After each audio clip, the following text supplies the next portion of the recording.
Hey, Flo here. Decided to head for the hills.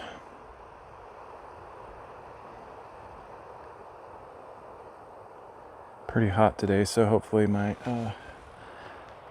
phone doesn't overheat. Might. So I'm just gonna sit up there behind those flowers or around there somewhere.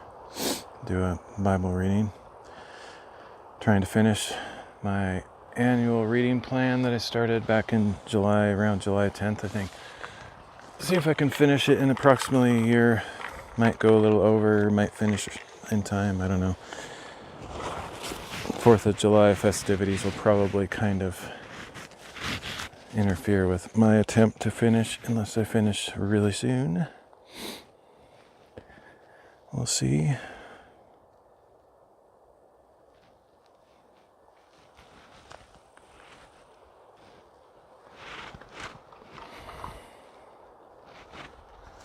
Thought I lost something, a little piece for my tripod. The little quick release plate thing, it was just gone, and I was taking my tripod apart, seeing if there's ways, and I found out it has a second way to attach stuff, and it's really cool actually. So in a way, I'm kind of glad I experienced that, because now I know my tripod can do even more than I thought. It's amazing that it had a way to adapt to the situation. I couldn't believe it. But then I looked down on the ground and oh, there's the piece I was missing, so it's all good. Both ways. Got my sunshade umbrella on the phone. Hopefully that will help it from overheating too quickly, but it might still, just because of the ambient temperature out here.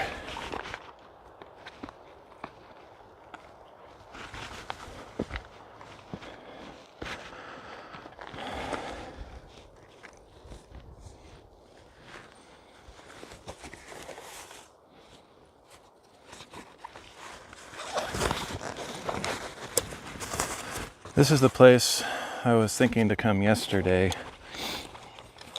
I think it's a cooler place. The place I was at yesterday was not bad. It's just this place has more panoramic views and lots of rock formations to explore.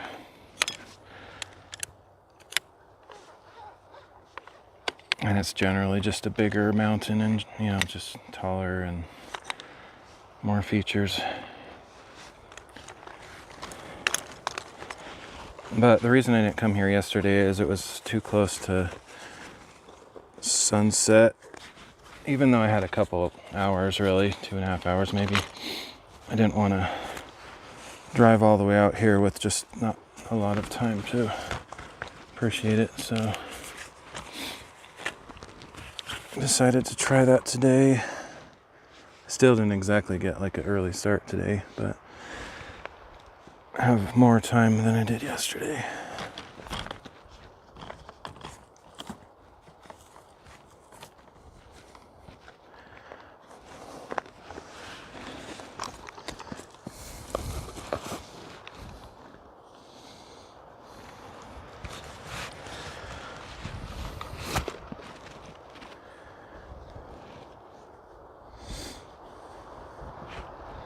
Oh, this is nice. I wish I had friends around here.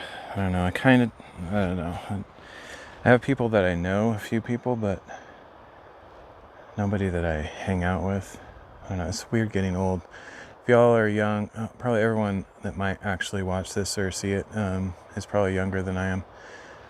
My corny, predictable advice is just don't get old, because it's lame. People don't treat you the same, and you don't get to just hang out with groups of people as much. I don't know. If you can do it sort of at churches and stuff, but I don't know, young people just go hang out. Like, it's like, hey, want to hang out? And just call each other up or text, whatever. Sure. And they just do it all the time. Old people are too busy or something. I don't know what it is. I'm not at all. Like, I'm exactly the same as I was when I was younger in that sense. Just ready to go hang out, do something, nobody to hang out with. Just because that's the way it goes when people get older. It's weird. I don't understand it. But I know part of it is just the whole family thing. Everybody has families and stuff. Not me. All right,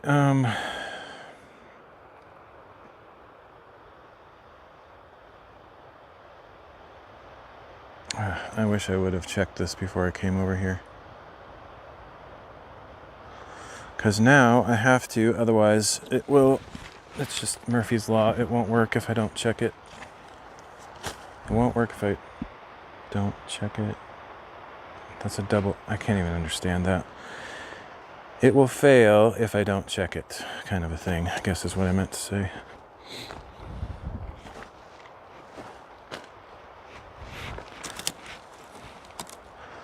Ugh, if I can get back over there. My tripod is perched on the side of a rock. It's barely hanging on. I mean, it has good stability just because I moved the legs properly to perch it where it is, but it's kind of hard to get to it. Okay.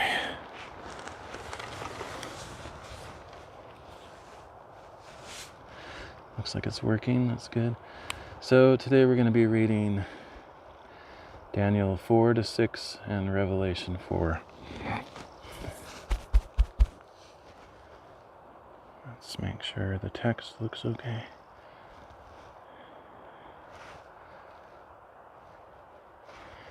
Looks good. Okay. I always have to check that. I don't know why it fails sometimes. It's weird because I think prior to like a week ago or so, I kind of thought, well, I don't know why I'm checking this because it never has problems, and then it started having problems. Therefore, now I know why I'm checking it.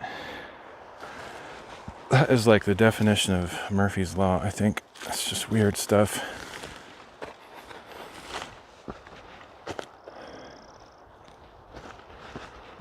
If something can go wrong, it will go wrong. I feel like there's a secondary rule to Murphy's subset number 17.6 is if you are watching it and inspecting it and checking it, it will be fine. But the moment you look away, it'll go wrong.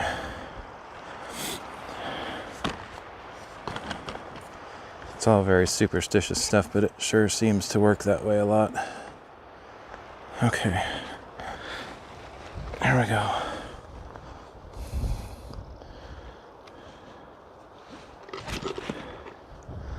Got a little fly on my phone. He doesn't seem to care that I'm right here looking at him. It's kind of cool. I wish I could get a picture of that. It's just a fly, but...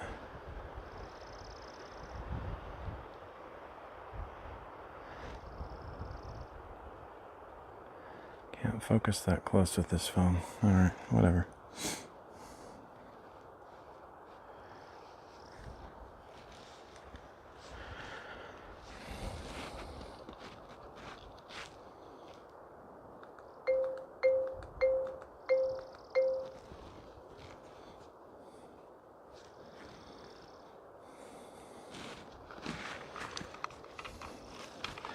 I don't know how many times I pressed that button. I feel like I only did it like 5 times or something. Should be 7. I'm paranoid that I didn't do it right, so I might have to do it again. Or I guess I can check my file.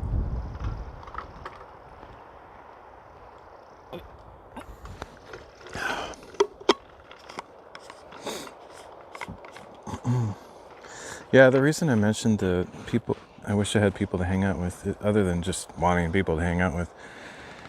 It's just fun to have somebody to share experiences with and memories. Like, I go on a lot of solo hikes. I was thinking about that as I was driving out here. I think it was back in 2016, so 10 years ago, I decided, you know what?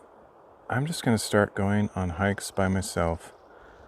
And that's when all this really higher or heightened frequency hiking started. It's about 10 years ago. Before that, maybe I'd go on 10 hikes a year or something like that. And then I'm just like, you know what? Why does a hike have to be this big event that you plan ahead and arrange schedules with friends and stuff? Not that I went with like big groups. Usually it was just one friend that I went with, but still, you got to make it work with everybody's schedule. Plan ahead usually. Just like, that's lame. I mean, it's fun to do that, but if you can only do it like a few times a year, it just makes hiking a luxury or a rare event. Anyway, I just decided I'm going to go on my own all the time whenever I feel like it, on the spur of the moment. Spontaneous, out the door, here I go. So that's what I did. And I haven't looked back since. I really enjoy it. I go on a ton of hikes. If I'm not doing anything else, and there's daylight and good weather and stuff, I'd rather be out hiking than just about anything. Hopefully I'm in the shot. I didn't really take notice to where the back side of the frame is. Hopefully I'm not like right on the edge. That would look stupid, but oh well. I could move forward just a tad, but hopefully it's fine. I don't know why I thought of that. I just looked at the camera and thought, oh, I wonder. Anyway, so yeah, I enjoy going on hikes by myself. It's fine. Some people are, I don't know if I should say paranoid, but cautious, and they say, oh, you go by yourself? What?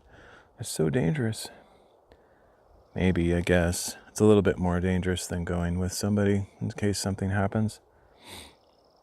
One person can call the rescue people if you're in trouble, kind of a thing.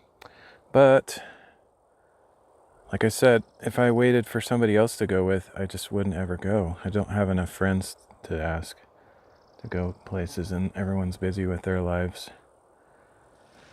So yeah, I go out alone a lot, like constantly. And I enjoy it. I still enjoy it, but it's not as fun as having someone there to laugh and joke with and talk about whatever's on your mind. That's the best. But man, I know there's a lot of lonely people out there too in the world, especially people on the internet. I guess I'm one of those at this point, in a sense. But isn't it weird how there's the whole world is full of people. There's like billions of people, but you can't reach any of them. Like, they're all unattainable. Like, you see them, like you go to a busy place, like a store or just anywhere, I don't know. There's just people all around, but like, it's not like you can just go up to them and say, hey, let's talk for a while, or let's go do something. They're a stranger and they think you're creepy if you talk to them at all. It's a weird world.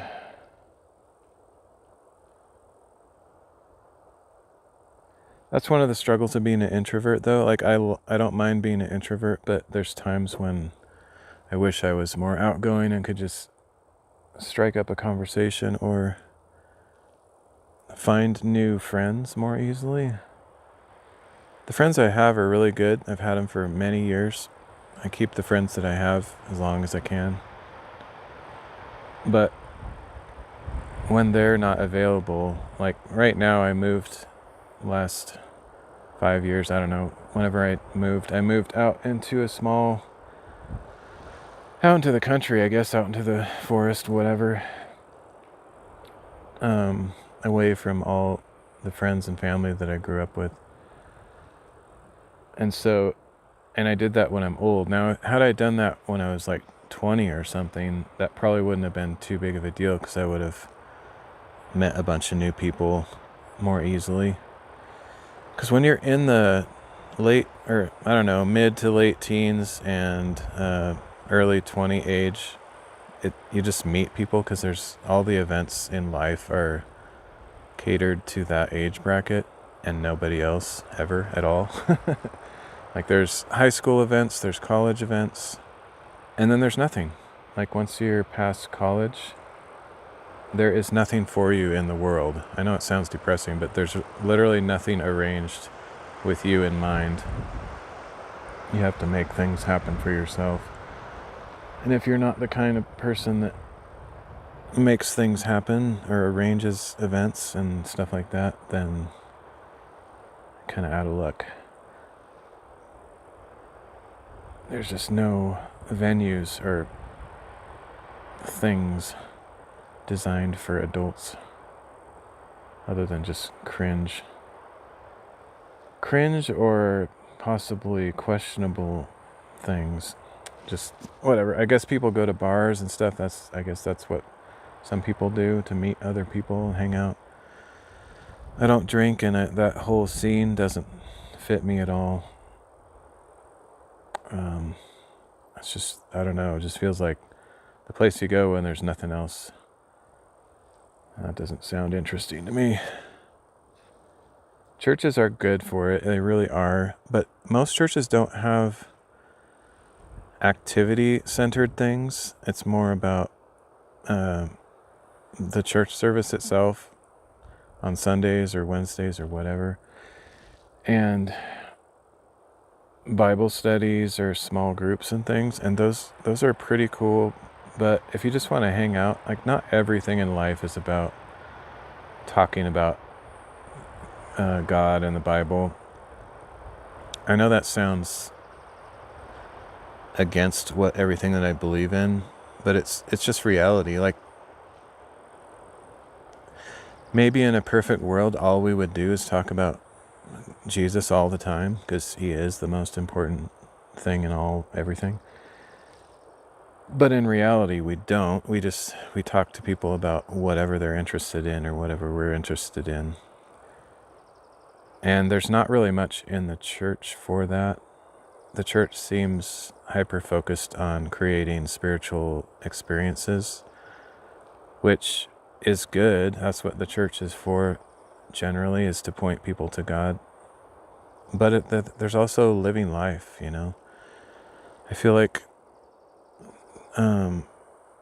maybe even churches would reach more people if they had just broad category activities, like just transform into, no, I shouldn't say transform, but offer, social experiences to connect in the community, whether that's through sports or hobbies, watching movies, I don't know, whatever, things like that. Just places to connect. And then, in those connections, you can also talk to people about Jesus and the Bible and all that stuff. But it's so stark. Most people don't want to go to church and only talk about God and stuff, especially if you didn't grow up in the church. That's kind of a scary thing. It's kind of intimidating. Or undesirable for a lot of people. And so I feel like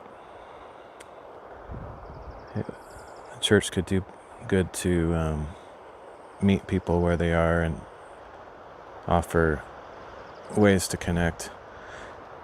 One of the reasons I say that or talk about that is that I live near a small town, and I go there and just kind of want to find ways to connect with people, but there's just nothing going on.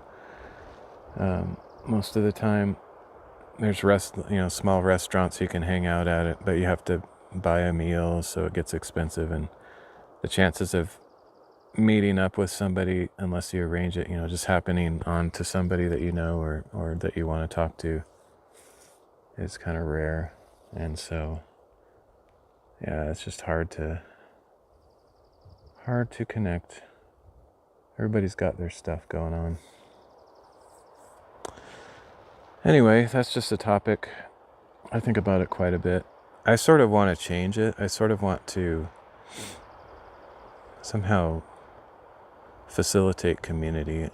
Just sort of reach out, just put something out there. I don't know, build an event of some sort, not just by myself because I'm not very good at that, but find a few people that are passionate about the same thing, offering a way to connect in a small community, and see what happens, see what ideas come out of it. I don't know. The older I get, like once you get into like the senior age, I'm not quite there yet, but seniors have their own community, you know, like there's maybe a senior center or retirement communities and stuff like that. But kind of between like late 20s and that age, so like from 25 to 65 or 70, whatever, 60 maybe. It's like good 35, 40 years of your life, you got to figure out how to connect. There's no machinery, no mechanism in the culture to facilitate that. It seems weird. Got to either be a student or you got to be ancient and retired. Everywhere in between, I guess you're expected to have a family and that's your community. It's weird. I think it's a shame, really. Should be more structures in place to connect.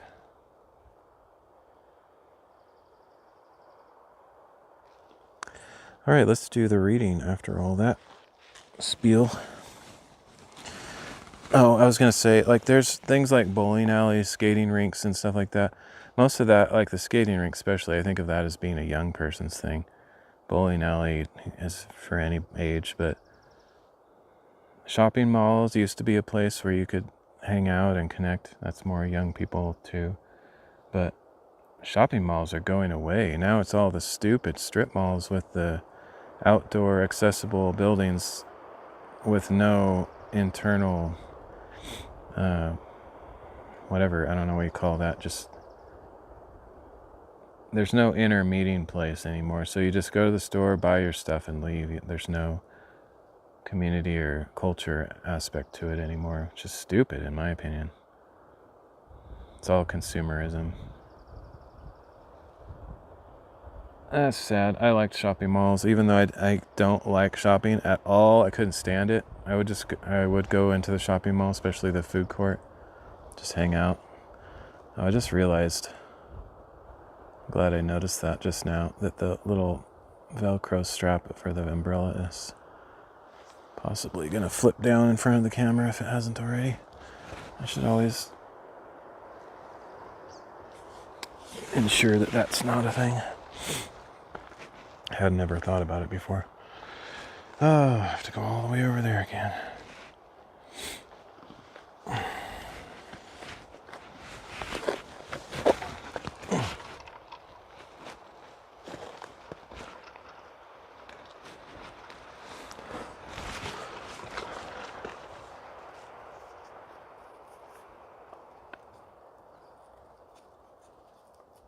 Okay, now I don't think it'll flip down. Whoa, almost slipped. Whew. I'm standing like on a 45-degree angle, and there's both rocks and dirt and pine needles, and if you step on the dirt and little pebbles and stuff, liable to slip. But these solid rocks are good, but then there's these areas that have these little pebbles and stuff, and if you step on that, you can definitely go flying down the hill. Well, not that dynamic or extreme, but slip for sure. Oh, I forgot to check the camera angle too. Hopefully it's good.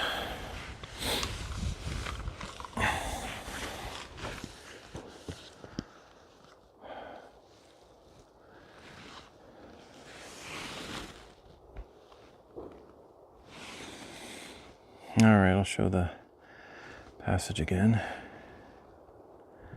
I'm going to read Daniel 4-6 and Revelation 4.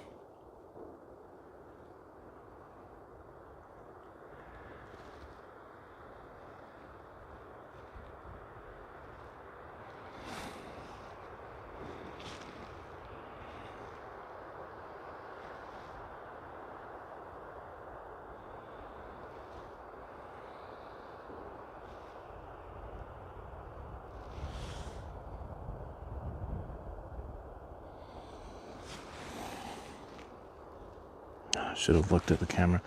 I'm paranoid the text is going to be like right here or over my face, which would be terrible looking. But if I go back too far, it might be out of the shot. Oh well, let's do that.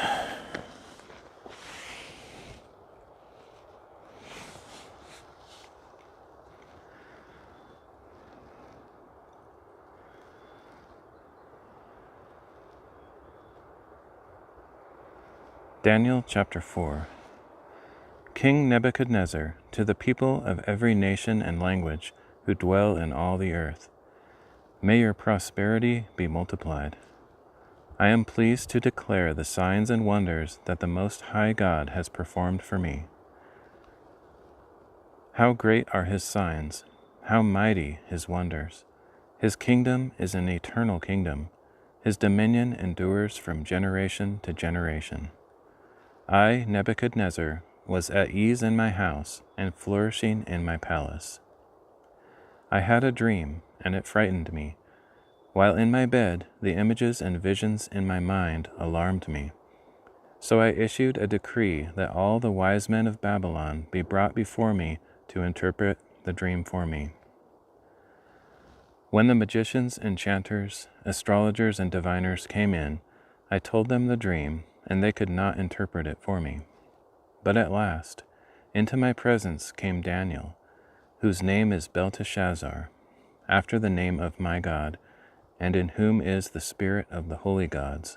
And I told him the dream. O Belteshazzar, chief of the magicians, I know that the spirit of the holy gods is in you, and that no mystery baffles you. So explain to me the visions I saw in my dream and their interpretation. In these visions of my mind, as I was lying in bed, I saw this come to pass. There was a tree in the midst of the land, and its height was great. The tree grew large and strong, its top reached the sky, and it was visible to the ends of the earth. Its leaves were beautiful, its fruit was abundant, and upon it was food for all. Under it the beasts of the field found shelter. In its branches the birds of the air nested, and from it every creature was fed. As I lay on my bed, I also saw in the visions of my mind a watcher, a holy one, coming down from heaven. He called out in a loud voice, "Cut down the tree and chop off its branches, strip off its leaves and scatter its fruit. Let the beasts flee from under it, and the birds from its branches. But leave the stump with its roots in the ground, and a band of iron and bronze around it, in the tender grass of the field. Let him be drenched with the dew of heaven and graze with the beasts on the grass of the earth. Let him be drenched with the dew of heaven and graze with the beasts on the grass of the earth. Let his mind be changed from that of a man, and let him be given the mind of a beast, till 7 times pass him by. This decision is the decree of the watchers, the verdict declared by the holy ones, so that the living will know that the Most High rules over the kingdom of mankind and gives it to whom he wishes, setting over it the lowliest of men. Setting over it the lowliest of men. This is the dream that I, King Nebuchadnezzar, saw. Now, Belteshazzar, tell me the interpretation, because none of the wise men of my kingdom can interpret it for me. But you are able, because the spirit of the holy gods is in you.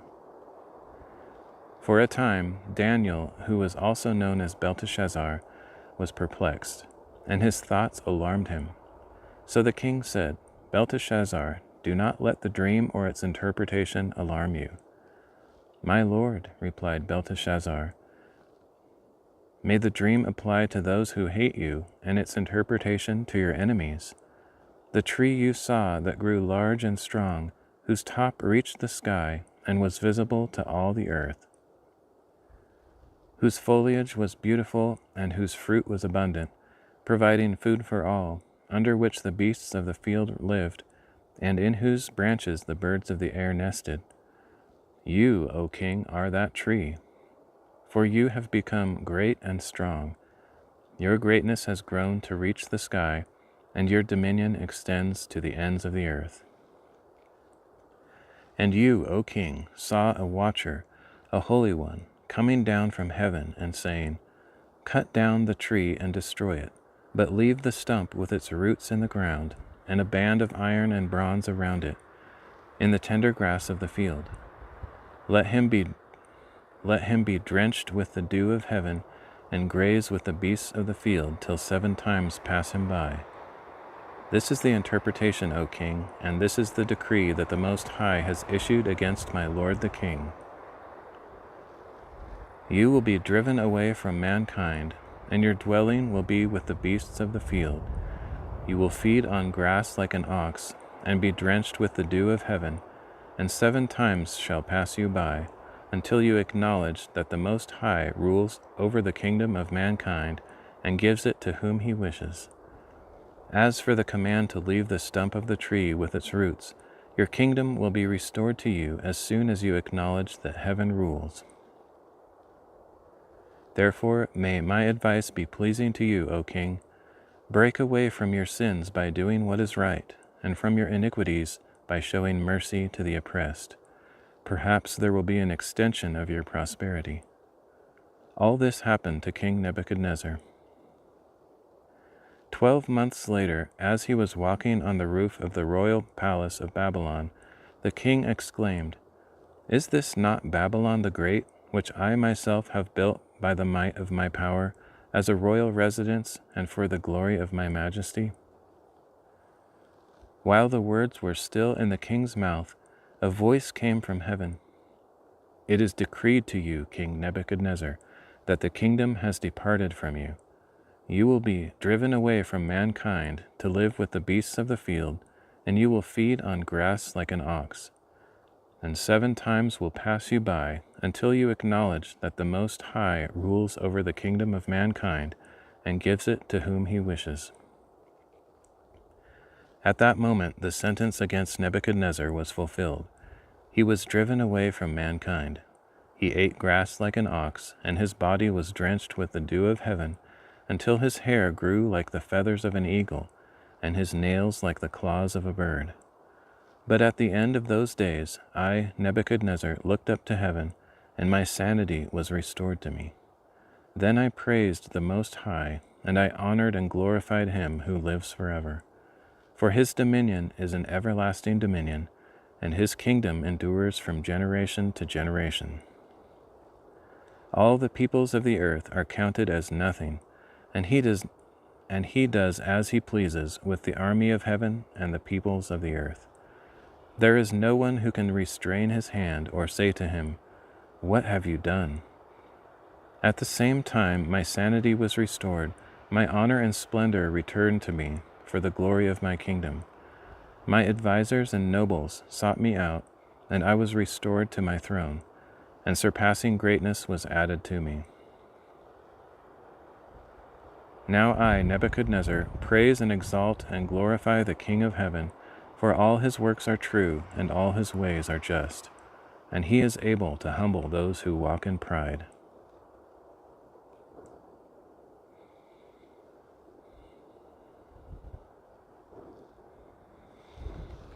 It's a really interesting chapter, story, whatever.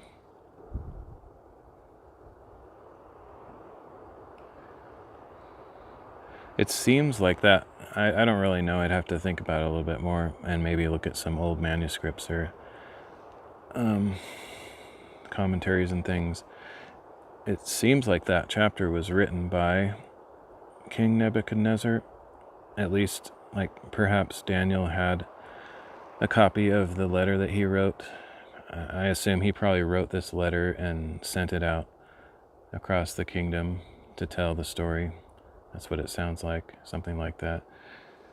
And so Daniel included that letter in his writing, and he just probably copied it over word for word, because it read as if it was written by Nebuchadnezzar instead of from the perspective of Daniel. But anyway, it's cool. that the most powerful man on earth went through that experience. I think we know that, if I remember right, he still wasn't completely humbled in the end, but at least he had that chance to experience the knowledge of God and humility.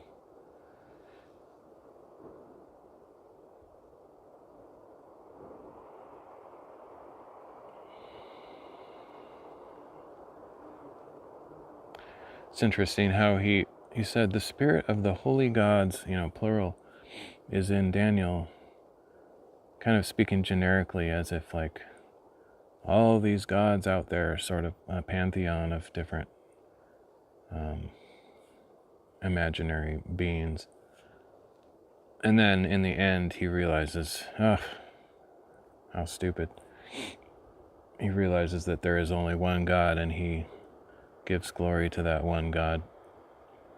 In a way, when you think of a pantheon or gods, or spirits, or maybe you think the earth is God, or just all these weird things, all the stars and the moon and the sun, those are gods. If you think that, you're really just worshiping creation, because those are created things that you can see and touch. And your unwillingness, or my unwillingness, or anybody's unwillingness to believe in an invisible God who created all things, in your mind that seems logical and scientific. You say, I can't see him, so I won't. How could I know he exists, or why should I worship him? But the inverse is really true. If you could see him and he was just some physical thing or object walking around or sitting there, then you could basically come to the conclusion that he was created himself. He either came into existence at a certain point in time, or somebody made him, something like that. So why should God have a form? He's uncreated. He created all things. He created light itself. He created our eyes, everything that is seen. And it says in Scripture that everything that is seen was made out of things that are unseen. And so it actually does make sense. It's hard to grasp. It's kind of hard to think of it. But in reality, if you can see something, it's generally something that was made, came into existence. Whether that's the stars or the sun or the moon or the earth or some plant or some idol, some statue that made out of gold or whatever. Animals, people, those are all created things that you can see and touch and feel and smell and taste. But God is not of those things. He's not of substance such as that. So in reality, when the Scripture says that no man has seen God, it just makes sense. The only exception to that is that God, by his sovereign plan and will, came to earth in the form of Jesus Christ, and so we were, for a short time, able to see him, at least the people who were on earth at the time in the proper place could have seen him. He became a man, but other than that, you can't see him or experience him in that way, so you have to seek him with different means. And that's why God says that without faith it is impossible to please God, because you can't see him. So you have to have faith. You have to believe in something that you cannot see. So it just makes sense. And then it follows that with saying, because why does God require faith? Because he's invisible. Because you have to believe that he exists, and also that he gives good gifts to his children or to those he wishes.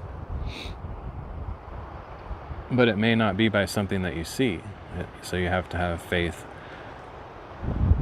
And it defines faith in that way as well. I can't remember the exact words, but it has something to do with not seeing what you believe in. I used to have that scripture memorized, but I kind of forgot it. Faith is the evidence of things unseen, and I can't remember it. That's the main part, though, that applies. There's a second part, and I can't remember it.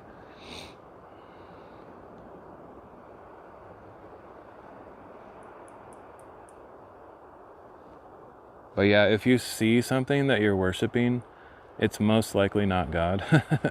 Like if you're worshiping an object in front of you or out there somewhere, you're just worshiping something that was made, which doesn't make sense. Why would you worship something that is essentially less than you? Like a rock or a piece of metal? Like, why on earth would you think that that's a God? It doesn't make any sense. All right, let's keep going.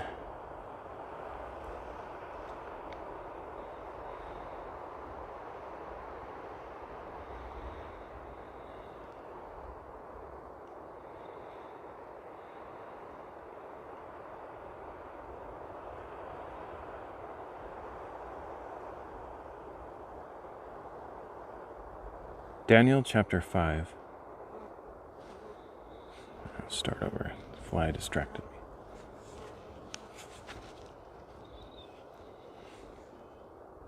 Thought it was an ant, but I don't really care. Flies are going to land on me, but if it was an ant, I would flick it off.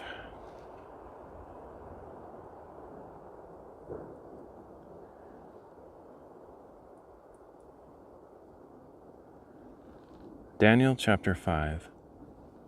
Later, King Belshazzar held a great feast for 1,000 of his nobles, and he drank wine with them. Under the influence of the wine, Belshazzar gave orders to bring in the gold and silver vessels that Nebuchadnezzar his father had taken from the temple in Jerusalem, so that the king could drink from them, along with his nobles, his wives, and his concubines. Thus they brought in the gold vessels that had been taken from the temple, the house of God in Jerusalem, and the king drank from them, along with his nobles, his wives, and his concubines. As they drank the wine, they praised their gods of gold and silver, bronze and iron, wood and stone. At that moment, the fingers of a human hand appeared and wrote on the plaster of the wall near the lampstand in the royal palace. As the king watched the hand that was writing, his face grew pale and his thoughts so alarmed him that his hips gave way and his knees knocked together. The king called out for the enchanters, astrologers, and diviners to be brought in, and he said to these wise men of Babylon, "Whoever reads this inscription and tells me its interpretation will be clothed in purple and have a gold chain placed around his neck, and he will be made the third highest ruler in the kingdom." So all the king's wise men came in, but they could not read the inscription or interpret it for him. Then King Belshazzar became even more terrified. His face grew even more pale, and his nobles were bewildered. Hearing the outcry of the king and his nobles, the queen entered the banquet hall. "O king, may you live forever," she said. "Do not let your thoughts terrify you, or your face grow pale. There is a man in your kingdom who has the spirit of the holy gods in him. In the days of your father, he was found to have insight, intelligence, and wisdom like that of the gods. Your father, King Nebuchadnezzar, appointed him chief of the magicians, enchanters, astrologers, and diviners. Your own father, the king, did this because Daniel, the one he named Belteshazzar, was found to have an extraordinary spirit, as well as knowledge, understanding, and the ability to interpret dreams, explain riddles, and solve difficult problems. Summon Daniel, therefore, and he will give you the interpretation." So Daniel was brought before the king, who asked him, "Are you Daniel, one of the exiles my father the king brought from Judah? I have heard that the spirit of the gods is in you, and that you have insight, intelligence, and extraordinary wisdom." Now the wise men and enchanters were brought before me to read this inscription and interpret it for me, but they could not give its interpretation. But I have heard about you, that you are able to give interpretations and solve difficult problems. Therefore, if you can read this inscription and give me its interpretation, You will be clothed in purple and have a gold chain placed around your neck, and you will be made the third highest ruler in the kingdom." In response, Daniel said to the king, "You may keep your gifts for yourself and give your rewards to someone else. Nevertheless, I will read the inscription for the king and interpret it for him. As for you, O king, the Most High God gave your father Nebuchadnezzar sovereignty and greatness, glory and honor. Because of the greatness that he bestowed on him, the people of every nation and language trembled in fear before him. He killed whom he wished and kept alive whom he wished. He exalted whom he wished and humbled whom he wished. But when his heart became arrogant and his spirit was hardened with pride, he was deposed from his royal throne, and his glory was taken from him. He was driven away from mankind, and his mind was like that of a beast. He lived with the wild donkeys and ate grass like an ox, and his body was drenched with the dew of heaven until he acknowledged that the Most High God rules over the kingdom of mankind, setting over it whom he wishes. But you, his son, O Belshazzar, have not humbled your heart, even though you knew all this. Instead, you have exalted yourself against the Lord of heaven. The vessels from his house were brought to you, and as you drank wine from them with your nobles, wives, and concubines, you praised your gods of silver and gold, bronze and iron, wood and stone, which cannot see or hear or understand. But you have failed to glorify the God who holds in his hand your very breath and all your ways. Therefore he sent the hand that wrote the inscription. Now this is the inscription that was written: Mene, Mene, Tekel, Parsin. And this is the interpretation of the message. Mene means that God has numbered the days of your reign and brought it to an end. Tekel means that you have been weighed on the scales and found deficient. Perez means that the kingdom has been divided and given over to the Medes and Persians. Then Belshazzar gave the command, and they clothed Daniel in purple, placed a gold chain around his neck, and proclaimed him the third highest ruler in the kingdom. That very night Belshazzar, king of the Chaldeans, was slain. And Darius the Mede received the kingdom at the age of 62.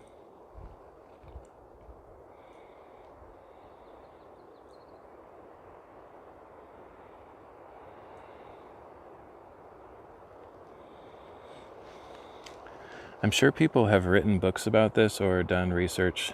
Maybe it's easily dismissed in a short bit of study, but I find this greatly interesting and I can't get away from it. I want to at least look it up.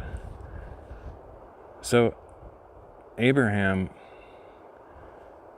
set out from Ur of the Chaldeans. So before Israel existed, just based on what we read in English, which I don't know the original language, it sounds like Abraham essentially was from Babylon, or the Chaldeans, the same name that's used of the people of Babylon in Daniel and Jeremiah and other places. And so in reality, I mean, one way to think of things is there's really no such thing as peoples and nations and stuff in one sense, because one random dude he comes into existence, he's born of a man and a woman, and then his descendants become a nation, say 500 years later. There's so many of his descendants that they gather together and form a nation of some kind. They have similar traits, similar culture, similar skin color or language or whatever. But in reality, they started just from some random guy at some point. And it's just weird that, that's what happened. We get that description of the nation of Israel. At one point, there was no Israel. Nothing like it, nothing heard of under the sun. There was no name Israel. There was no nation. There was no language or anything. And then God called Abraham from Ur of the Chaldeans, which may have been over by Babylon or something, and sent him on this journey, this faith journey, to go and and inherit the land of Israel, which at the time was Canaan, and had a bunch of different people groups there. And all of these people at this time were related in some way or another, because they all came from Adam, and it was quite populated. The earth was at the time, so it's not like they were close relatives, but at the same time they were all the same type of blood and everything, more or less. It's just weird when you think of that. And then hundreds of years later, thousands, I think, over 1,000, Abraham goes to Israel. He has his son Isaac, and then Isaac has Jacob and Esau, and then from there Jacob becomes Israel, and the nations has 12 tribes because Jacob had 12 sons, and that's where Israel comes from. And then you have the history of all the expanded family growing large, but they went down to Egypt to escape the famine, and that's where they really grew. And then God called them out of Egypt during the time of Moses, and they came back into Canaan and conquered the land, all that, and the rest is history, so to speak. But many hundreds of years later, it just so happens that the Chaldeans are the ones that God uses to judge Israel, the very place where Abraham came from. That's just so poetic and interesting to me. And the reason I say that with a little bit of reservation is maybe that's not the same people. Maybe it's the same word in English, but if you do the research, maybe it's not the same. But as far as I can tell, I haven't done the study myself, it seems like it's the same people. That's weird. That's really strange.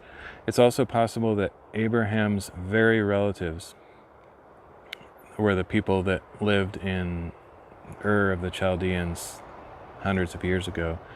And some of his family would have stayed behind and multiplied and grown there.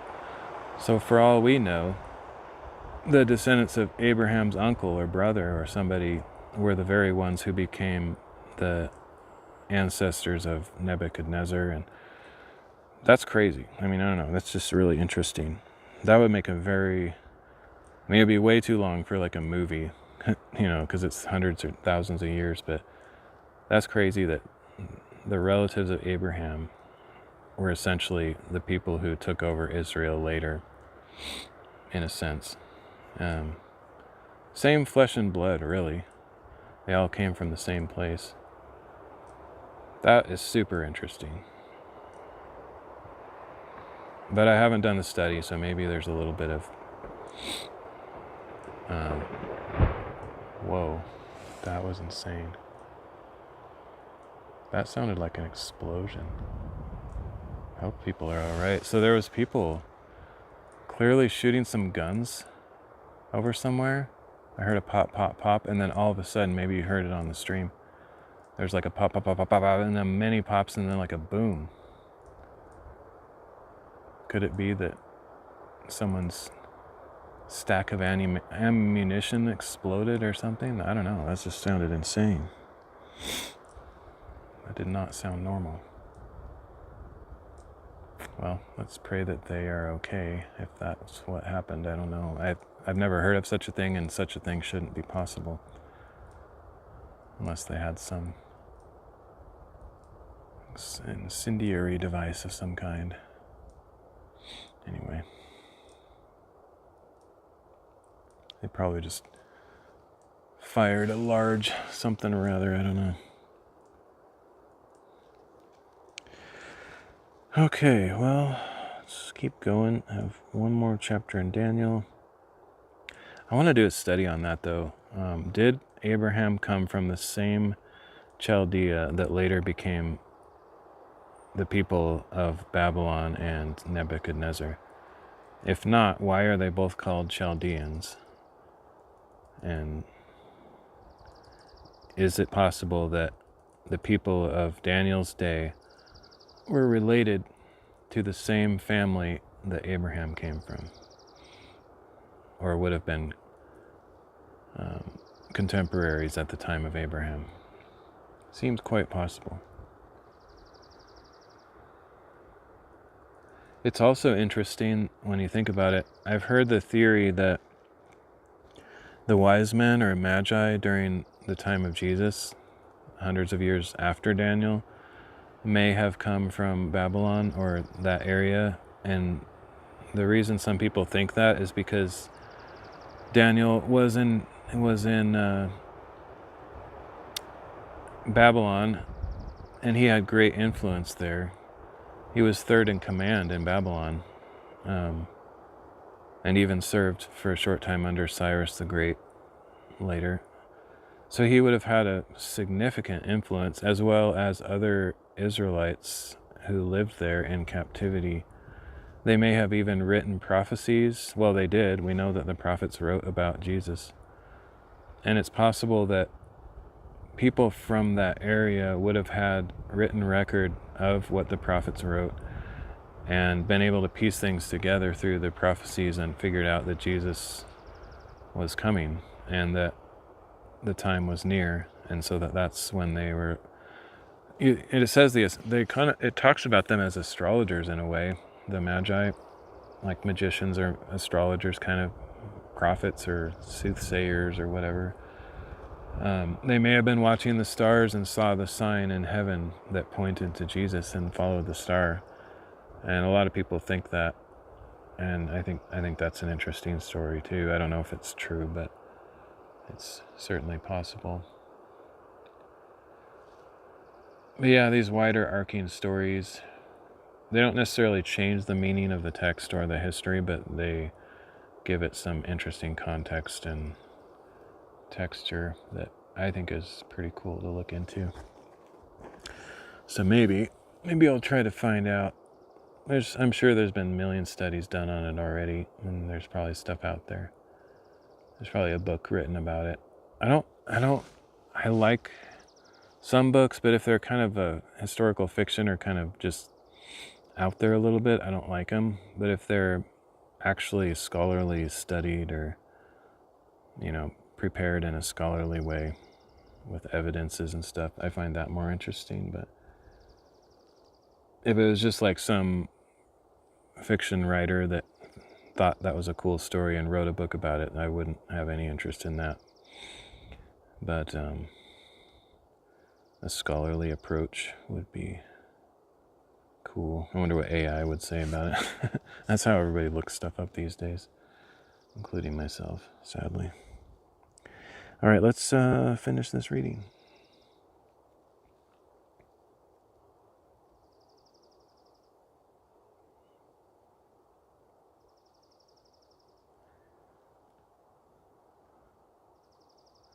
Daniel chapter 6.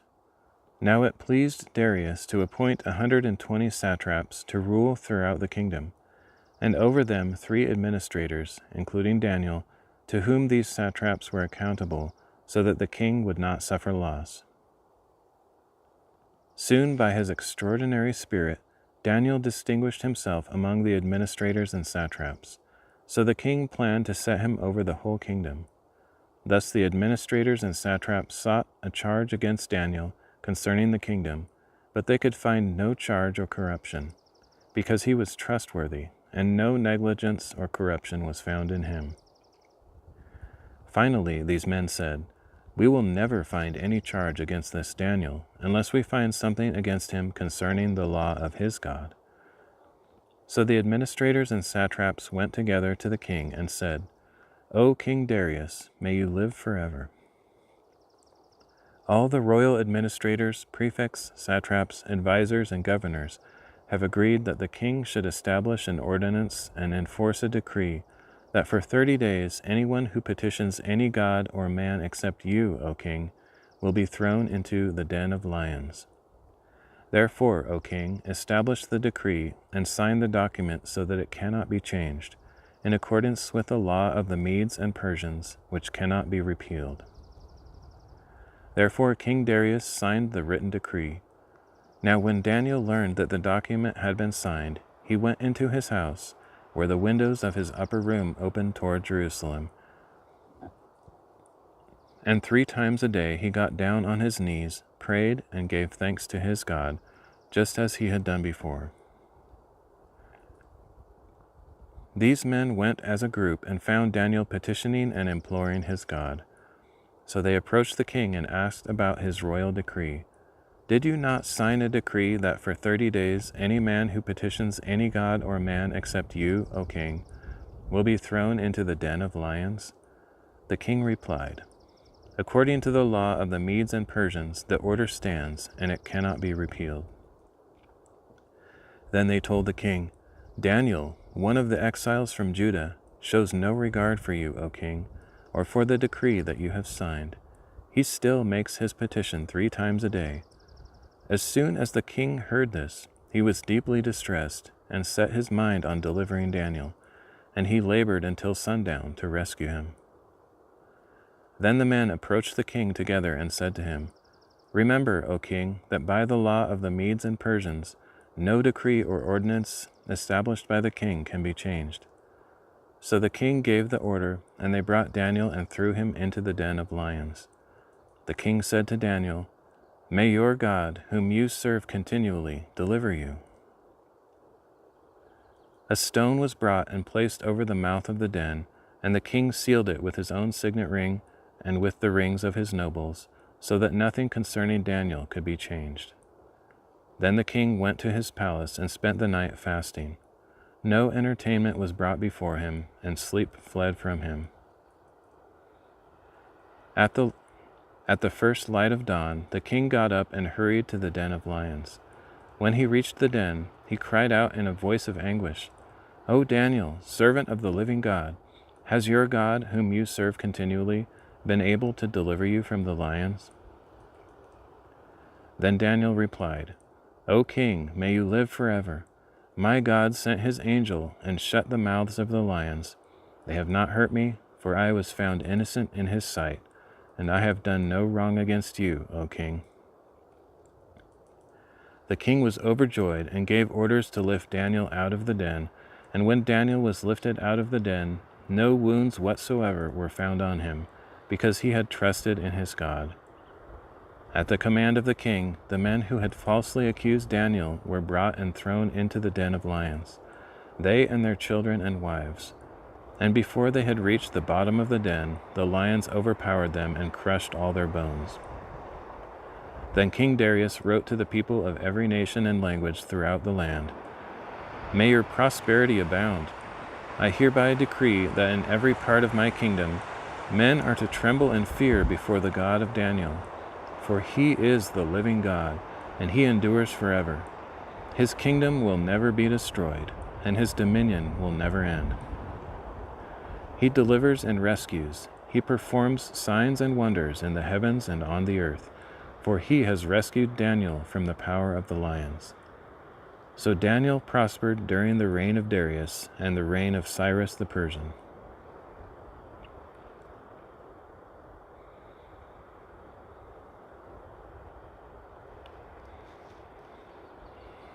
Okay, one more short chapter in Revelation, and we're done with this reading.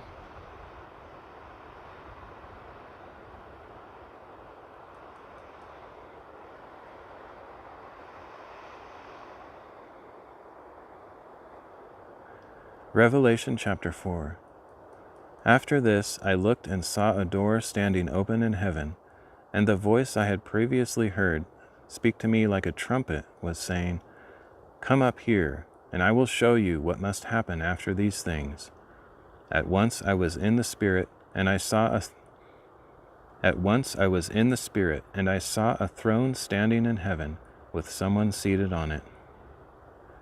The one seated there looked like jasper and carnelian, and a rainbow that gleamed like an emerald encircled the throne. Surrounding the throne were 24 other thrones, and on these thrones sat 24 elders dressed in white, with golden crowns on their heads. From the throne came flashes of lightning and rumblings and peals of thunder. Before the throne burned 7 torches of fire. These are the 7 spirits of God. And before the throne was something like a sea of glass, as clear as crystal. In the center, around the throne, were 4 living creatures, covered with eyes in front and back. The first living creature was like a lion, the second like a calf, the third had a face like a man, and the fourth was like an eagle in flight. And each of the 4 living creatures had 6 wings and was covered with eyes all around and within. Day and night they never stopped saying, Holy, holy, holy is the Lord God Almighty, who was and is to come. And whenever the living creatures give glory, honor, and thanks to the one seated on the throne who lives forever and ever, the 24 elders fall down before the one seated on the throne, and they worship him who lives forever and ever. They cast their crowns before the throne, saying, Worthy are you, our Lord and God, to receive glory and honor and power, for you created all things. By your will they exist and came to be.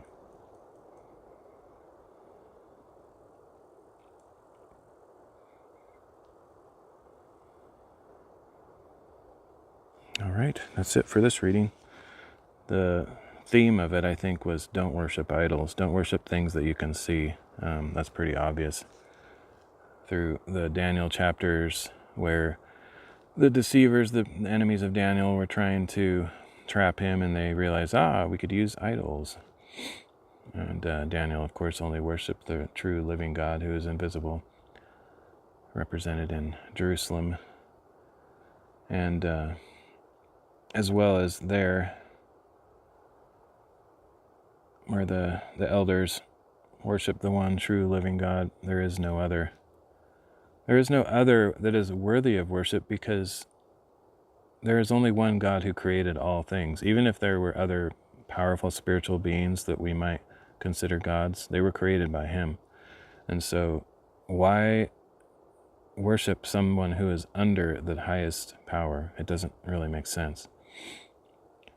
First of all, God doesn't allow it. He says, don't worship anyone except for me. He says that in Exodus 20. It's one of the first commandments. He goes quite in depth with that one, longer than the others. Don't worship something you can see, something that's created, something that's made out of created things. And it's because it doesn't have any abilities or power. It's just a thing. Why worship a thing? I think there's, speaking of things, might be a ant inside my pant. I don't know. Pant leg. All right, that's it for that reading. Going to keep going, though. I think I'm going to pack up my stuff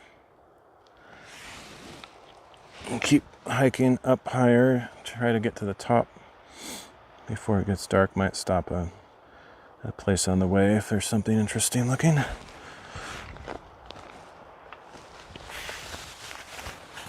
Well, hopefully my phone didn't overheat. It's actually in the shade now because the sun is kind of going down behind the trees up there.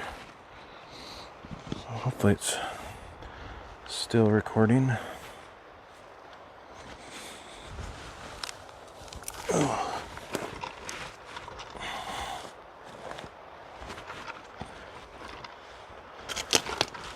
It'll take me a while to pack up because of all this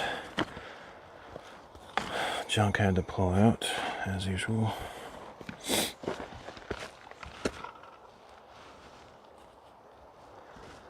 Get my phone on the gimbal and all that.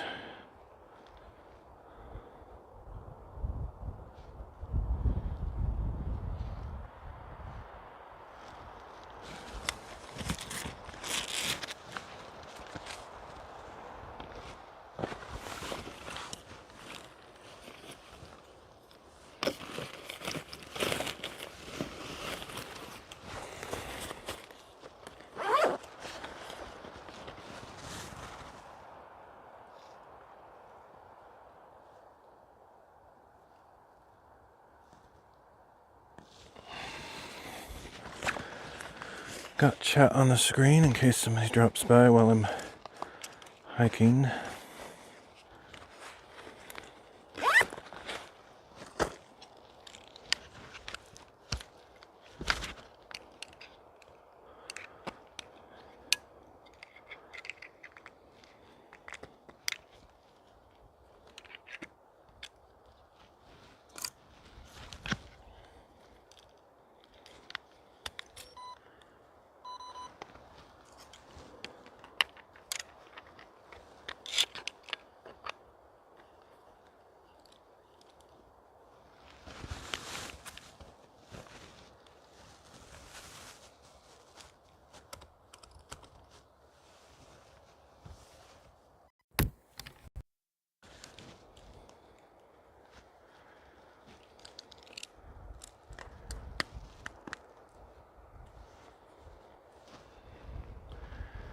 Okay, where's that cord? I forgot about it.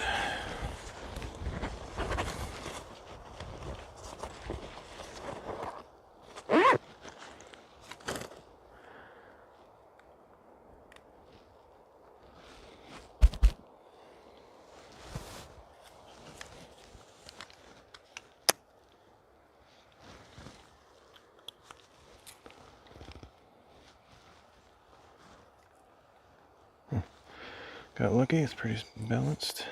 Okay. Wasn't so bad.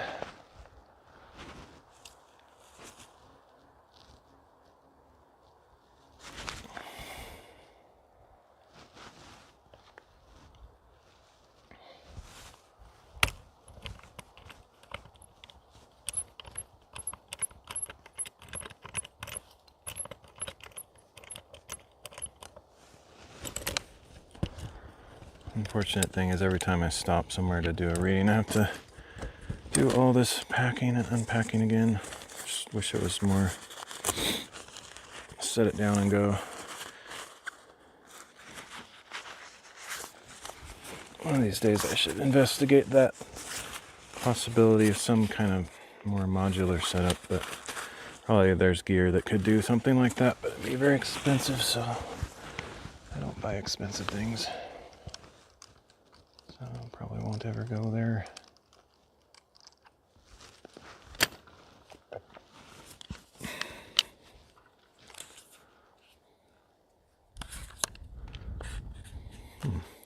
Might actually go with this simpler tripod setup. So I don't know. Probably don't know what my tripod normally looks like, but normally has a head on it, but I actually took that off and found out that if I reverse the screw under it, it has a 1/4 inch 20 on it. I had to like take it apart and invert it, but anyway, that's how I was able to keep going in spite of not having my quick release plate, which I eventually found anyway. But I don't know, it's kind of nice. The tripod is lighter weight that way a little bit, and it's easier to fold up slightly easier. We'll see. I don't know if I'll keep it that way or not.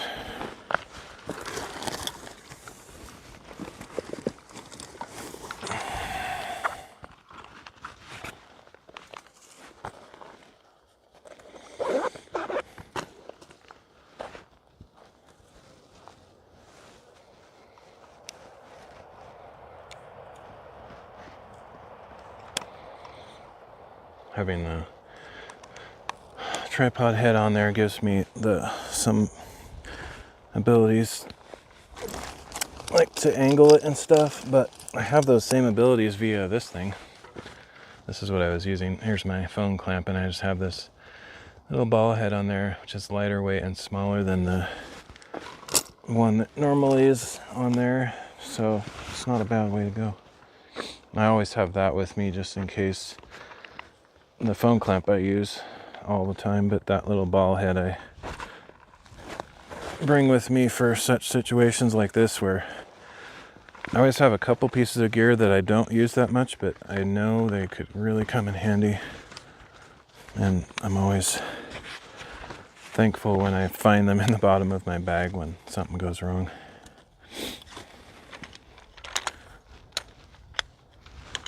But of course, it's annoying to bring stuff that you don't really use that much. Makes your bag heavier and fuller. I used to bring a lot more of that stuff than I needed. I've simplified over the years because there's just things that I brought that I never used. But there's a couple of those little gizmos that try to keep with me because they've proven themselves to be pretty handy in a pinch.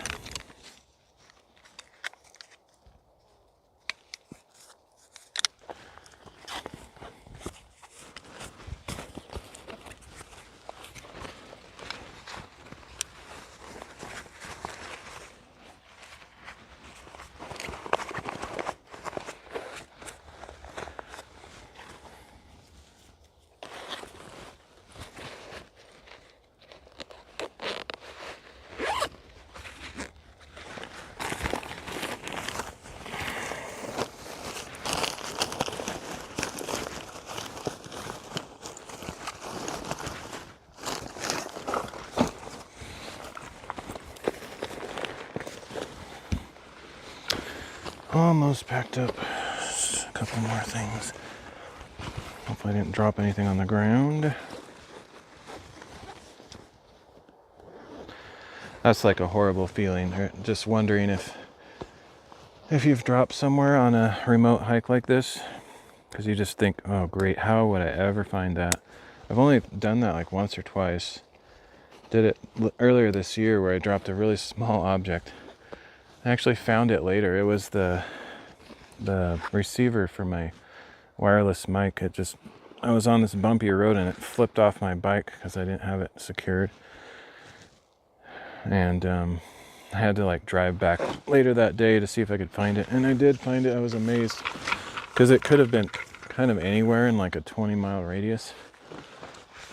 But I just kind of retraced my steps and thought logically about where it might be. I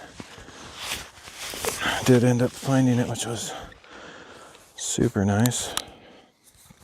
I didn't want to have to buy a new one.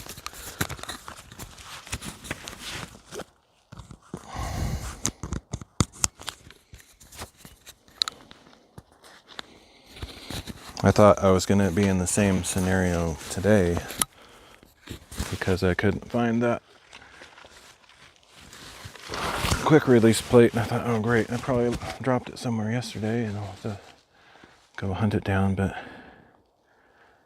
turns out I had just dropped it like 5 minutes earlier and it was on the ground right near where I was just now. And I could have easily overlooked that and thought, oh, it's probably somewhere else, because it didn't seem like I dropped it today. So it's a good thing I spotted it. Otherwise I would have left it here and never thought to come back here to look for it, because I didn't think it was here. I thought it was in the place from yesterday. Okay, here we go. I get everything? I think so.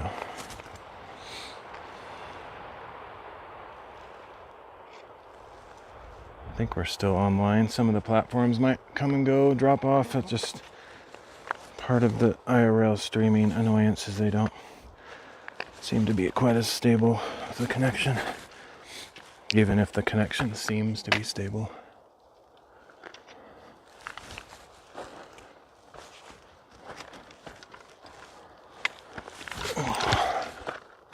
Alright, I'm going to climb up these rocks and see if I can get up to the top. Follow the ridge. Might be easier to go back behind here. I don't remember. I'll go behind just for a bit until I figure it out, I guess. It's no use climbing up if I have to climb back down again.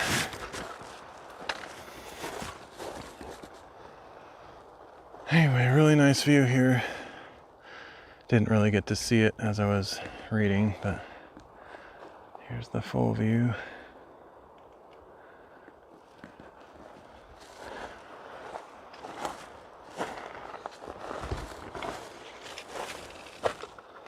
Yeah, I think there would have been no reason to climb these rocks because I'd have to come back down basically.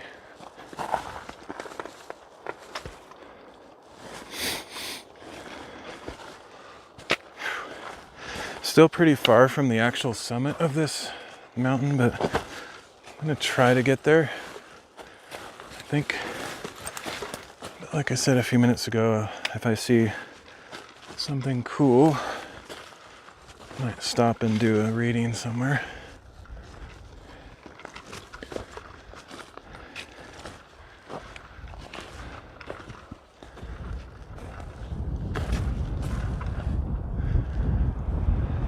Pretty cool right there, but I think I'll keep going. But I don't know which way to go necessarily, so I can go over here and check it out.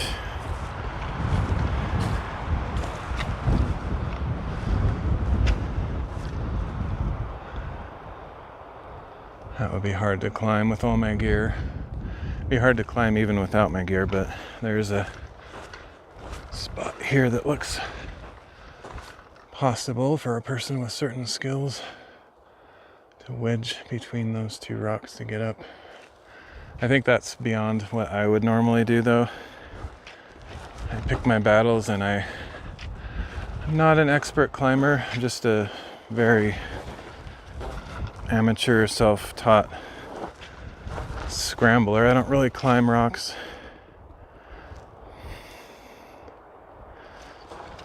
I don't do rock climbing, like straight up rock faces.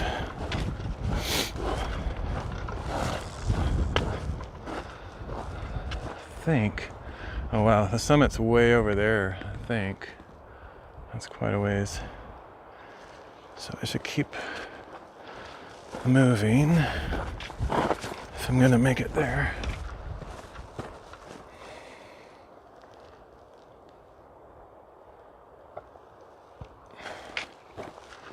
I don't think this is the way I normally go though, but that's good because I might see something I haven't seen before. Like this rock down here.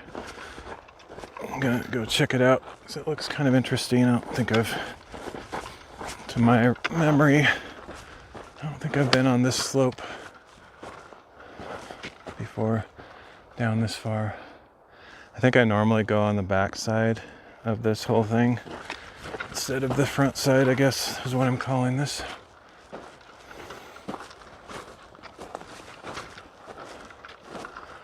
But that rock right down there is kind of cool looking.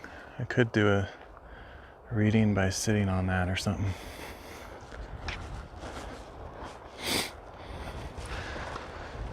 Check the time and make a decision based on that because I still want to try to get to the summit if I can.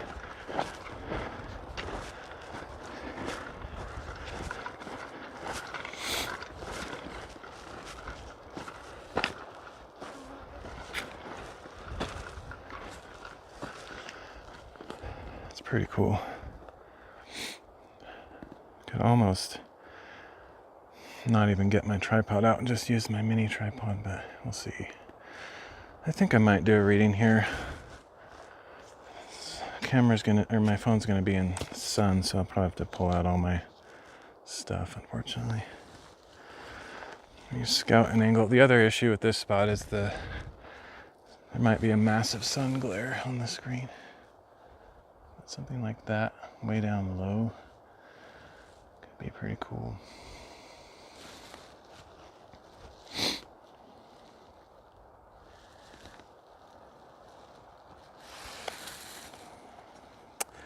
One thing that I didn't bring, talking about like extra pieces of gear that I like to use and try to bring, there's one that I didn't bring and should have, is a little selfie stick extender that would have made it easier for this particular setup.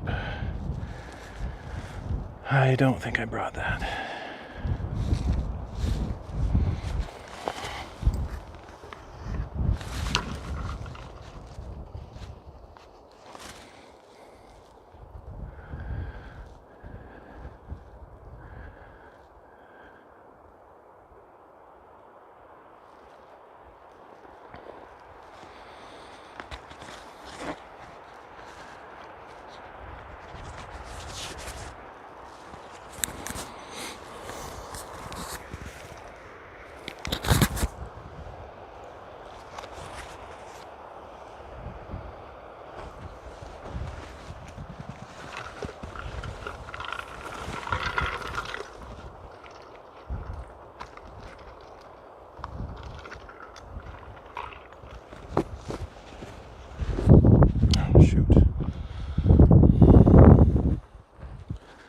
Windscreen fell off.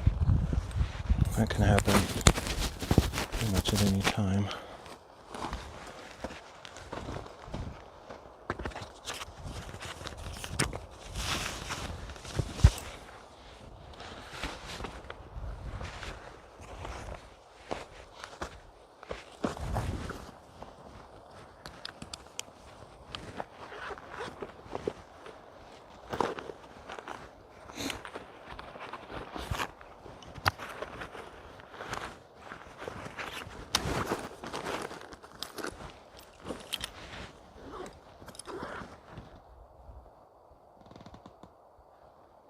I think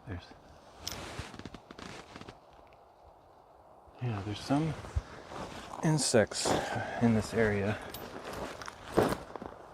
that make a buzzing sound when you get near them on the ground. Probably as a warning to stay away. But, or not necessarily a warning, but like a defense mechanism, and whether they can actually do anything to back up their threat, probably not. But it's just an attempt to be scary for predators. That'd be my guess. I don't know what it is. See if I can get it on the microphone. That'd be kind of interesting. If it's loud enough.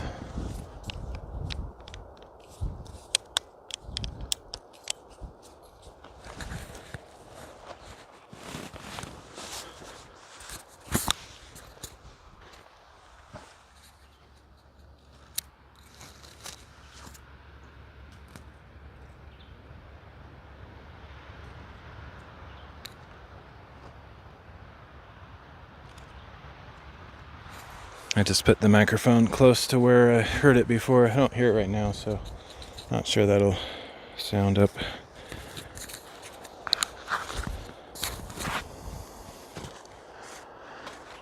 Okay.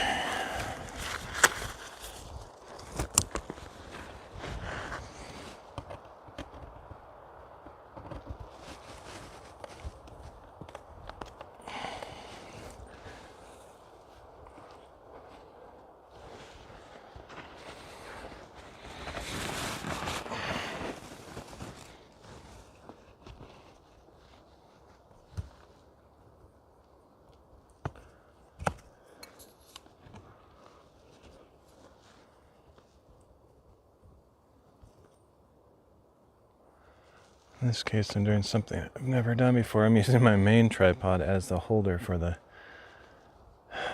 shade umbrella, hoping that it will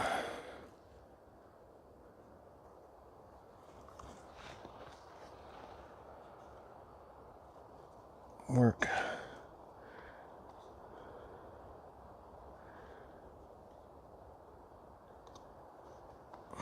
Okay, let's see. That looks kind of cool. It'd probably be better if I raise it, the angle up a little bit, but I don't know. Like right in between thresholds of having the umbrella work where it's at, and if the sun goes down a little bit or I point it up too much, it won't work. So we'll just go with what we got. It's not the best angle. Yeah, it's like literally a millimeter of difference pretty much. I might try a slightly different approach here.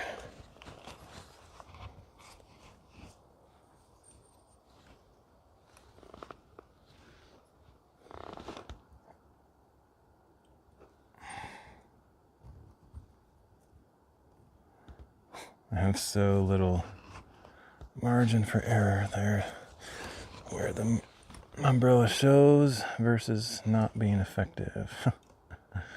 That's annoying.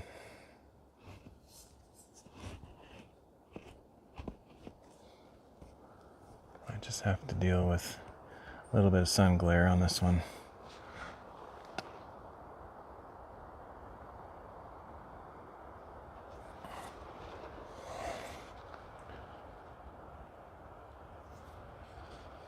If I sit up there, I don't know how big I'll be, if my head will be chopped off on the top.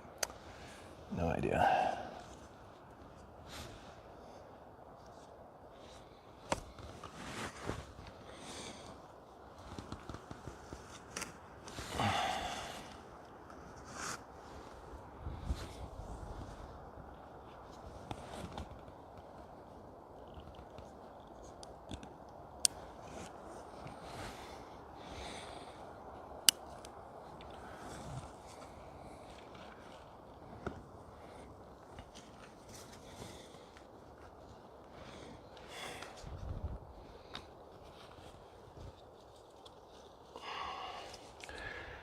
I didn't put that little ball head on this, so I can't really change its angle very easily. I think that might work. Right there.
Oh, junk.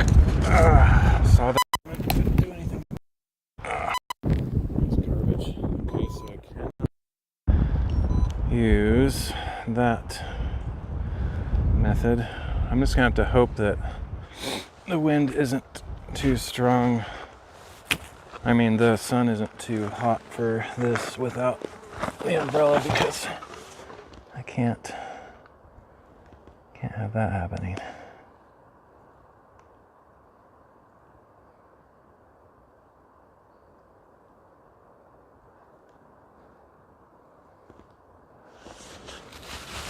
That was crazy. The wind came out of nowhere.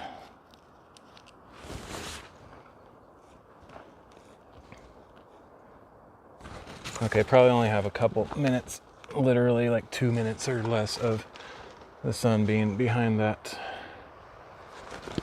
tree.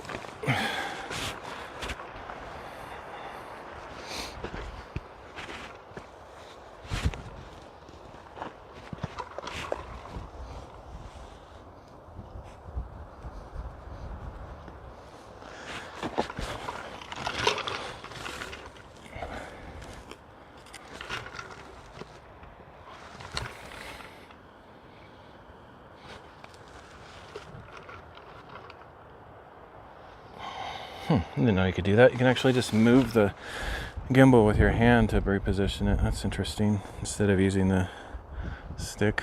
It's kind of cool, I guess. Except that theoretically the wind could also do that.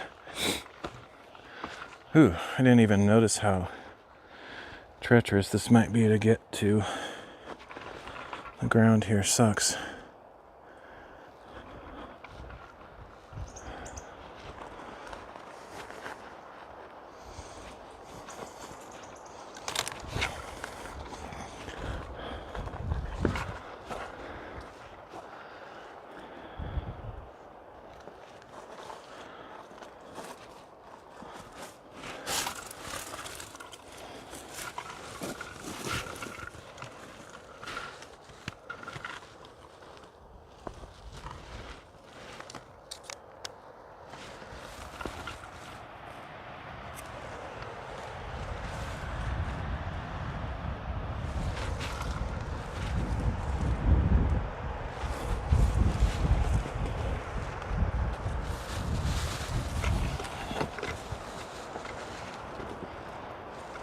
Ooh. Also, this little rock, or big rock I'm going to be sitting on, is literally hanging off the edge of a cliff. So I probably won't go out on this part. It's probably strong enough, but it's insane. On the other side, it's this giant drop that I couldn't really see from this side. Wow. That's very intimidating looking.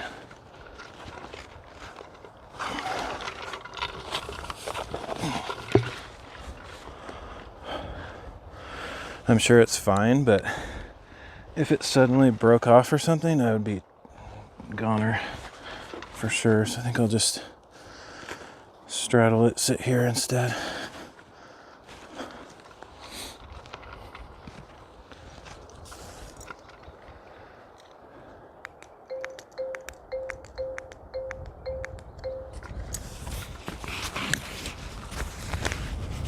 Whew, this is wish I could show what this looks like. It's completely nuts.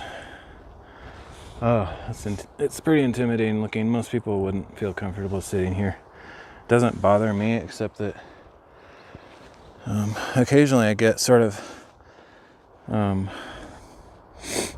moments of where I feel lightheaded and I feel like, you know, I could pass out in the heat or something like that. If I was on the edge of something like this, in one of those feelings, that would not feel very safe. I've never actually passed out, but I just get, when I'm sitting in the sun for a long time, I get those brief moments where it feels like my energy is waning or something. Okay. Let's try to get this read. We got Daniel 7 through 9 and Revelation 5.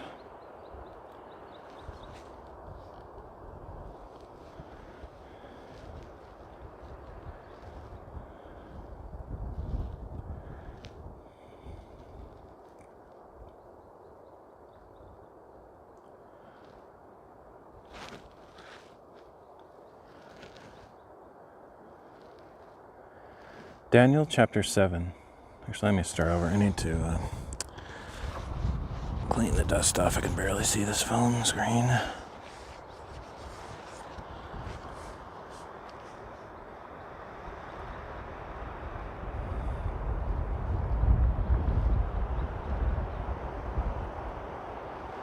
Daniel chapter 7. In the first year of the reign of Belshazzar over Babylon, Daniel had a dream, and visions passed through his mind as he lay on his bed. He wrote down the dream, and this is the summary of his account. Daniel declared, "In my vision in the night, I looked, and suddenly the four winds of heaven were churning up the great sea. Then four great beasts came up out of the sea, each one different from the others.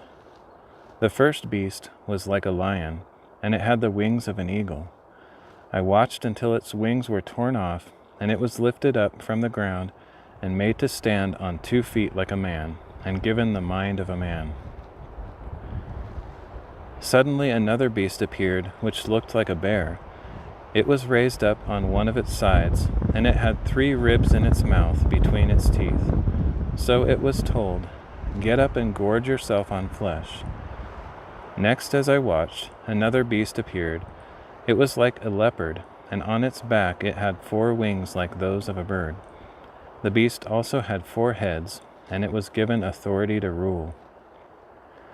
After this, as I watched in my vision in the night, suddenly a 4th beast appeared, and it was terrifying, dreadful and extremely strong, with large iron teeth. It devoured and crushed, then it trampled underfoot whatever was left. It was different from all the beasts before it, and it had 10 horns. While I was contemplating the horns, suddenly another horn, a little one, came up among them, and 3 of the first horns were uprooted before it. This horn had eyes like those of a man, and a mouth that spoke words of arrogance. As I continued to watch, thrones were set in place, and the Ancient of Days took his seat. His clothing was white as snow, and the hair of his head was like pure wool. His throne was flaming with fire, and its wheels were all ablaze. A river of fire was flowing, coming out from his presence. Thousands upon thousands attended him, and myriads upon myriads stood before him. The court was convened, and the books were opened. Then I kept watching because of the arrogant words the horn was speaking. As I continued to watch, the beast was slain, and its body was destroyed and thrown into the blazing fire. As for the rest of the beasts, their dominion was removed, but they were granted an extension of life for a season and a time. I don't feel comfortable sitting in this position here. Let's see. Need a little bit more stability on my foot.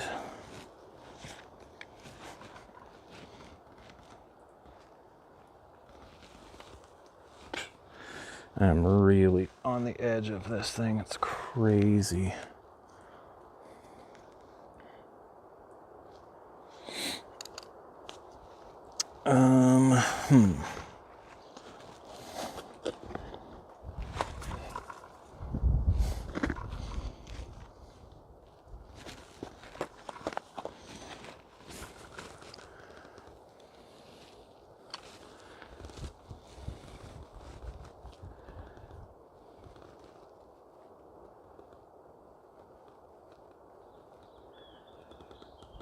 In my vision in the night, I continued to watch, and I saw one like the Son of Man coming with the clouds of heaven. He approached the Ancient of Days and was led into his presence. And he was given dominion, glory, and kingship, that the people of every nation and language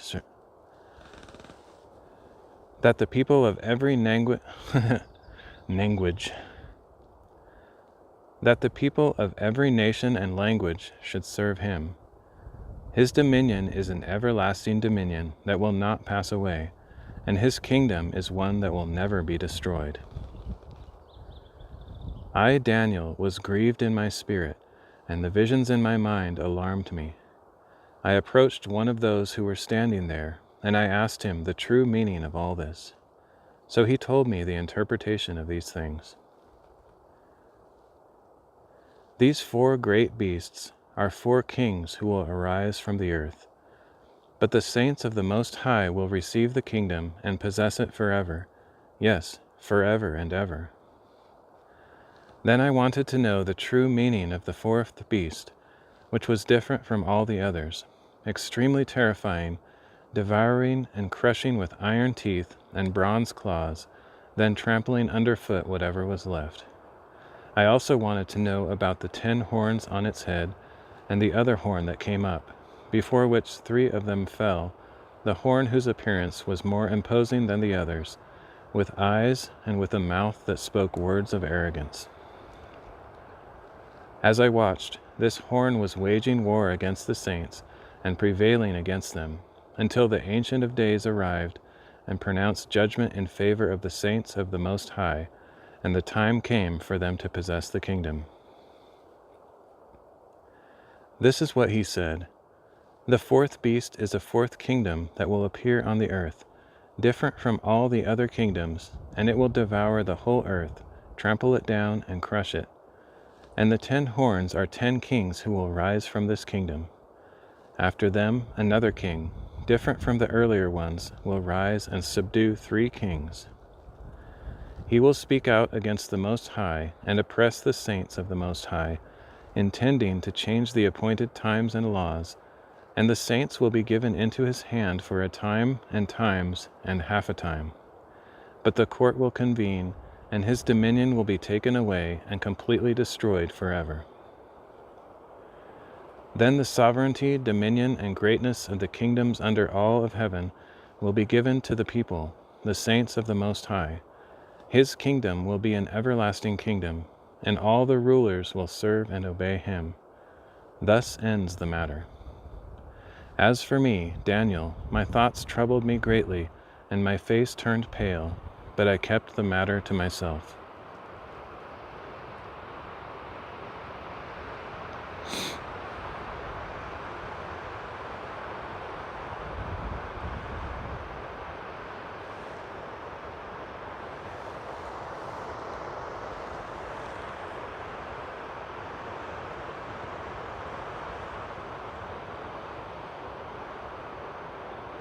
I don't know if I can do this whole reading in this weird position. It feels pretty sketchy.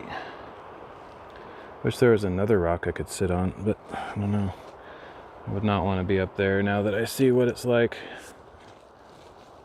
I could just stand down below the rock, I guess. It wouldn't be very comfy, but I feel like this is just a little bit precarious. Could straddle it like a horse. That's probably safer. Ugh.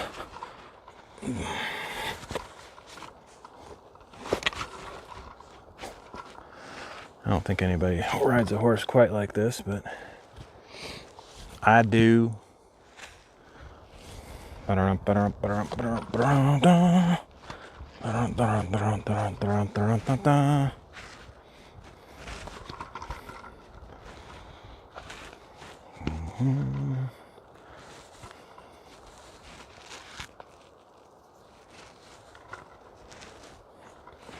Okay, well, I feel like I'm less likely to fall off the cliff doing this, but definitely looks weird. It feels weird.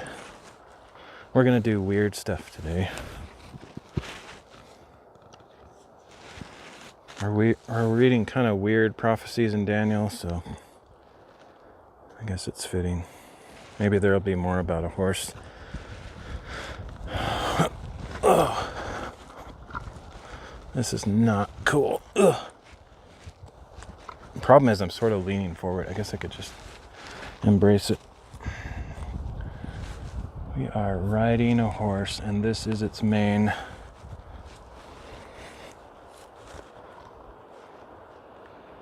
That's not too bad.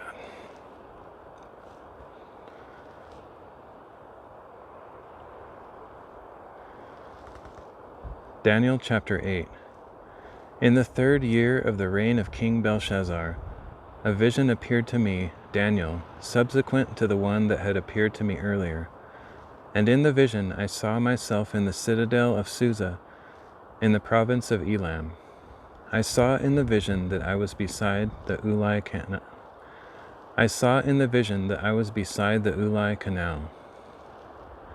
Then I lifted up my eyes and saw a ram with 2 horns standing beside the canal. The horns were long, but one was longer than the other, and the longer one grew up later. I saw the ram charging toward the west and the north and the south. No animal could stand against him, and there was no deliverance from his power. He did as he pleased and became great.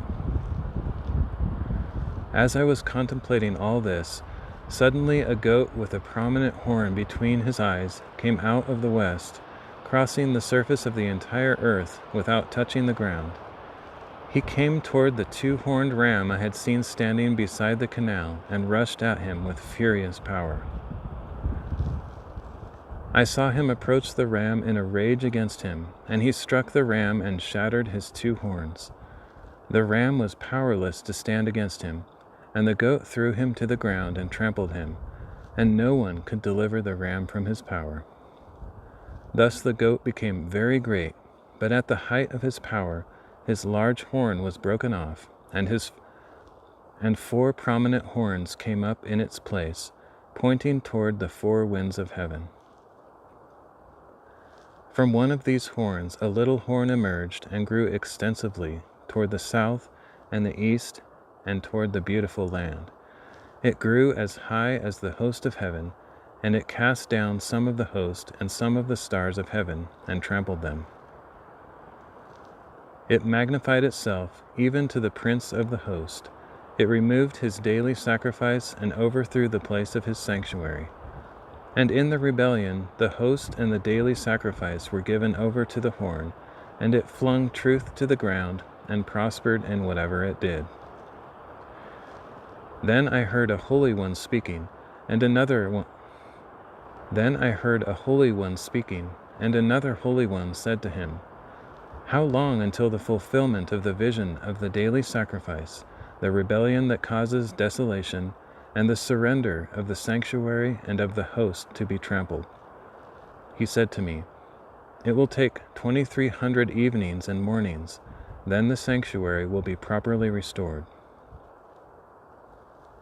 While I, Daniel, was watching the vision and trying to understand it, there stood before me one having the appearance of a man. And I heard the voice of a man calling from between the banks of the Ulai, "Gabriel, explain the vision to this man." As he came near to where I stood, I was terrified and fell face down. "Son of man," he said to me, "understand that the vision concerns the time of the end." While he was speaking with me, I fell into a deep sleep, with my face to the ground. Then he touched me, helped me to my feet, and said, "Behold, I will make known to you what will happen in the latter time of wrath, because it concerns the appointed time of the end. The 2-horned ram that you saw represents the kings of Media and Persia. The shaggy goat represents the king of Greece, and the large horn between his eyes is the first king. The 4 horns that replaced the broken one represent 4 kingdoms that will rise from that nation, but will not have the same power. In the latter part of their reign, when the rebellion has reached its full measure, an insolent king, skilled in intrigue, will come to the throne. His power will be great, but it will not be his own. He will cause terrible destruction and succeed in whatever he does. He will destroy the mighty men along with the holy people. Through his craft and by his hand, he will cause deceit to prosper, and in his own mind he will make himself great. In a time of peace he will destroy many, and he will even stand against the Prince of Princes. Yet he will be broken off, but not by human hands. The vision of the evenings and the mornings that has been spoken is true. Now you must seal up the vision, for it concerns the distant future." I, Daniel, was exhausted and lay ill for days. Then I got up and went about the king's business. I was confounded by the vision. It was beyond understanding.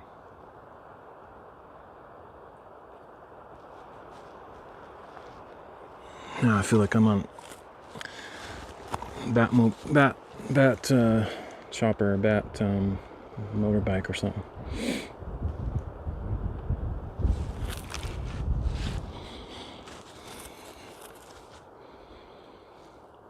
It's actually it's not that uncomfortable. I could probably take a nap like this, except if I fell asleep, I'd probably fall off the cliff.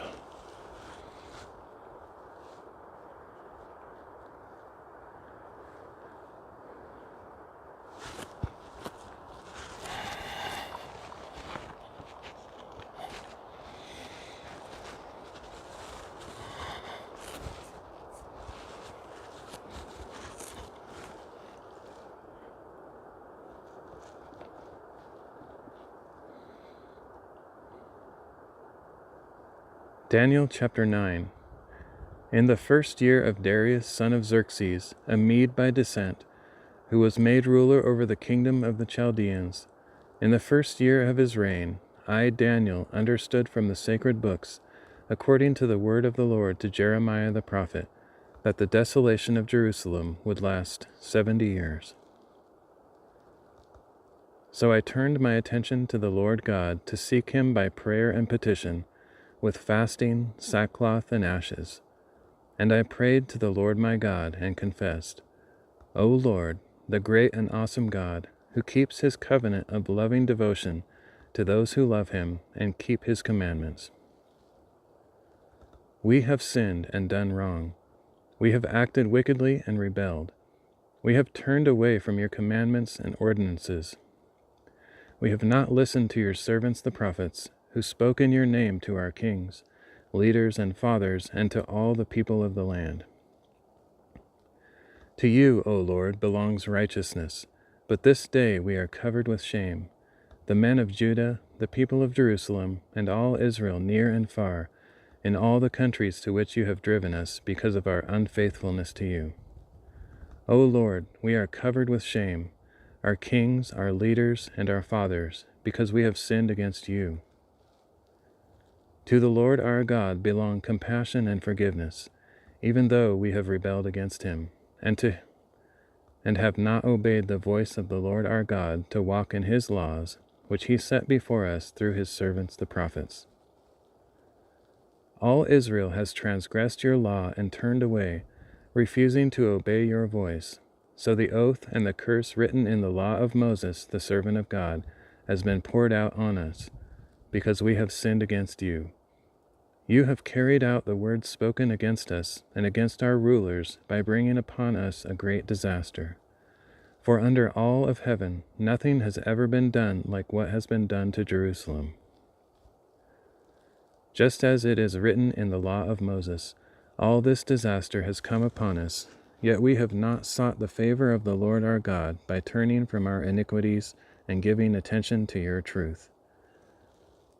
Therefore the Lord has kept the calamity in store and brought it upon us. For the Lord our God is righteous in all he does, yet we have not obeyed his voice. Now, O Lord our God, who brought your people out of the land of Egypt with a mighty hand, and who made for yourself a name renowned to this day, we have sinned. We have acted wickedly. O Lord, in keeping with all your righteous acts, I pray that your anger and wrath may turn away from your city Jerusalem, your holy mountain. For because of our sins and the iniquities of our fathers, Jerusalem and your people are a reproach to all around us. So now, our God, hear the prayers and petitions of your servant. For your sake, O Lord, cause your face to shine upon your desolate sanctuary. Incline your ear, O my God, and hear. Open your eyes and see the desolation of the city that bears your name. For we are not presenting our petitions before you because of our righteous acts, but because of your great compassion. O Lord, listen. O Lord, forgive. O Lord, hear and act. For your sake, O my God, do not delay, because your city and your people bear your name. While I was speaking, praying, confessing my sin and that of my people Israel, and presenting my petition before the Lord my God concerning his holy mountain. While I was still praying, Gabriel, the man I had seen in the earlier vision, came to me in swift flight about the time of the evening sacrifice. He instructed me and spoke with me, saying, "O Daniel, I have come now to give you insight and understanding. At the beginning of your petitions, an answer went out, and I have come to tell you, for you are highly precious, to consider the message and understanding the vision. So consider the message and understand the vision.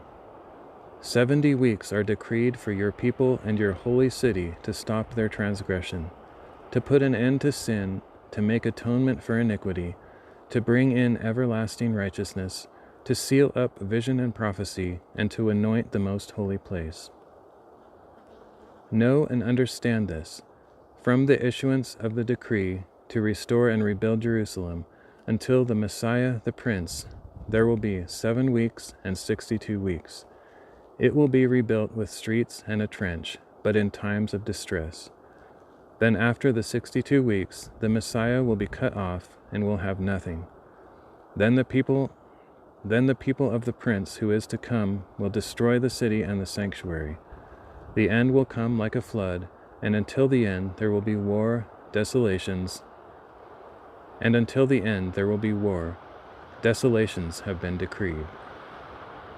And he will confirm a covenant with many for 1 week, but in the middle of the week he will put an end to sacrifice and offering. And on the wing of the temple will come the abomination that causes desolation, until the decreed destruction is poured out upon him.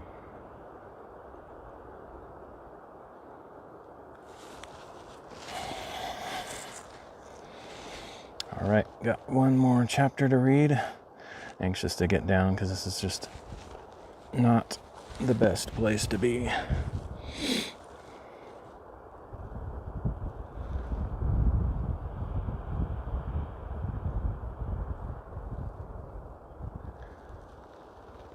Revelation chapter 5. Then I saw a scroll in the right hand of the one seated on the throne. It had writing on both sides and was sealed with 7 seals. And I saw a mighty angel proclaiming in a loud voice, "Who is worthy to break the seals and open the scroll?" But no one in heaven or on earth or under the earth was able to open the scroll or look inside it. And I began to weep bitterly, because no one was found worthy to open the scroll or look inside it.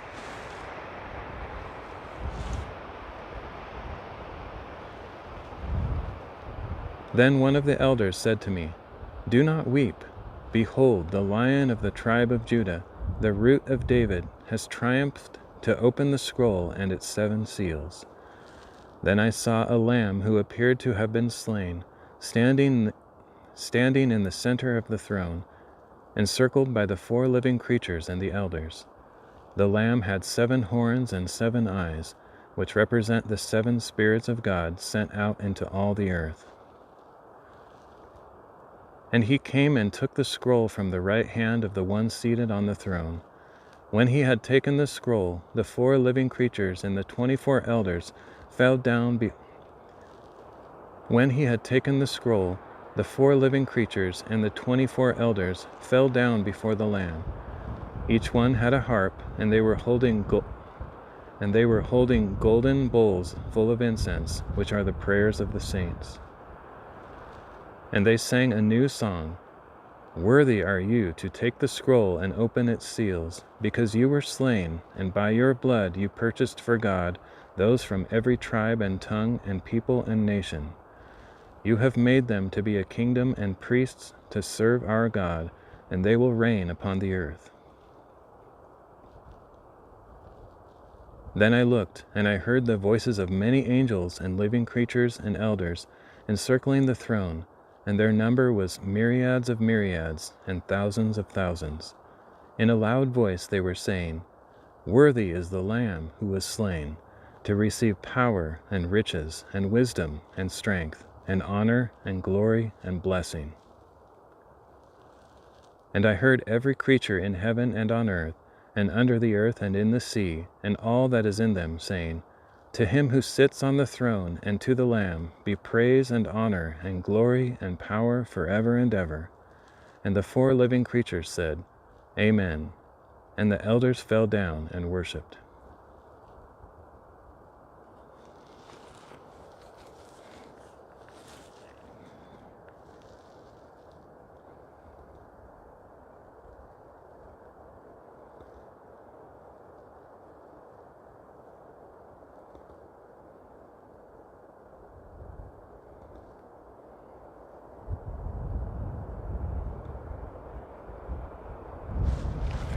Okay, let's see if I can get down.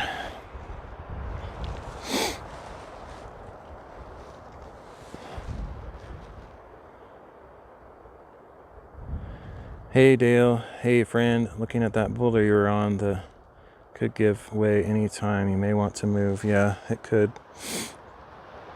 I just finished my reading, so I will get down. I'm on a horse though. I've only ridden a horse once. If you saw the other side of this, you would freak out. It's completely nuts. But that's all right.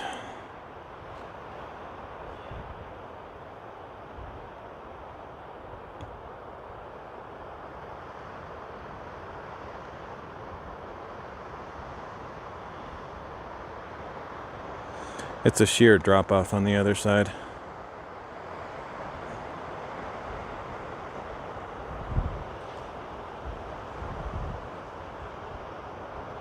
The way I figure it, most of these rocks have been here for hundreds or thousands of years, so the likelihood of them falling when I happen to be here is fairly small, although my presence and force upon it may be just what it needs, but I try to be a little bit reasonable, just a little bit. Ugh. But yeah, it's actually a far steeper drop off on the other side. It's completely nuts. It's actually beyond vertical, it's overhanging. Okay.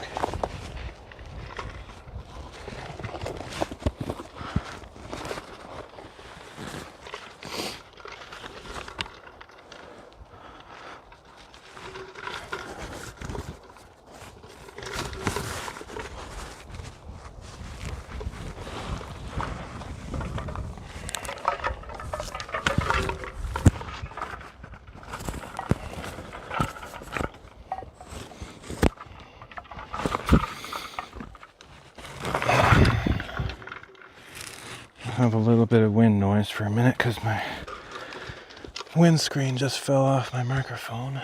Thankfully it fell on this side and not the other side. I can probably retrieve it.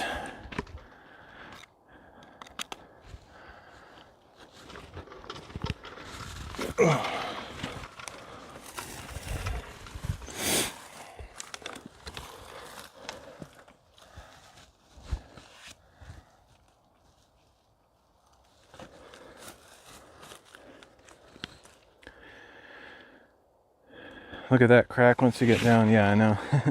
The thing is, it's probably several tons, so it would probably take several tons of opposing force for it to actually move from its position. But yeah, it's definitely a bit precarious. Oh, or as I like to say, precarious.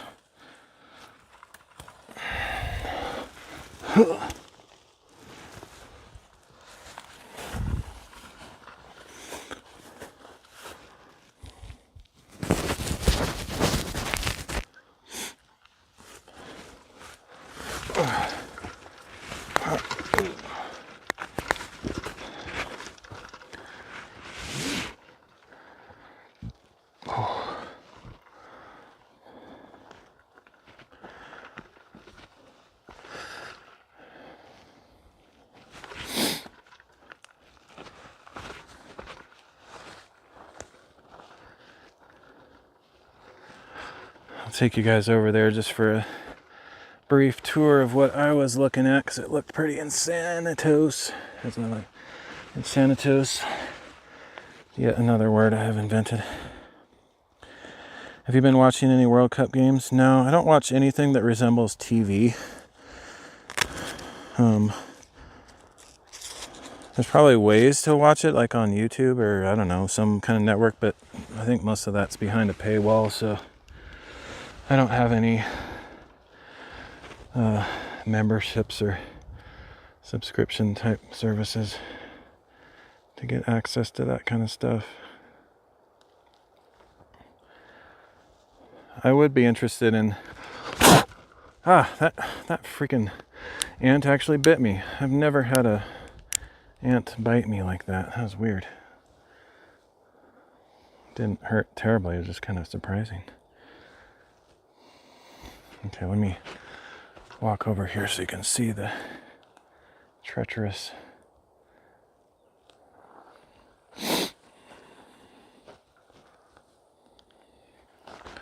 the treacherousness.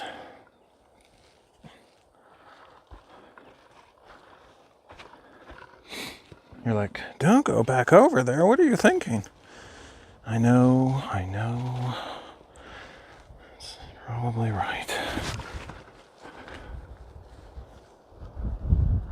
Cannot see the screen. Massive reflections. Uncle bites. Oh, uncle bites. What are uncle bites? Like, if you have an uncle that bites, that would be weird. Is that like an actual insect or something?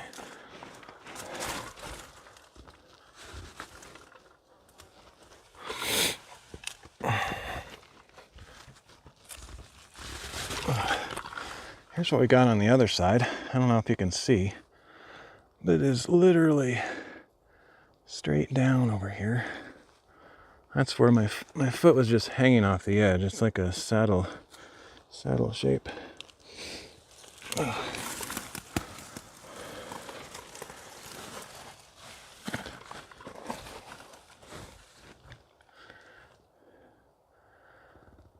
no way I would have straddled that raw. Oh, ant bites, uncle bites. Oh, I should have caught that. Very good, very good. Well done. You get a gold star for puns. I just lost it completely.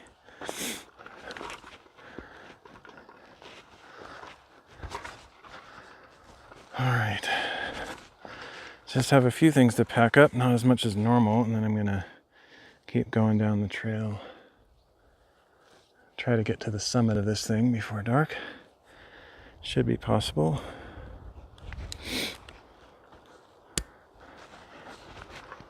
Get some flowers while we're waiting.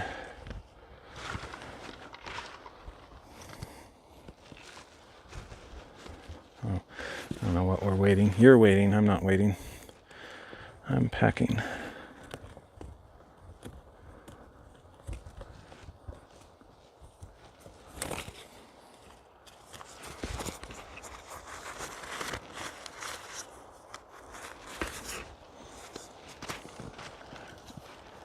Anyway, I hope you're doing well. I'm assuming that you probably are watching the World Cup from your question, but I don't really watch anything.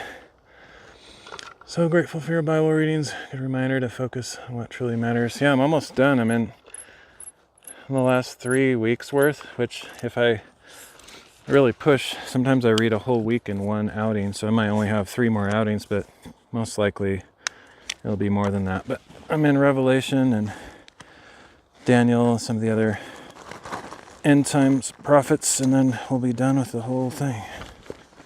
And then I have to decide what I'm going to do after that. I have a ton of editing to do, like an indescribably large amount of editing to do to make single videos out of each chapter for my second channel. And I'll probably work on that, but I don't know if I'll do that on stream because it's kind of boring to watch, but that's probably what I'll be working on behind the scenes.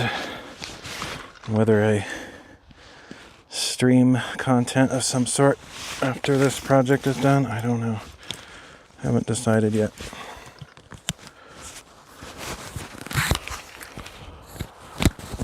Oops. Part of me just wants to not stream anymore, at least not much.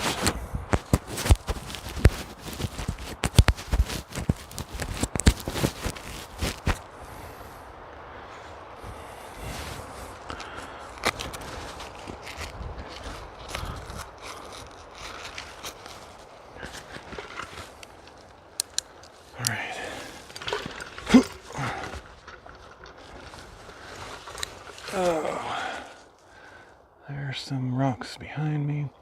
It's really hard to see my screen because there's so much dust. I think I got everything. One last look at the Rock of Doom. We're gonna head up this way somewhere. I came down just to explore that rock, see if it was worth doing a reading on, and well, I guess it was, but I'll probably never do that again. That was pretty crazy, actually.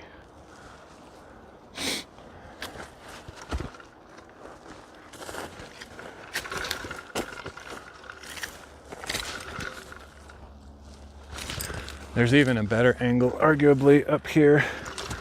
I could have had this tree in the foreground and all these green bushes, and there's the same rock I was sitting on. Flo and the Rock of Doom. Sounds like a movie title. Sure does.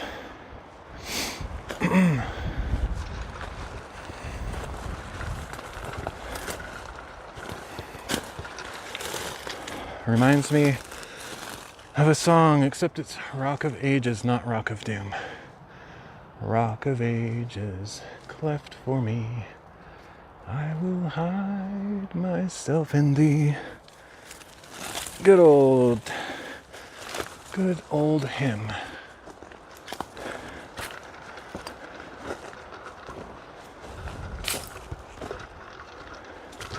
This is crazy. I think it's possible that somebody took a motorcycle up here.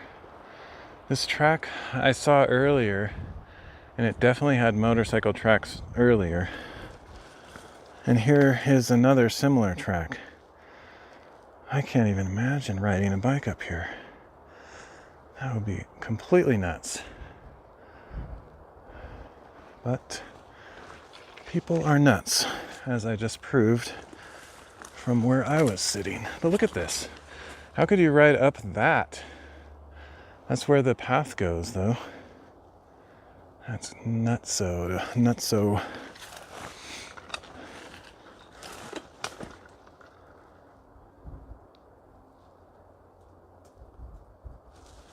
All right, let's see if we can get up to the ridge from here.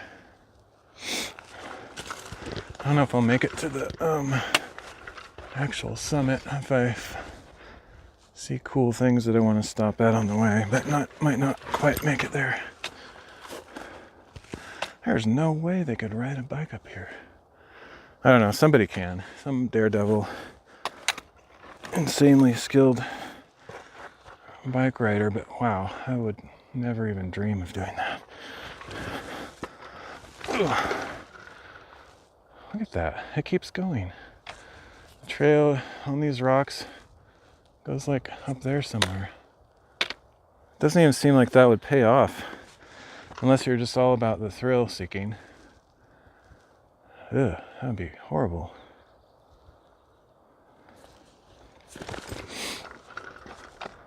Oh, this is an awesome spot. Sitting on that rock would be sick. I might have to do that. Shall I? Problem is getting the camera out of the glare will be difficult. Oh, it's a pretty cool spot though. I'll try. Let's see what it looks like when I put the camera down. If it looks reasonable.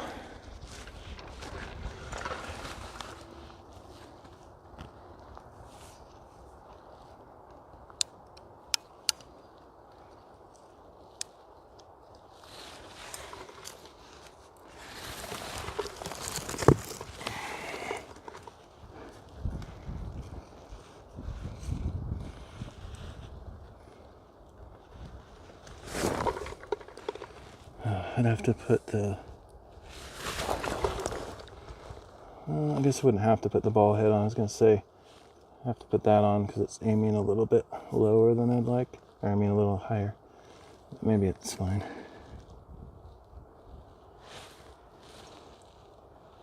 Let's do something like that. We'll try it. perhaps a little bit nutty. I don't know how stable this tripod is where it's at.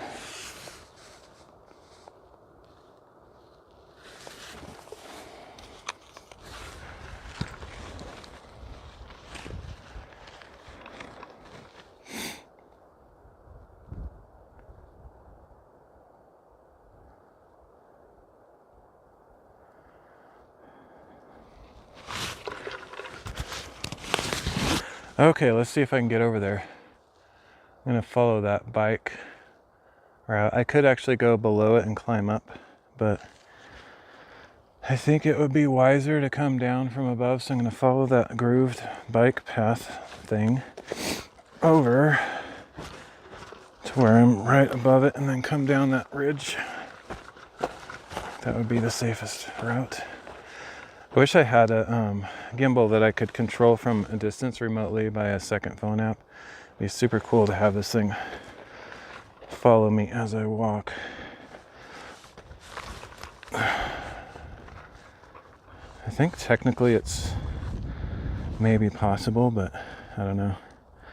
I should check. That would be sick. Can you imagine? All this time I could have done that? I doubt it.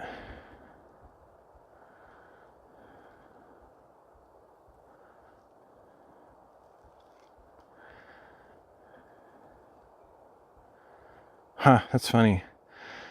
When I open the Insta360 app, it says Think Bold, and Dale Bold was just here. Not sure if he's still here, but that's funny. I don't think this will work. I think it will kill the connection that I have on right now. But I want to try it just for fun.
This app is junk.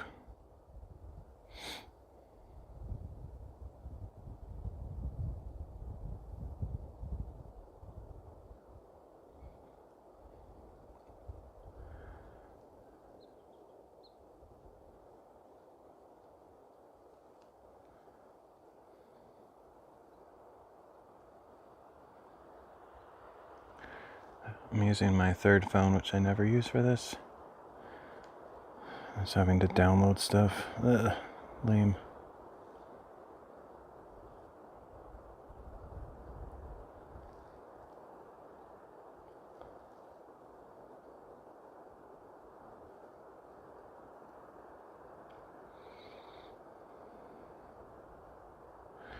Oh, the other thing I forgot to do is Need to change the chat so it's not on screen before I go over there. Glad I thought of that. Ooh. Okay.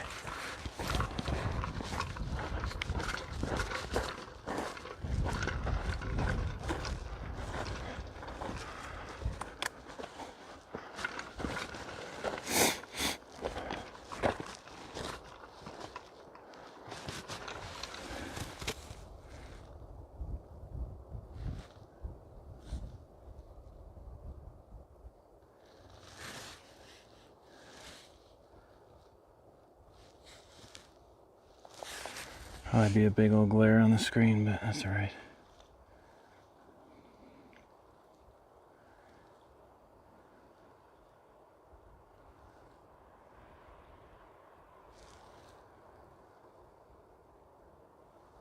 Oh, I should take my backpack off. I still have it on for no reason.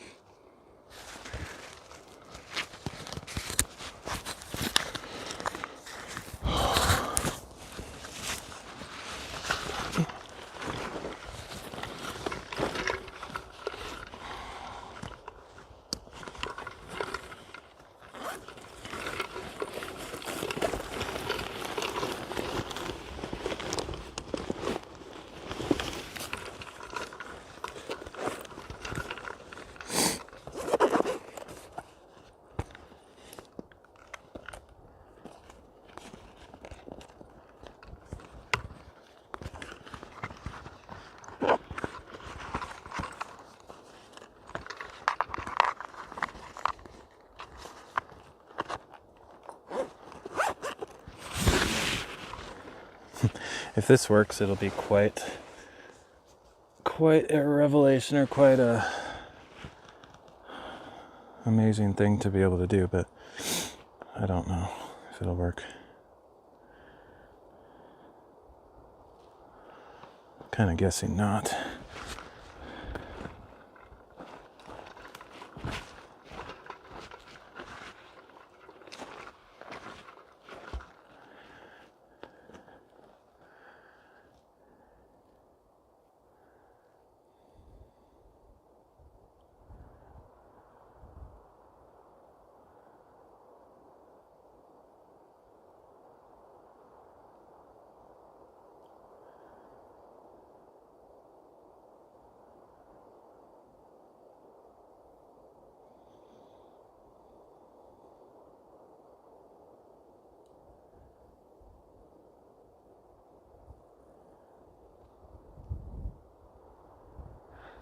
Oh, this download is taking a million years. Ugh, stupid junk. It's kind of like opening your video game console after not using it for about 3 years. There's like 5 trillion updates. It's so annoying.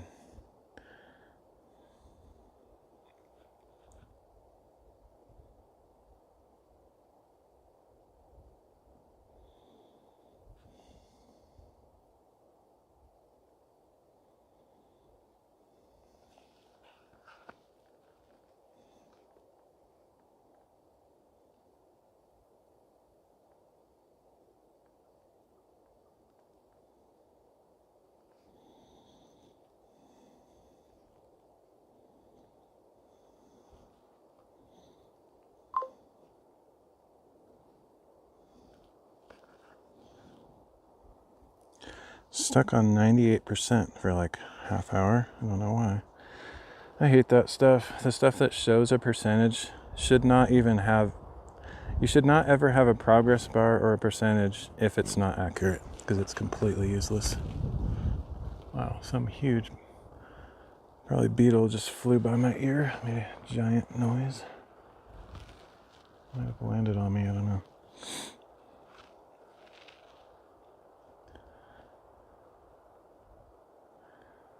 Oh, come on, hurry up.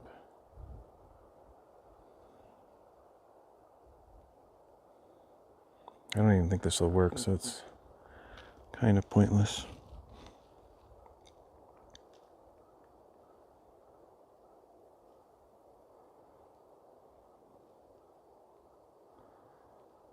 Seriously? 99% for ever?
like I can actually sort of, I don't know how to change the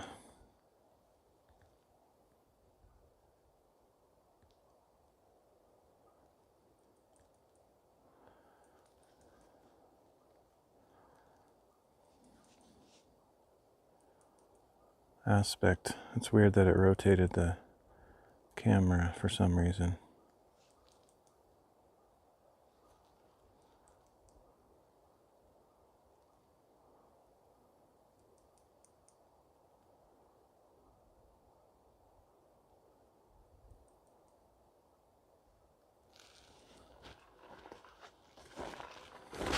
It looks like theoretically though it might be possible to do that, but not with my current setup. I guess the gimbal just died or whatever.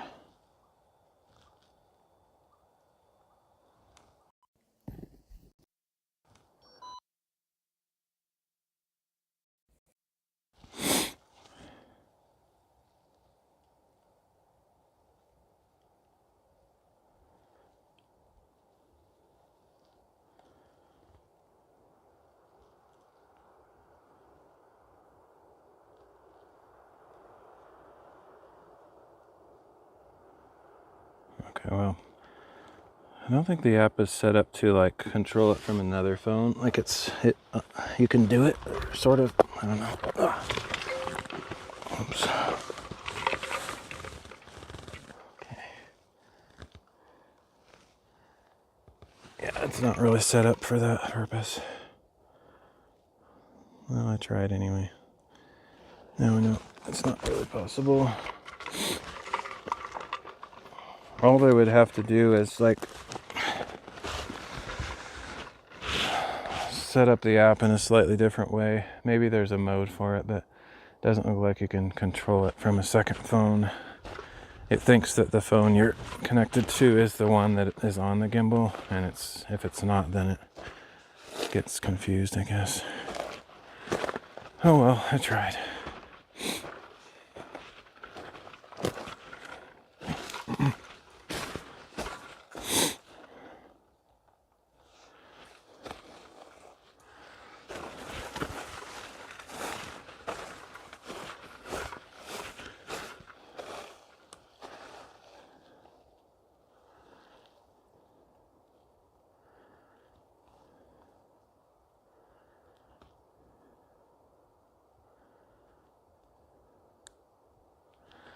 I also didn't check to see if the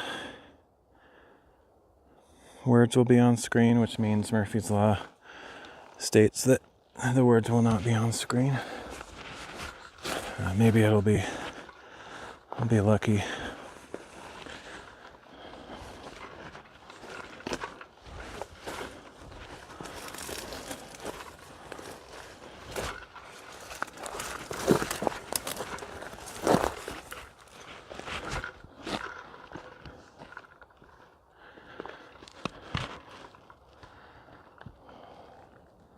This is another drop-off on either side, but it's way less dangerous because the width of this platform is way thicker. So first of all, I don't have to straddle it like a horse, and there's a very small chance of it breaking off while I'm here. Probably not much chance on the other one either, but this one is very large. So I'm even less worried about it. This little part could maybe kick that part off if I hit it hard enough. Okay, let's do a little bit of charging while I'm here. That's why I grabbed this.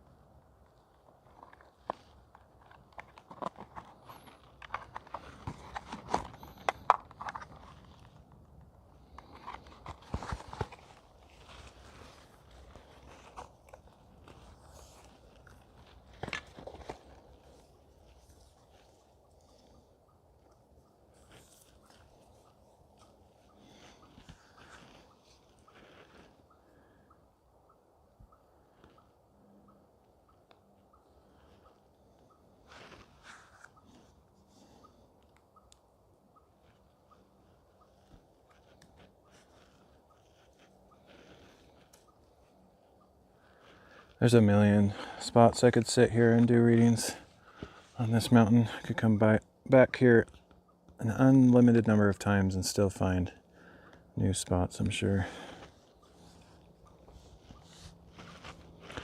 As for this reading, assuming that it actually works and shows on screen, I'm going to be reading Daniel 10 to 12 and Revelation 6.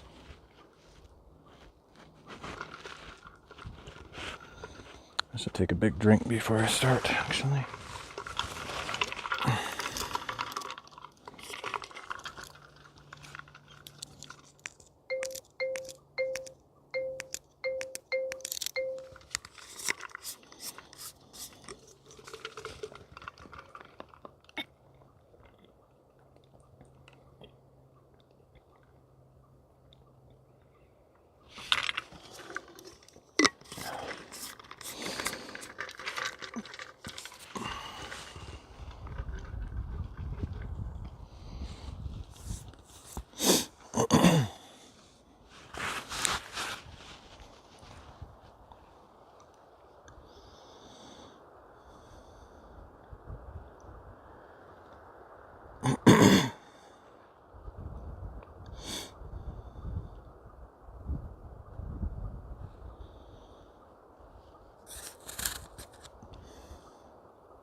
Daniel chapter 10. In the 3rd year of Cyrus, king of Persia, a message was revealed to Daniel, who was called Belteshazzar. The message was true, and it concerned a great conflict, and the understanding of the message was given to him in a vision. In those days I, Daniel, was mourning for In those days I, Daniel, was mourning for that is a tongue twister. 3 full weeks. In those days I, Daniel, was mourning for 3 full weeks. I ate no rich food, no meat or wine entered my mouth, and I did not anoint myself with oil until the 3 weeks were completed. On the 24th day of the 1st month, as I was standing on the bank of the river, as I was standing on the bank of the great river, the Tigris, I lifted up my eyes, and behold, there was a certain man dressed in linen, with a belt of fine gold from Uphaz around his waist. His body was like beryl, his face like the brilliance of lightning, his eyes like flaming torches, his arms and legs like the gleam of polished bronze, and his voice like the sound of a multitude. Only I, Daniel, saw the vision. The men with me did not see it. But a great terror fell upon them, and they ran and hid themselves. So I was left alone, gazing at this great vision. No strength remained in me. My face grew deathly pale, and I was powerless. I heard the sound of his words, and as I listened, I fell into a deep sleep, with my face to the ground. Suddenly a hand touched me, and set me trembling on my hands and knees. He said to me, Daniel, you are a man who is highly precious. Consider carefully the words that I am about to say to you. Stand up, for I have now been sent to you. And when he had said this to me, I stood up, trembling. Do not be afraid, Daniel, he said, for from the first day that you purposed to understand and to humble yourself before your God, your words were heard, and I have come in response to them. However, the prince of the kingdom of Persia opposed me for 21 days. Then Michael, one of the chief princes, came to help me, for I had been left there with the kings of Persia. Now I have come to explain to you what will happen to your people in the latter days, for the vision concerns those days. While he was speaking these words to me, I set my face toward the ground and became speechless. And suddenly one with the likeness of a man touched my lips, and I opened my mouth and said to the one standing before me, My Lord, because of the vision I am overcome with anguish, and I have no strength. How can I, your servant, speak with you, my Lord? Now I have no strength, nor is any breath left in me. Again, the one with the likeness of a man touched me and strengthened me. Do not be afraid, you who are highly precious, he said. Peace be with you. Be strong now, be very strong. As he spoke with me, I was strengthened and said, Speak, my Lord, for you have strengthened me.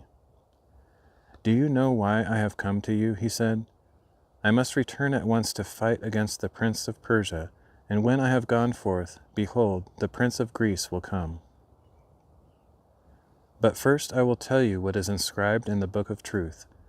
Yet no one has the courage to support me against these, except Michael, your prince.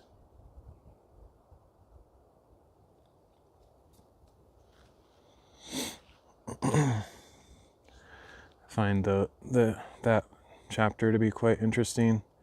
It's kind of revealing some of what happens behind the scenes in the unseen realm, spiritual warfare and stuff like that. Michael is most likely referring to the archangel Michael, and this is probably one of the lower angels, but also probably a significant warrior in the spiritual realms, and just kind of revealing what some of that might look like.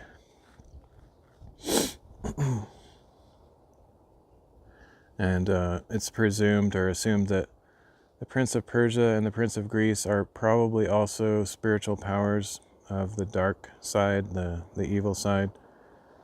It might also be referring to the actual kings of those places, but they are controlled by dark forces most likely. That's how I kind of interpret it. I haven't done a deep study on it, but that's probably what it's talking about.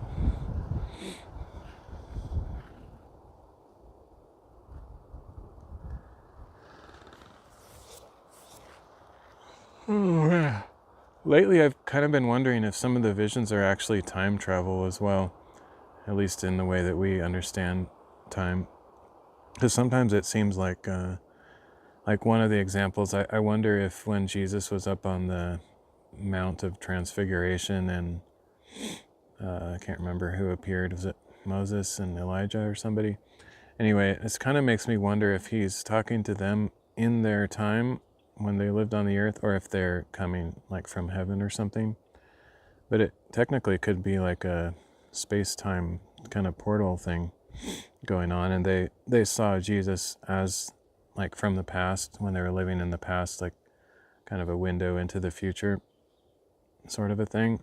Or it could be when they're in heaven in the same time-space kind of a thing. Anyway, it's interesting. Some of the visions definitely are showing things that are going to happen in the future. Whether they're actually windows into the future or not, or just like a representation of them, don't really know, but it could be either. I'm not really sure.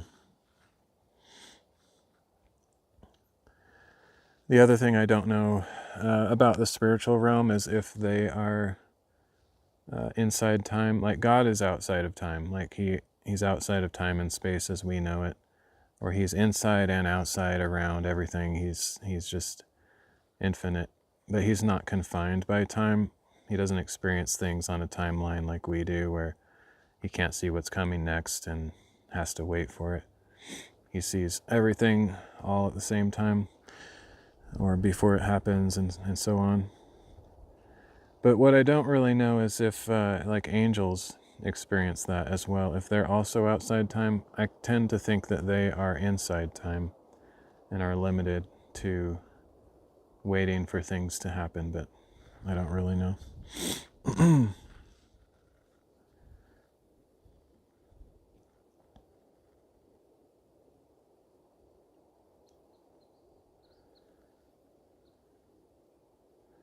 Daniel chapter 11. And I, in the first year of Darius the Mede, stood up to strengthen and protect him. Now then, I will tell you the truth. 3 more kings will arise in Persia, and then a 4th, who will be far richer than all the others. By the power of his wealth, he will stir up everyone against the kingdom of Greece. Then a mighty king will arise, who will rule with great authority and do as he pleases. But as soon as he is established, his kingdom will be broken up and parceled His kingdom will be broken up and parceled out. His kingdom will be broken up and parceled out toward the four winds of heaven. It will not go to his descendants, nor will it have the authority with which he ruled, because his kingdom will be uprooted and given to others. The king of the south will grow strong, but one of his commanders will grow even stronger and will rule his own kingdom with great authority. After some years they will form an alliance, and the daughter of the king of the south will go to the king of the north to seal the agreement. But his daughter will not retain her position of power, nor will his strength endure. At that time she will be given up, along with her royal escort and her father and the one who supported her. But one from her family line will rise up in his place, come against the army of the king of the north, and enter his fortress, fighting and prevailing. He will take even their gods captive to Egypt, with their metal images and their precious vessels of silver and gold. For some years he will stay away from the king of the north, who will invade the realm of the king of the south and then return to his own land. But his sons will stir up strife and assemble a great army, which will advance forcefully, sweeping through like a flood, and will again carry the battle as far as his fortress. In a rage, the king of the south will march out to fight the king of the north, who will raise a large army, but it will be delivered into the hand of his enemy. When the army is carried off, the king of the south will be proud in heart and will cast down tens of thousands, but he will not triumph. For the king of the north will raise another army, larger than the first, and after some years he will advance with a great army and many supplies. In those times many will rise up against the king of the south. Violent ones among your own people will exalt themselves in fulfillment of the vision, but they will fail. Then the king of the north will come, build up a siege ramp, and capture a fortified city. The forces of the south will not stand. Even their best troops will not be able to resist. The invader will do as he pleases, and no one will stand against him. He will establish himself in the beautiful land with destruction in his hand. He will resolve to come with the strength of his whole arm. He will resolve to come with the strength of his whole kingdom, and will reach an agreement with the king of the south. He will give him a daughter in marriage in order to overthrow the kingdom, but his plan will not succeed or help him. Then he will turn his face to the coastlands and capture many of them, but a commander will put an end to his reproach and will turn it back upon him. After this, he will turn back toward the fortresses of his own land, but he will stumble and fall and be no more. In his place one will arise who will send out a tax collector for the glory of the kingdom, but within a few days he will be destroyed, though not in anger or in battle. In his place a despicable person will arise. Royal honors will not be given to him, but he will come in a time of peace and seize the kingdom by intrigue. Then a flood of forces will be swept away before him and destroyed, along with a prince of the covenant. After an alliance is made with him, he will act deceitfully, for he will rise to power with only a few people. In a time of peace, he will invade the richest provinces and do what his fathers and forefathers never did. He will lavish plunder, loot, and wealth on his followers, and he will plot against the strongholds, but only for a time.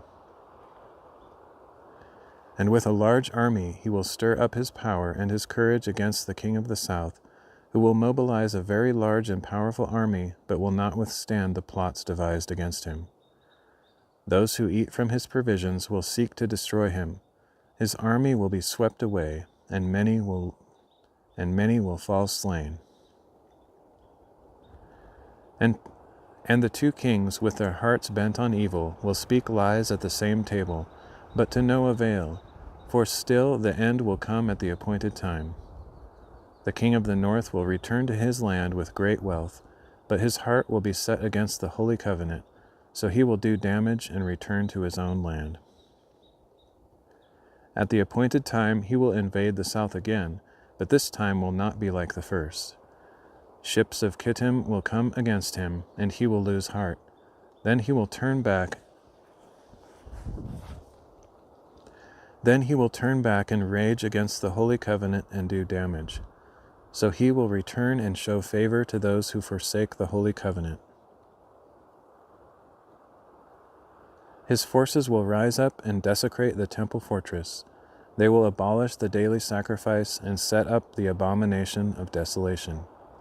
With flattery he will corrupt those who violate the covenant, but the people who know their God will firmly resist him. Those with insight will instruct many, though for a time they will fall by sword or flame, or be captured or plundered. Now when they fall, they will be granted a little help, but many will join them insincerely. Some of the wise will fall, so that they may be refined, purified, and made spotless until the time of the end, for it will still come at the appointed time. Then the king will do as he pleases, and will exalt and magnify himself above every god, and he will speak monstrous things against the God of gods. He will be successful until the time of wrath is completed, for what has been decreed must be accomplished. He will show no regard for the gods of his fathers, nor for the one desired by women, nor for any other god, because he will magnify himself above them all. And in their place he will honor a god of fortresses, a god his fathers did not know, with gold, silver, precious stones, and riches. He will attack the strongest fortresses with the help of a foreign god, and will greatly honor those who acknowledge him, making them rulers over many and distributing the land for a price. At the time of the end, the king of the south will engage him in battle, but the king of the north will storm out against him with chariots, horsemen, and many ships, invading many countries and sweeping through them like a flood. He will also invade the beautiful land, and many countries will fall. But these will be delivered from his hand: Edom, Moab, and the leaders of the Ammonites. He will extend his power over many countries, and not even the land of Egypt will escape. He will gain control of the treasuries. He will gain control of the treasures of gold and silver, and over all the riches of Egypt, and the Libyans and Cushites will also submit to him. But news from the east and the north will alarm him, and he will go out with great fury to destroy many and devote them to destruction. He will pitch his royal tents between the sea and the beautiful holy mountain, but he will meet his end with no one to help him.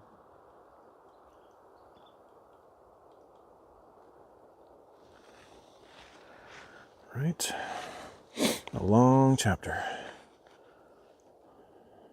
This next one is shorter though.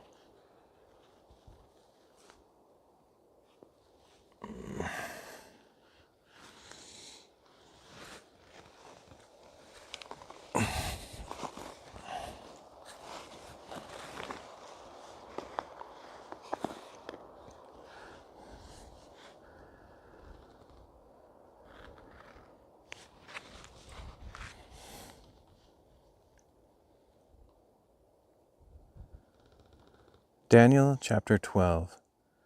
At that time, Michael, the great prince who stands watch over your people, will rise up. There will be a time of distress, the likes of which will not have occurred from the beginning of nations until that time. But at that time, your people, everyone whose name is found written in the book, will be delivered. And many who sleep in the dust of the earth will awake, some to everlasting life, but others to shame and everlasting contempt. Then the wise will shine like the brightness of the heavens, and those who lead many to righteousness will shine like the stars forever and ever. But you, Daniel, shut up these words and seal the book until the time of the end.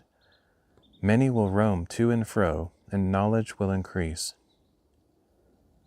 Then I, Daniel, looked and saw two others standing there, one on this bank of the river, and one on the opposite bank. One of them said to the man dressed in linen, who was above the waters of the river. How long until the fulfillment of these wonders? And the man dressed in linen, who was above the waters of the river, raised his right hand and his left hand toward heaven, and I heard him swear by him who lives forever, saying, It will be for a time and times and half a time. When the power of the holy people has finally been shattered, all these things will be completed. I heard, but I did not understand.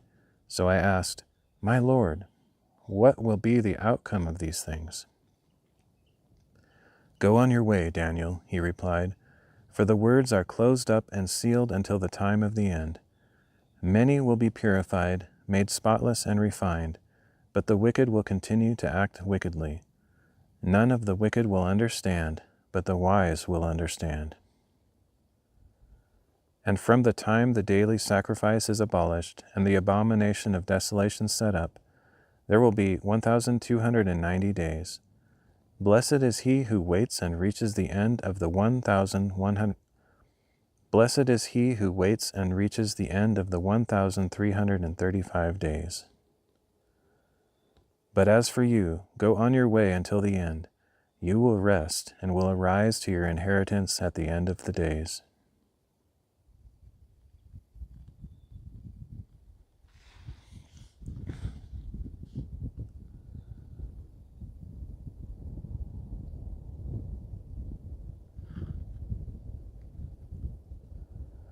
Revelation chapter 6. Then I watched as the Lamb opened one of the 7 seals, and I heard one of the 4 living creatures say in a thunderous voice, Come.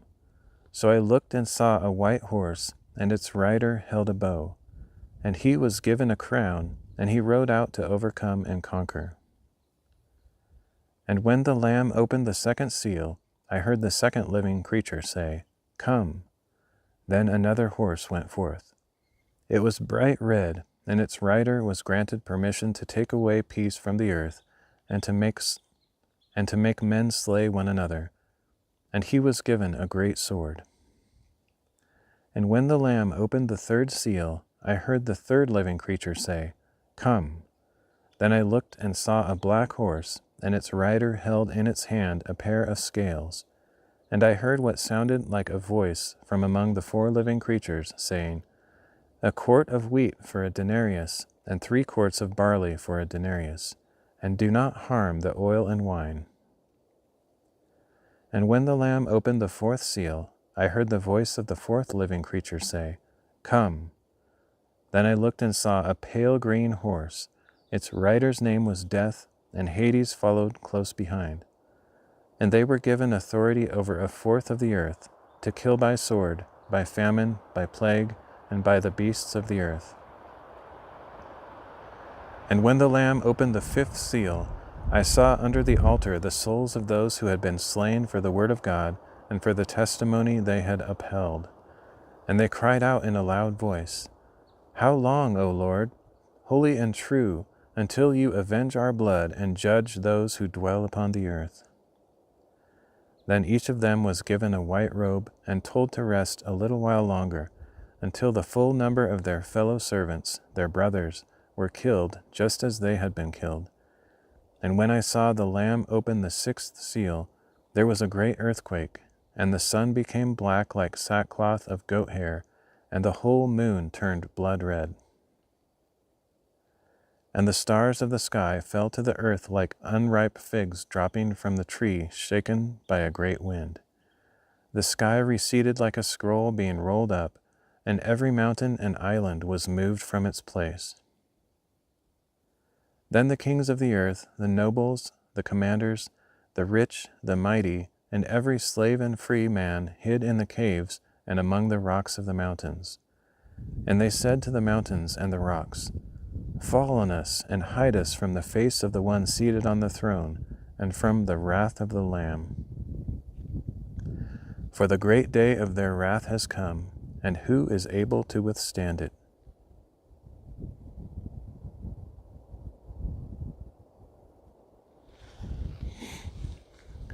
Looks like my timing was a little bit off today. Had I read that reading just a right back there, I would have been sitting on the saddle for the horse illustration.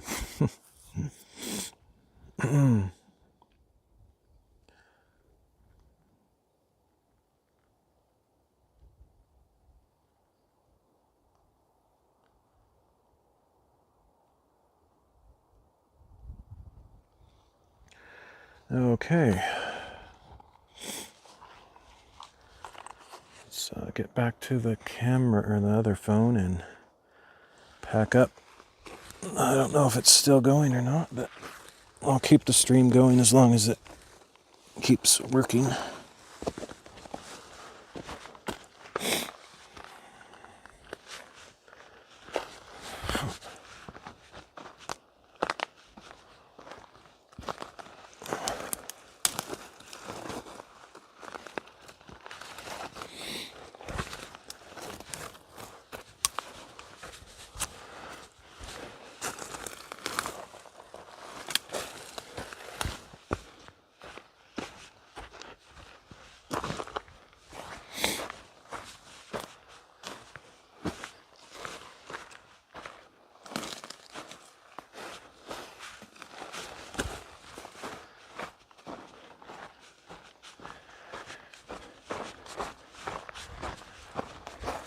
Oh, I think I left my water bottle over there somehow. I kind of thought I might do that, just because I had it sitting in a weird spot.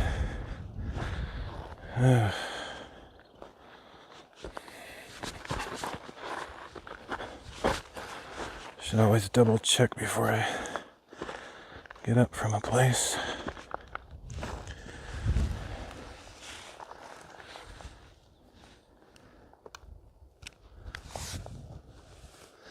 Can't tell, but it looks like it's still recording. Okay, I'm gonna go grab that. I'll be right back.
Okay, pack up and then I'll keep going here.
here we go.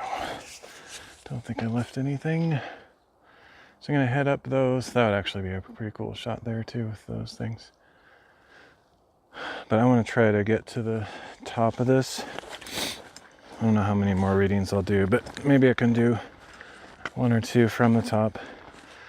I don't think there's going to be much of a sunset today. There's no clouds in the sky, which usually means the sunset's kind of pretty boring, really. Although there's still time, there could be clouds later, but I doubt it. Usually when it's this clear, it stays pretty clear.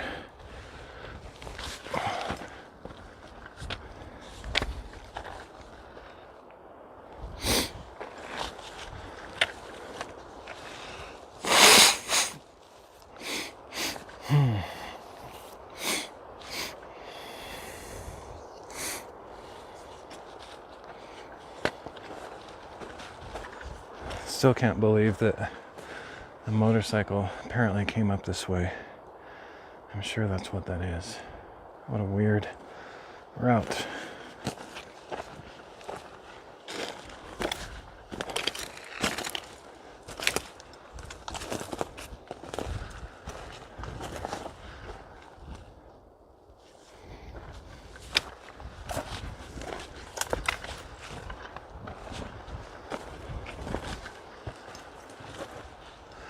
Not totally sure about that though. It could just be animal tracks here, but I know earlier when I saw a path like this, it had actual motorbike tread in it. I don't see any right here, but not sure. So this could just be a game trail of sorts. Oh, that's kind of cool looking. That would not be a bad spot to do a reading.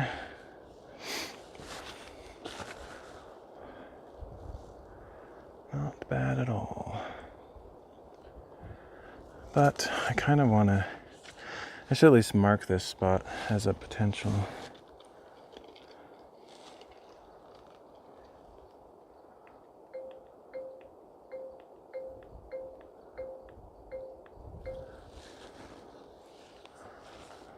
That is a good spot.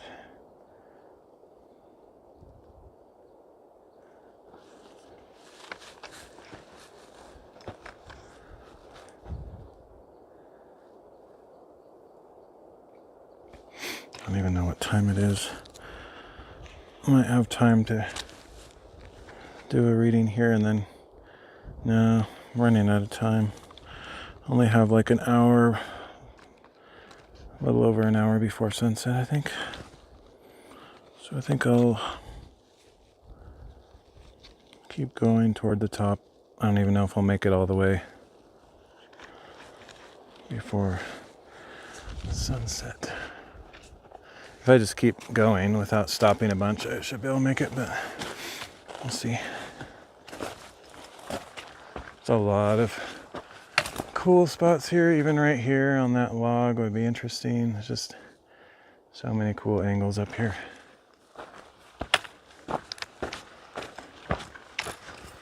I got quite a ways to go before the summit, but it's not crazy far. It's just a little bit treacherous and climbing and stuff. Actually, I should have gone this way.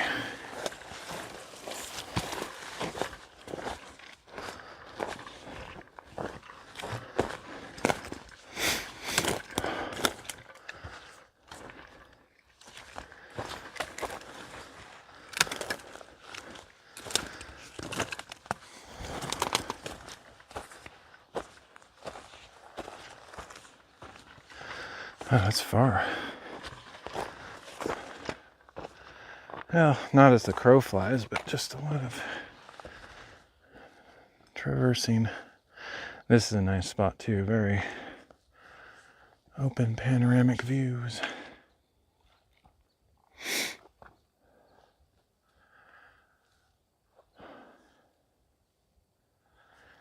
Mark this as a potential spot also.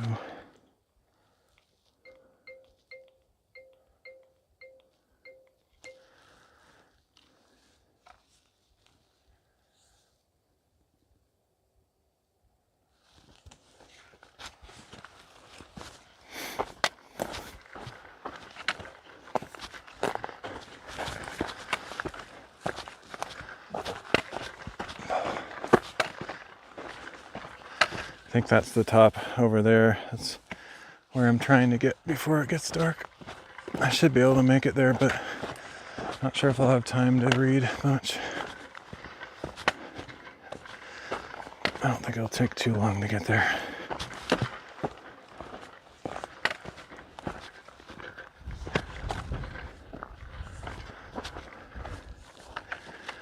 This would be a nice spot. I'll mark this one too.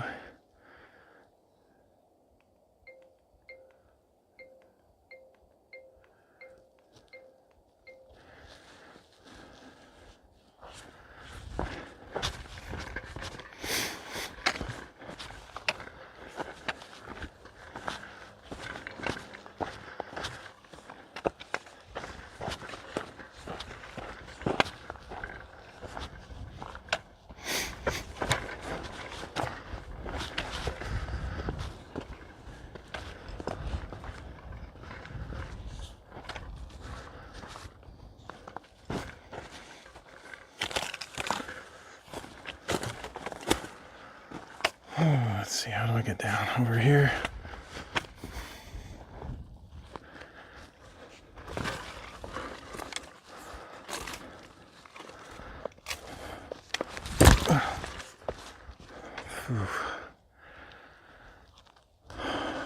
To go down, to go up.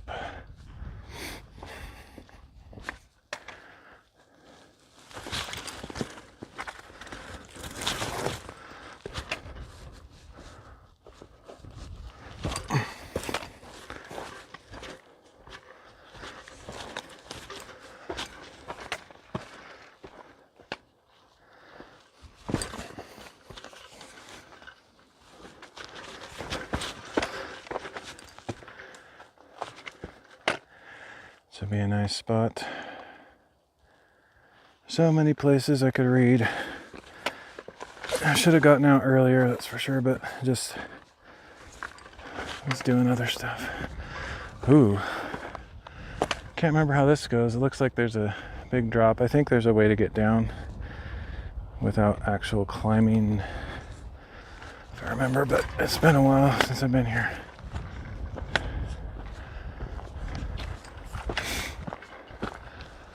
I think, yeah, like right here, it's garbage. It's like, it's a huge drop off. But, I don't remember how far back I have to go before there's a safe way to get down. I could get down right there on this little ledge there, but not with all this gear I'm carrying.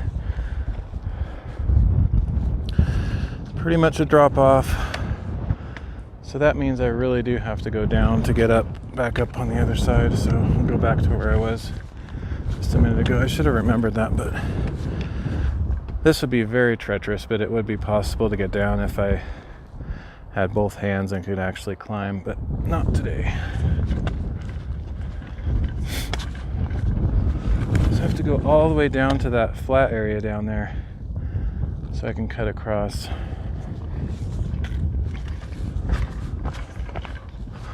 Totally forgot entirely about that. I don't come up here often.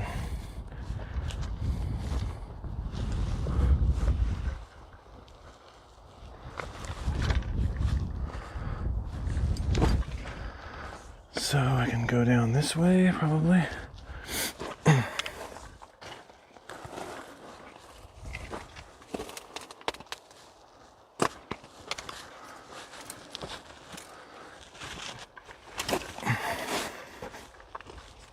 Yeah, I think this is the way I normally go. When I looked at this, I thought, oh, I've been there before, but I thought it was a way to like leave to go all the way down, but it's really, you have to go here in order to get to the summit, which is weird. It's not intuitive.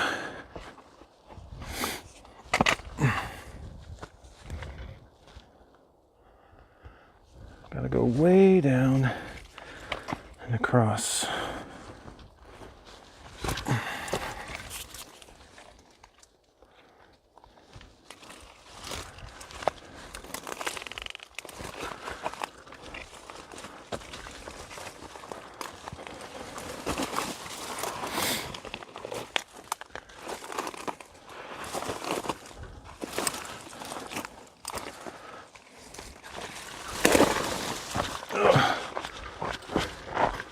Oh, that sucked. This would be a cool spot for a reading too with that thing on the side. Let's mark it, I guess.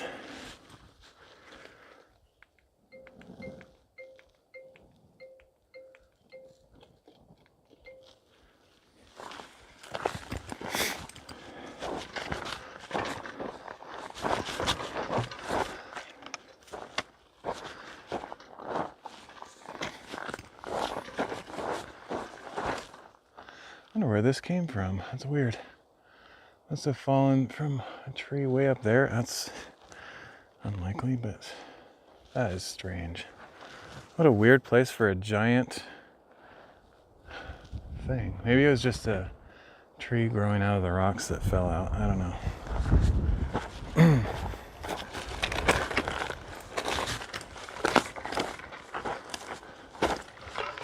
Probably been here and I said the same thing last time I was here. I don't actually remember seeing that there, but I probably did.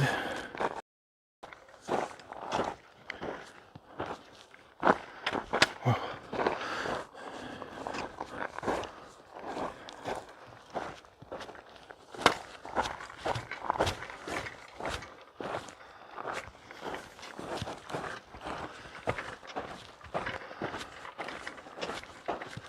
Actually, even though I said it'll probably take a while to get to the top, I thought I was kind of being exaggerating, and I thought, oh, it won't be that long, but it actually is quite a trek.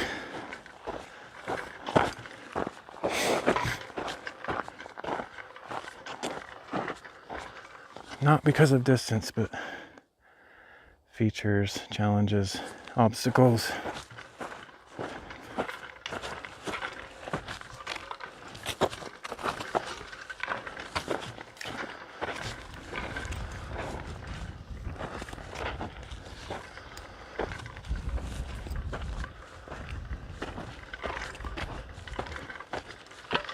Starting to get into golden hour.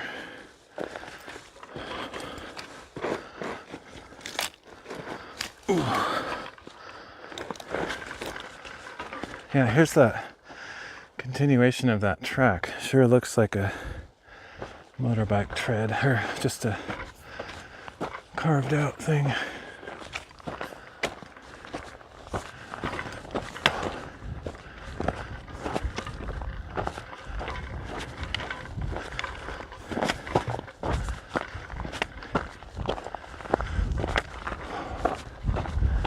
This might be another one of those scenarios where I have to go down around the side of this thing instead of up over it. But since I don't remember, I go up until it shows itself to be impassable.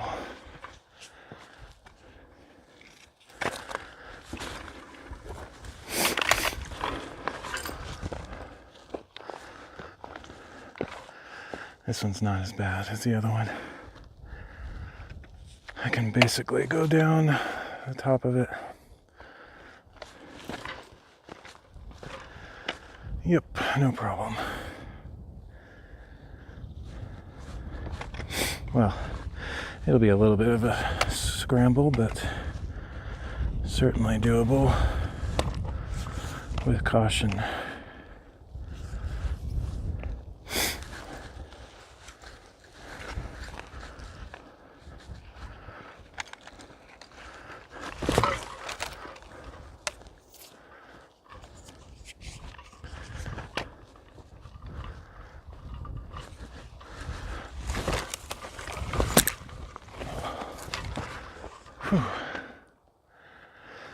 I forgot how far this is. I still have several obstacles to overcome. That stuff's kind of cool looking.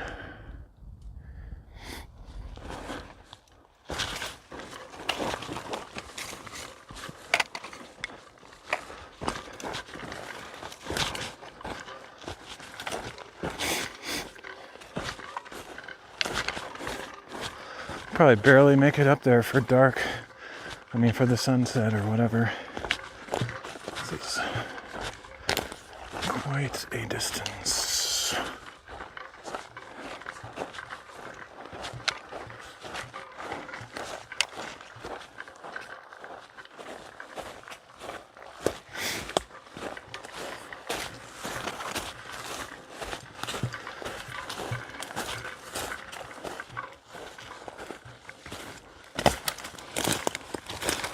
And here's that track again. I think that's new. I don't think that was here when I came before. It's very pronounced.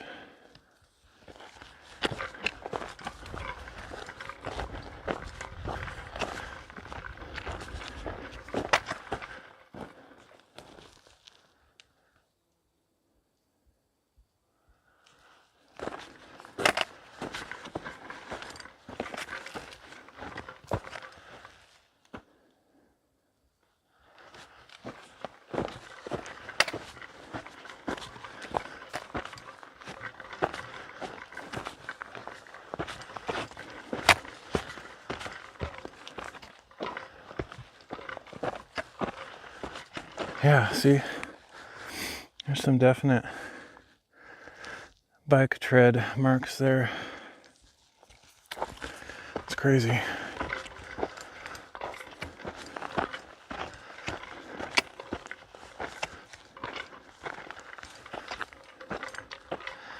I would have had to come over all these rocks and everything.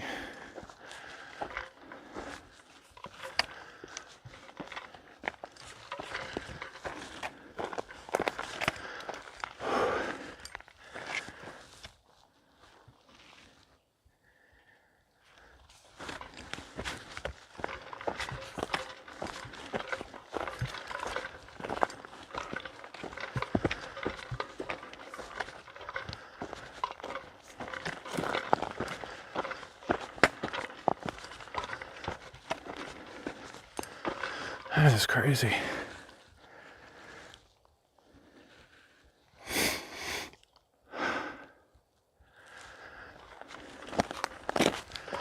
Guess if you're a skilled rider, that would be a pretty fun ride, but I'm not. I've never really gotten into dirt bike stuff. I've thought of buying one over the years just to have a way to get out into the farther into the forest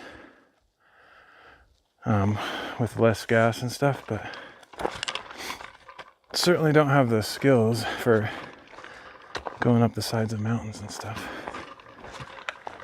This looks awesome. With the sun shining through there. It's tempting to do a reading here. I might have to. That's too cool.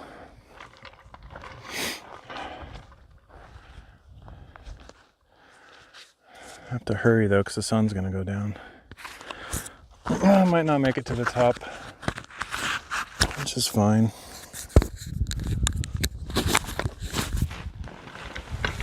It's farther than I remembered.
I don't know if I can find that.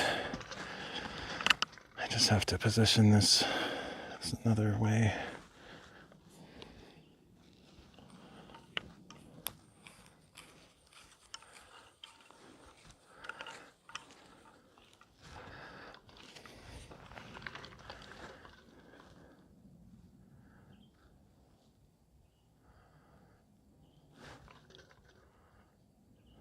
That's cool.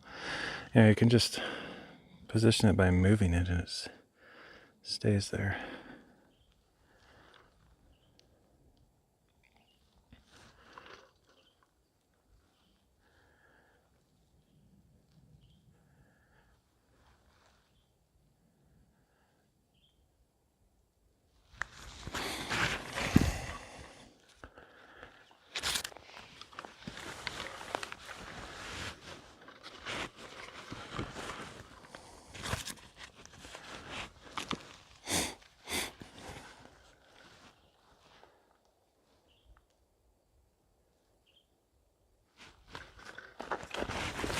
Whoa, crazy. Almost tripped backward over a thing on the ground. It was nuts.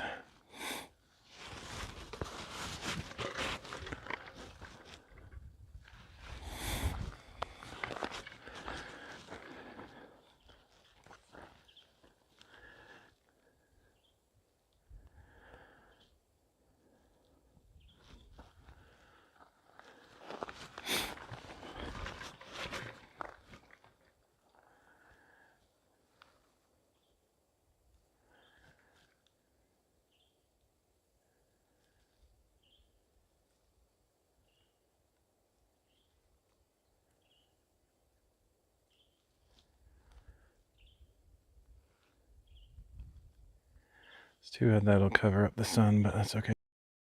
So we're going to read Ezra 1 through 3 and Revelation 7.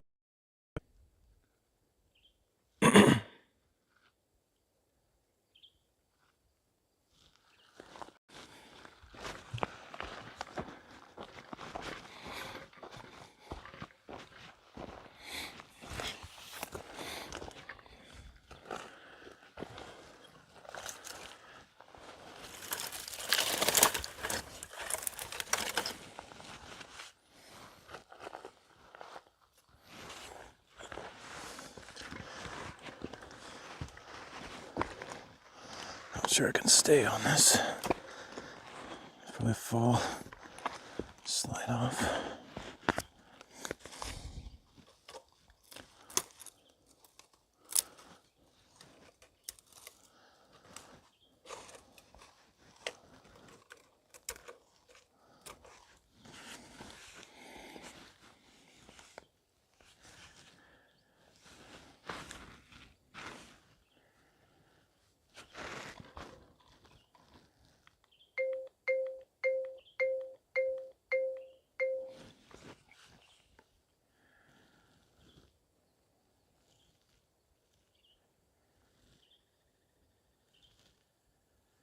Ezra chapter 1.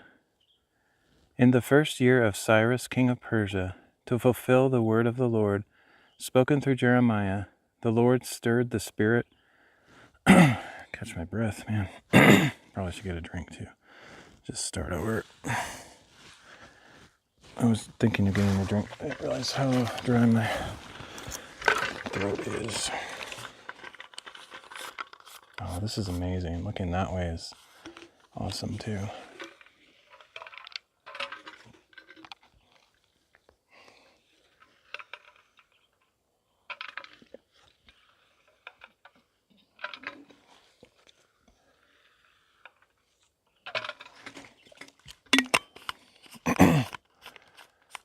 That looks crazy. The shadows of the trees, the way the sun is shining on them is really interesting. Try to get a photo of it.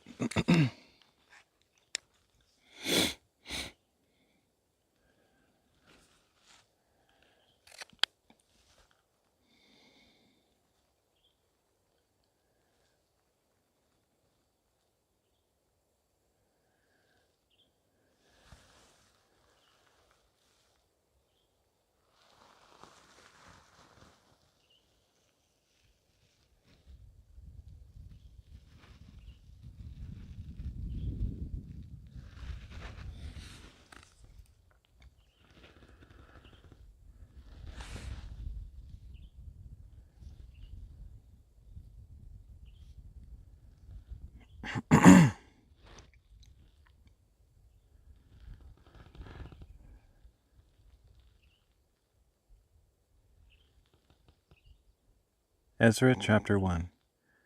In the first year of Cyrus king of Persia, to fulfill the word of the Lord spoken through Jeremiah, the Lord stirred the spirit of Cyrus king of Persia to send a proclamation throughout his kingdom and to put it in writing as follows. This is what Cyrus king of Persia says.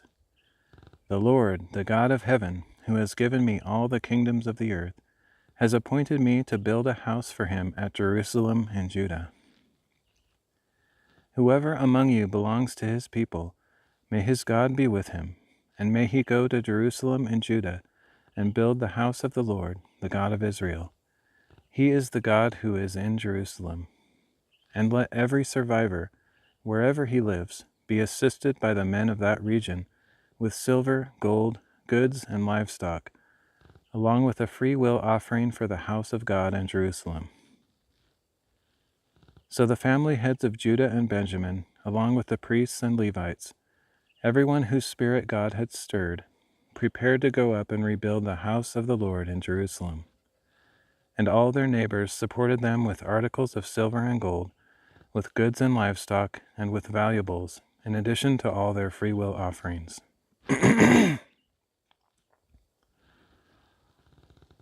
King Cyrus also brought out the articles belonging to the house of the Lord that Nebuchadnezzar had carried away from Jerusalem and placed in the temple of his gods. Cyrus, king of Persia, had them brought out by the hand of Mithredath.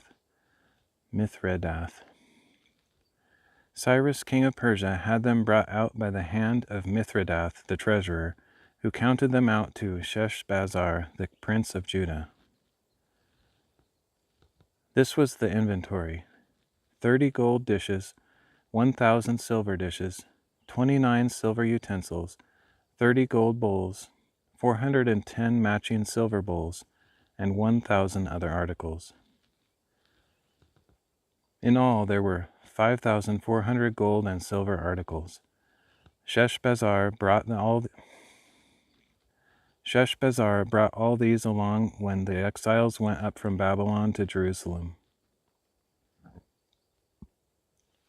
This is too much of a workout to hold my body weight up here on this without sliding. Ugh. This tree or root, stump, whatever you want to call it, has like no texture on it, so it's like super smooth and slippery. There's probably somewhere I could sit up here. I'm not sure if that's in the shot though. Let me check.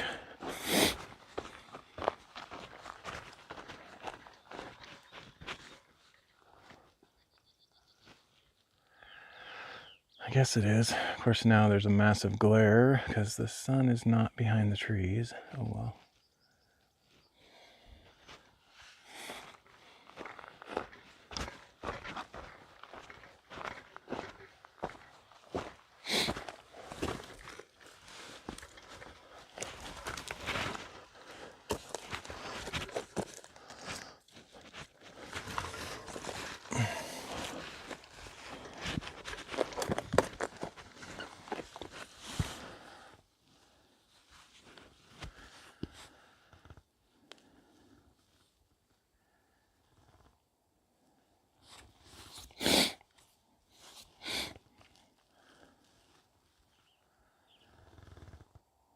Oh, we got one of the longest chapters in the Bible coming up.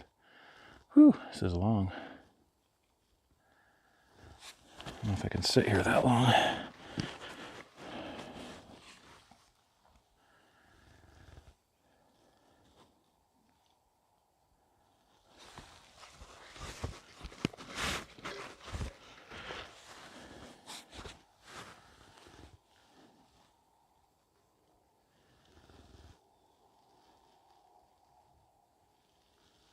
Ezra chapter 2. Now these are the people of the province who came up from the captivity of the exiles, carried away to Babylon by Nebuchadnezzar its king. They returned to Jerusalem and Judah, each to his own town, accompanied by Zerubbabel, Jeshua, Nehemiah, Sariah, Reliah, Mordecai, Bilshan, Mispar, Bigvai, Rehum, and Baanah. This is the count This is the count of the men of Israel. The descendants of Parash, 2,172. The descendants of Shephatiah, 372. The descendants of Ara, 775. The descendants of Pahath Moab, through the line of Jeshua and Joab, 2,812. The descendants of Elam, 1,254. The descendants of Zatu, 945. The descendants of Zakkai, 760. The descendants of Bani, 400. The descendants of Bani, 642. The descendants of Bebai, 623. The descendants of Azgad, 1,222. The descendants of Adonikam. The descendants of Adonikam, man, I don't know how to say that. The descendants of Adonikam, 666. The descendants of Bivgai, The descendants of Bigvai, 2,056. The descendants of Adin. The descendants of Adin, 454. The descendants of Ader, through Hezekiah, 98. The descendants of Bezai, 323. The descendants of Jorah, 112. The descendants of Hashum, 223. The descendants of Gibbar, 95. The men of Bethlehem, 123. The men of Netophah, 56. The men of Anathoth, 128. The descendants of Asmaveth, 42. The men of Kiriath Jearim, Chephirah, and Beeroth, 743. The men of Ramah and Geba, 621. The men of Michmash, 122.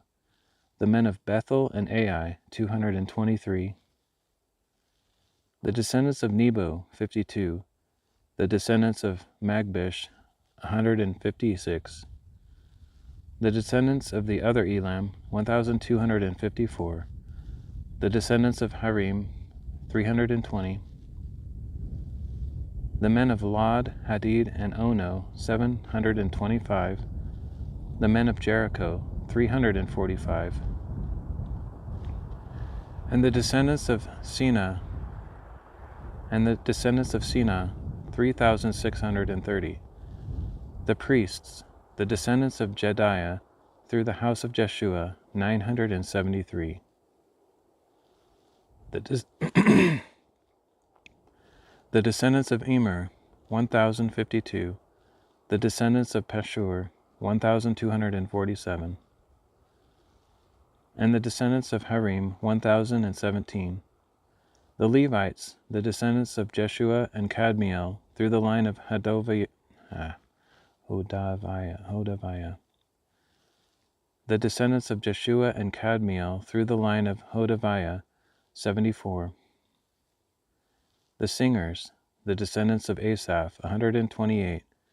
The gatekeepers, the descendants of Shallum, the descendants of Ater, the descendants of Talmon, the descendants of Akub, the descendants of Hatita, and the descendants of Shobai, 139 in all.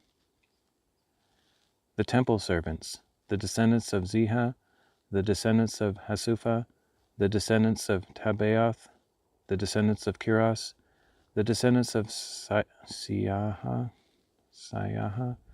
the descendants of Siaha, the descendants of Padon, the descendants of Labana, the descendants of Hagabah, the descendants of Akub, the descendants of Hagab, the descendants of Shammai, the descendants of Hanan, the descendants of Giddel, the descendants of Gahar, the descendants of Reiah, the descendants of Rezin, the descendants of Nekoda, the descendants of Gazam, the descendants of Uzzah, the descendants of Paseah, the descendants of Besai, the descendants of Asna, the descendants of Meunim, the descendants of Nephusim, the descendants of Bakbuk, the descendants of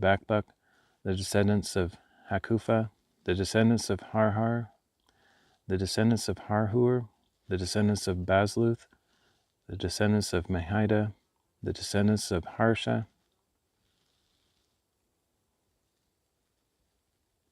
the descendants of Barkos, the descendants of Sisera, the descendants of Tema, the descendants of Neziah, and the descendants of Hatipha,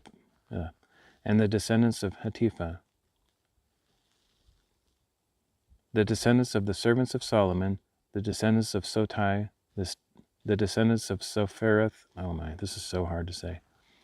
The descendants of Sophereth, the descendants of Perida, the descendants of Jala, the descendants of Darkon, the descendants of Gidel, the descendants of Shephatiah, the descendants of Hatil, the descendants of Pokereth,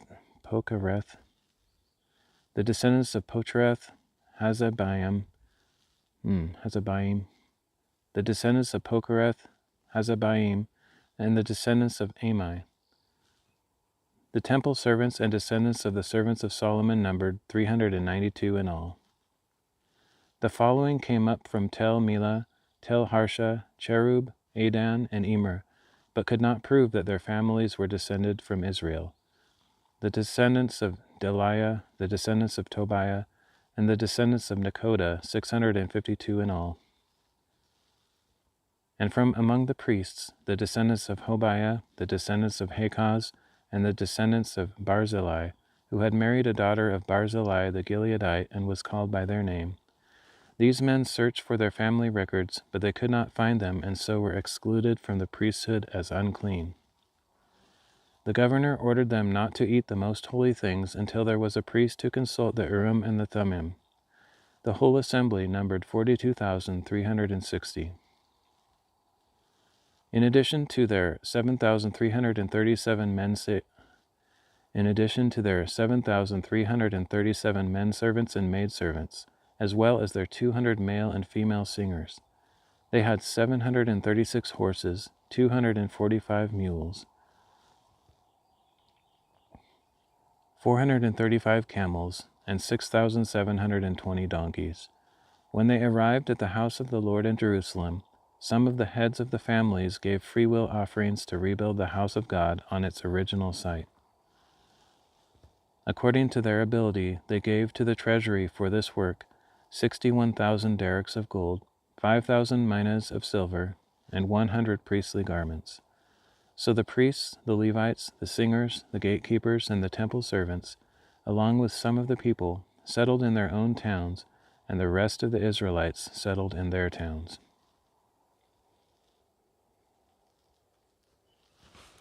Phew, that was a hard one to read with all those descendants. Okay, got a short one to follow it.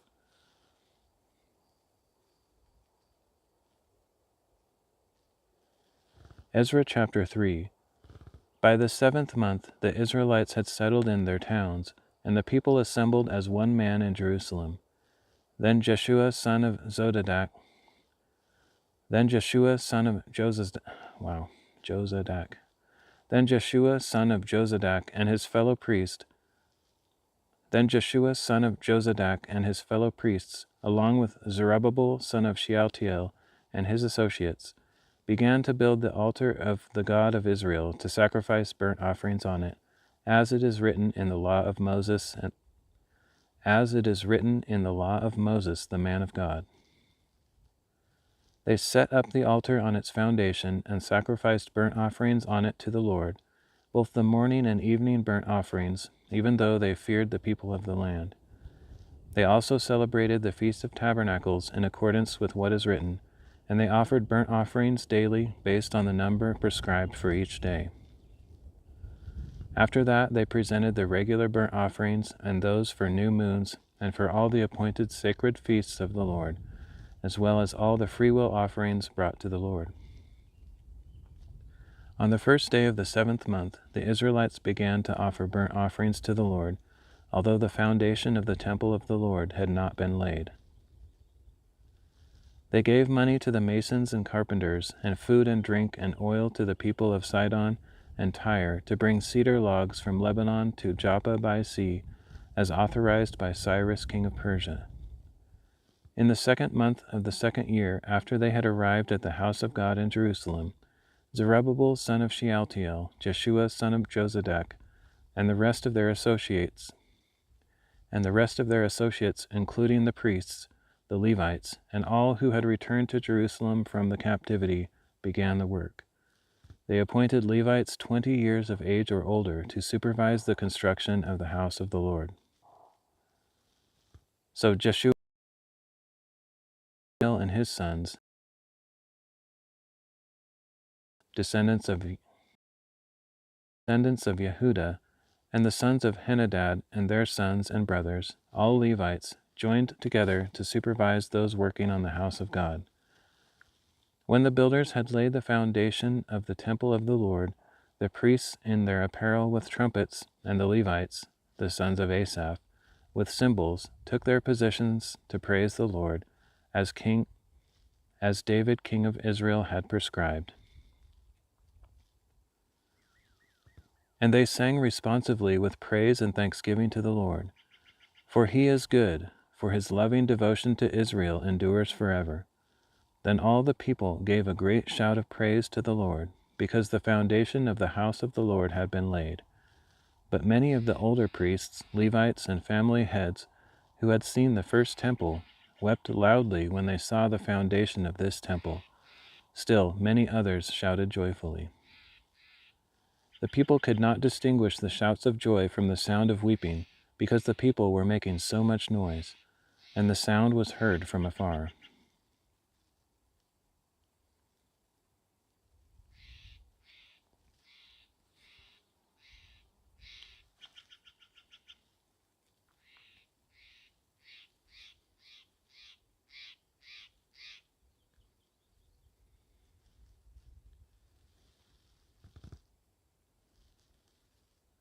Revelation chapter 7.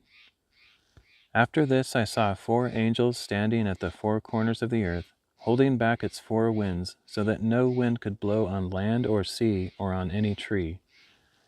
And I saw another angel ascending from the east, with the seal of the living God. And he called out in a loud voice to the 4 angels who had been given power to harm the land and the sea. Do not harm the land or sea or trees until we have sealed the foreheads of the servants of our God. And I heard the number of those who were sealed, 144,000 from all the tribes of Israel.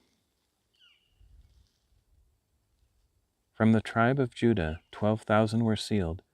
From the tribe of Reuben, 12,000. From the tribe of Gad, 12,000. From the tribe of Asher, 12,000. From the tribe of Naphtali, 12,000. From the tribe of Manasseh, 12,000. From the tribe of Simeon, 12,000. From the tribe of Levi, 12,000. From the tribe of Issachar, 12,000. From the tribe of Zebulun, 12,000. From the tribe of Joseph, 12,000. And from the tribe of Benjamin, 12,000. After this I looked and saw a multitude too large to count, from every nation and tribe and people and tongue, standing before the throne and before the Lamb. They were wearing white robes and holding palm branches in their hands. And they cried out in a loud voice, "Salvation to our God, who sits on the throne, and to the Lamb." And all the angels stood around the throne and around the elders and the 4 living creatures. And they fell face down before the throne and worshipped God, saying, Amen. Blessing and glory and wisdom and thanks, and honor and power and strength be to our God forever and ever. Amen. Then one of the elders addressed me. "These in white robes," he asked, "who are they, and where have they come from?" "Sir," I answered, "you know." So he replied, "These are the ones who have come out of the great tribulation. They have washed their robes and made them white in the blood of the Lamb. For this reason they are before the throne of God and serve him day and night in his temple, and the one seated on the throne will spread his tabernacle over them. Never again will they hunger, and never will they thirst, nor will the sun beat down upon them, nor any scorching heat. For the Lamb in the center of the throne will be their shepherd. He will lead them to springs of living water, and God will wipe away every tear from their eyes.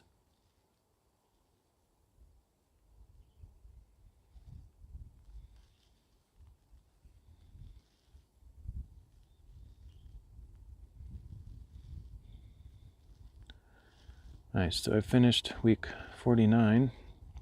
So I just have three weeks or 15 readings left.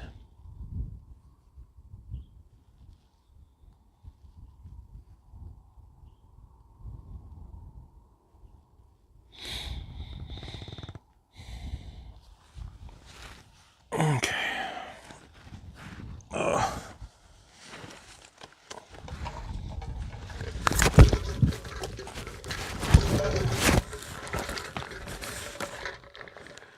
Can't remember if I marked that spot. Probably. Don't know. Oh, hey Dale again. The beauty of your location only exceeded by the beauty of the word. Indeed. It looked cooler, even cooler a while ago when the sun was shining through the grasses. That's why I stopped here, but it changed as things do.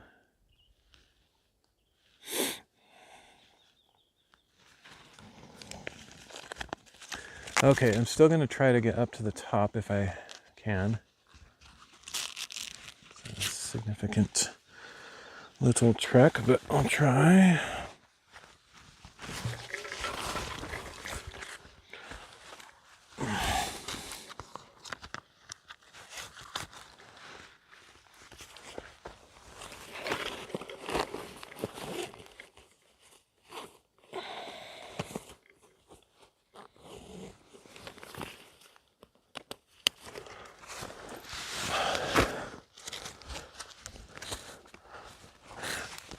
The sun has effectively set in this position, but if I get up to the top quick enough, I might see a second sunset.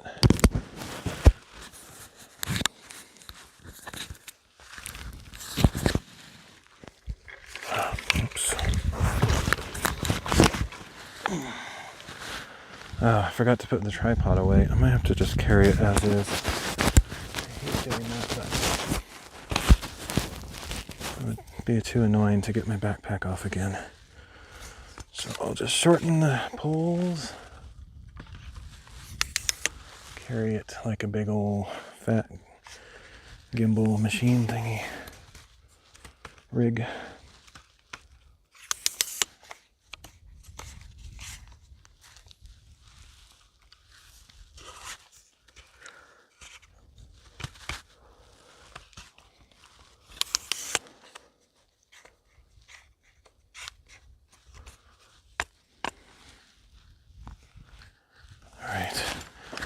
Go.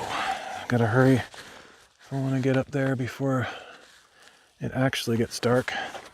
Once again, though, there's not really going to be a sunset because there's just no clouds to speak of. Unless there's some secretly hiding behind all this, but I doubt it.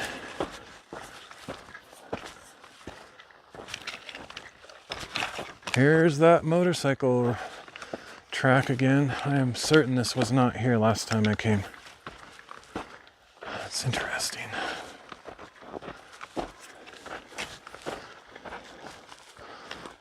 Makes it a little bit easier to know where to go, I guess.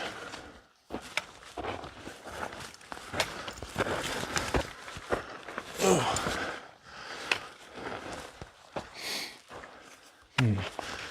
I actually don't remember which way to go to get up to the very top. Oh.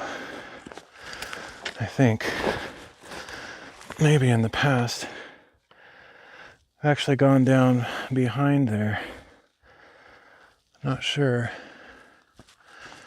But since I'm up here, I'm gonna go this way. Hopefully it'll get me get me where I want to go. Ooh. That's a nice heart rock. I'll keep that one. Doesn't get much better than that. Whew.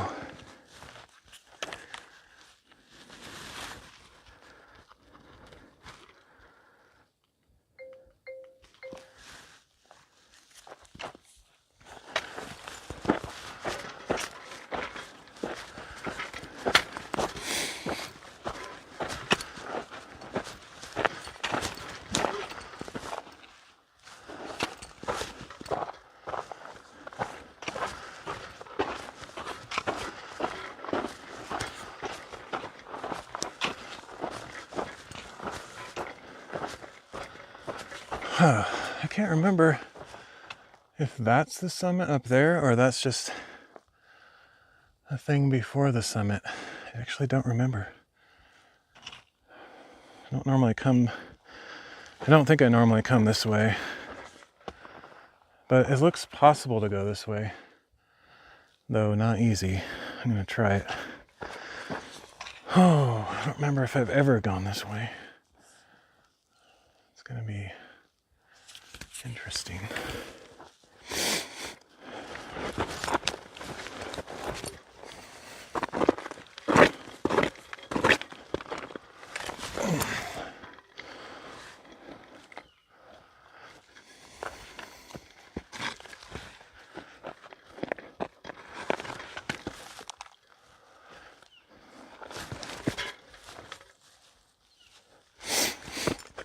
I don't know if this is the summit here. It doesn't seem like it would be. I think this is a false summit.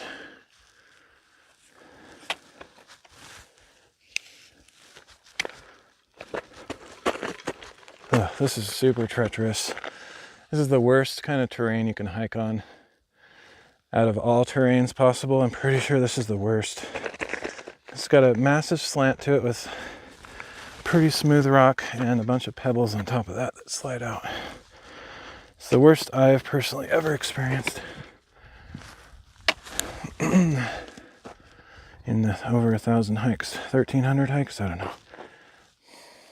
It's like my least favorite thing to hike on.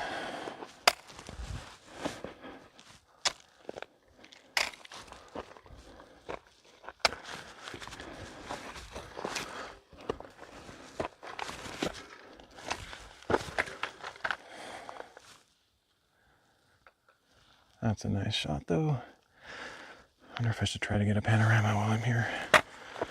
Ooh, this is so bad. This stuff.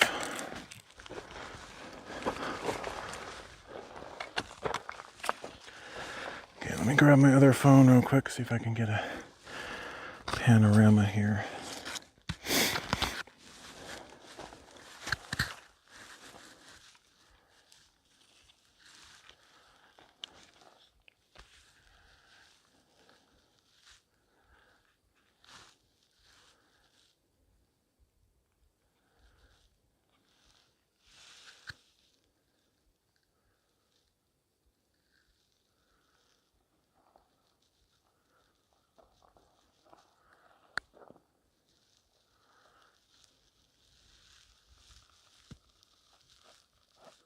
Okay, won't be the best, but should work.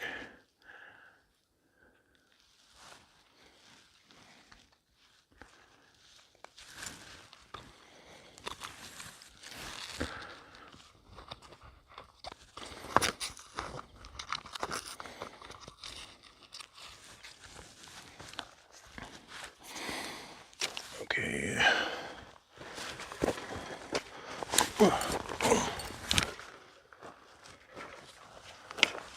I wish I remembered what this is. If this is not the summit and it takes me up somewhere, I have to come back down before going to the summit. That would be irritating, but since I don't remember, I'm just gonna keep going.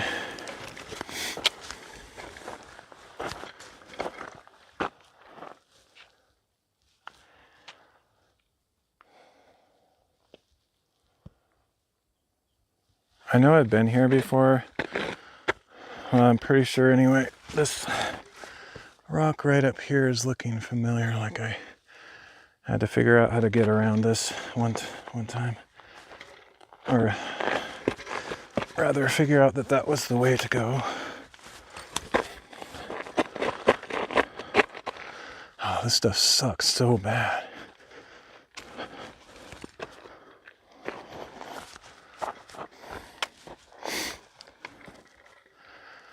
Blue and silvery colors in those plants. I don't know about you, but I'd call that more green, but I guess there's hints of silvery and blue in the core of them or something.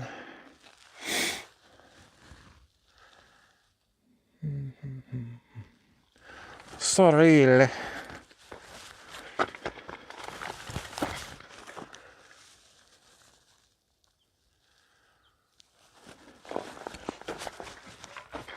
Actually, this is not at all what I thought it was.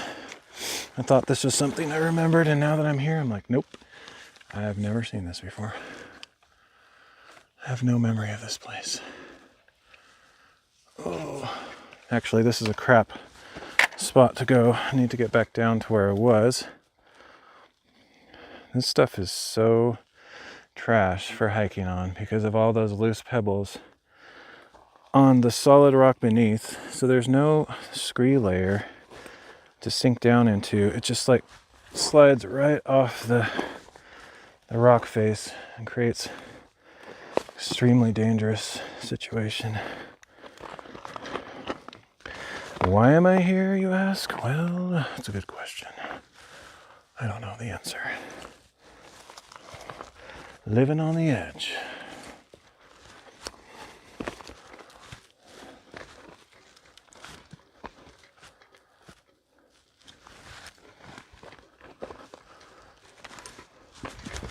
Living on the edge and hopefully not dying on the edge.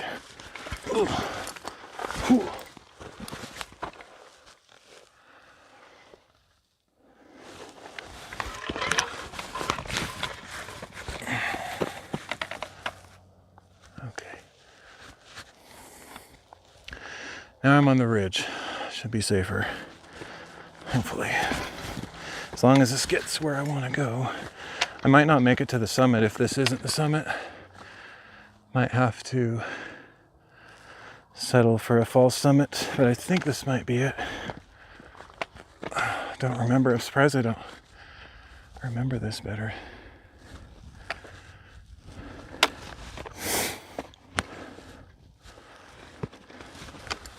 Oh, this is bad. Not a very amateur hiker friendly location, that's for sure. This is not something I would ever recommend an inexperienced hiker to try. It's quite hazardous.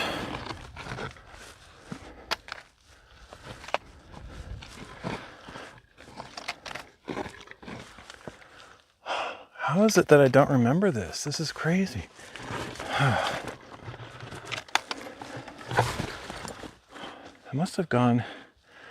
I must normally go down below there. That's kind of what I was thinking that I do. And so this is probably the reason I don't remember it is I've probably maybe never come this way or only one other time or something. It's extremely challenging while holding my gear. It would not be that big of a deal if I had my hands free, but it would still be quite dangerous.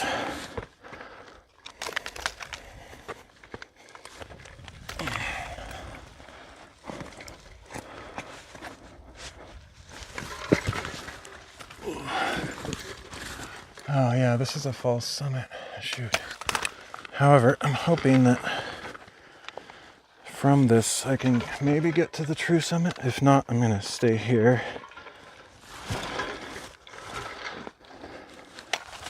Just getting down from this is gonna be interesting. Oh, that was crazy. Whew. Wow. Okay, I think the true summit is right up there on the top right, I think. Oh joy.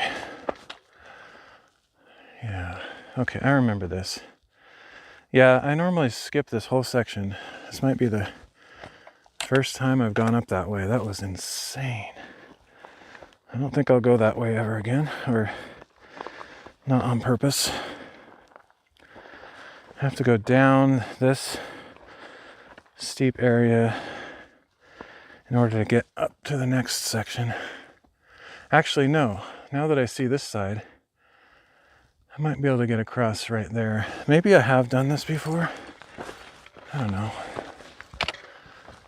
This is pretty nuts, though. Wow, what a view. I should get a panorama while I'm right here, because this is a pretty nice spot. This would be a really cool spot for a reading.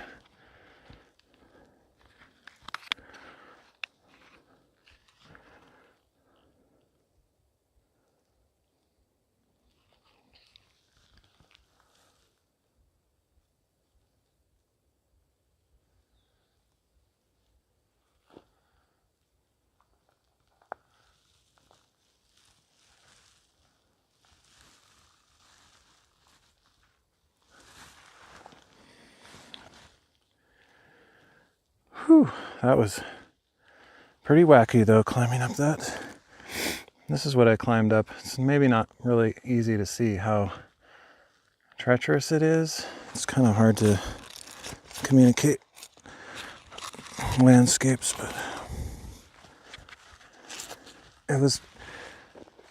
it wouldn't have been that bad if it wasn't for all this pebbles on the slanted slopes. Make it really trashy.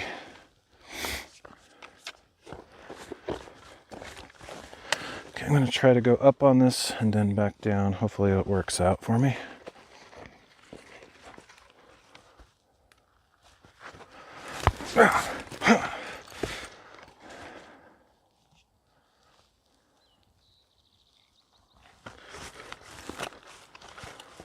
Ooh, got a little bit of a drop here.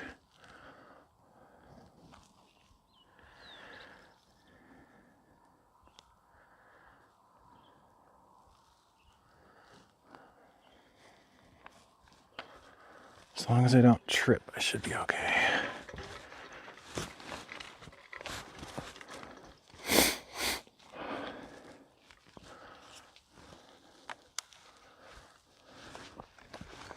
Sit down, legs hang over, get to the next level down below. Ooh, there we go. Not so bad. Now I'm in the safe zone, relatively speaking. And from here on out, I remember what to do. I have to go behind in these trees and then up around back there. You don't want to be going up straight up that. That's fairly treacherous. It's possible, I'm sure, but not well carrying all this stuff. That would be very stupid.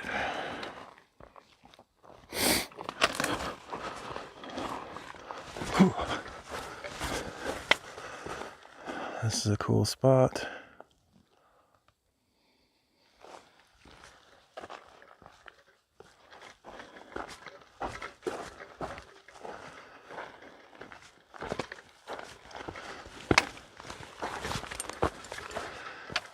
If I remember right, this is pretty insane over here.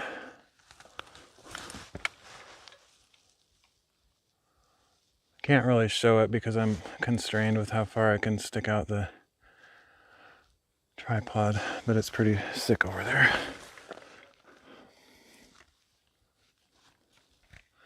This is just straight up. It's actually overhanging. You'd have to be a quite skilled climber to get up that. I would not do that myself. So I'm gonna go around the back. Signal might drop as I go behind these rocks, I don't know.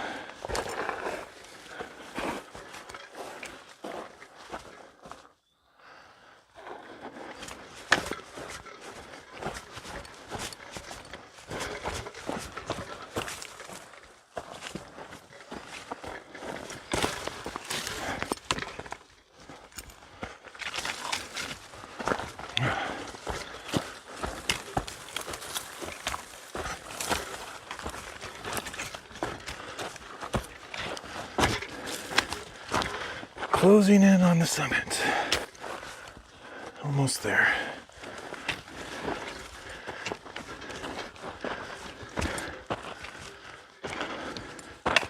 Got more of this garbage breakup stuff to climb, and then I'll be in the safe zone once I get past this. Oh man.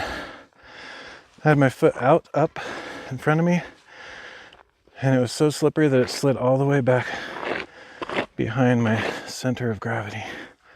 That's how bad this stuff can be. To kind of see how have these rocks, and then you have this stuff on top of it. Just slides out from under your feet. It's horrible. The worst. Kind of have to try to work some of it off. Find a clear area of rock for each footstep that you take. That's the only way to get up.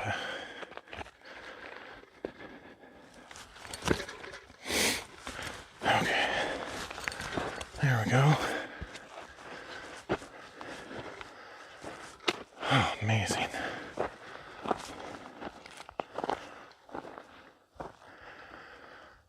Whew.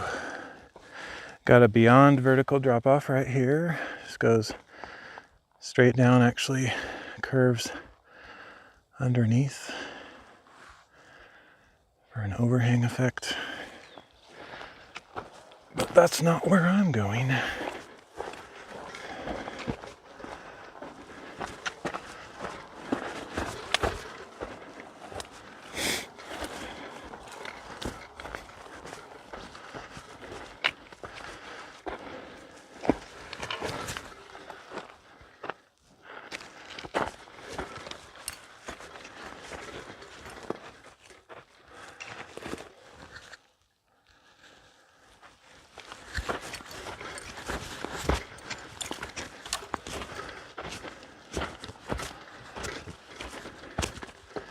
All right, we made it.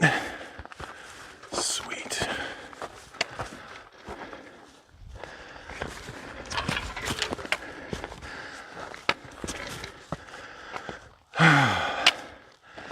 The actual summit.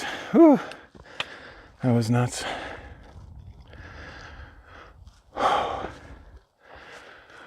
Oh boy.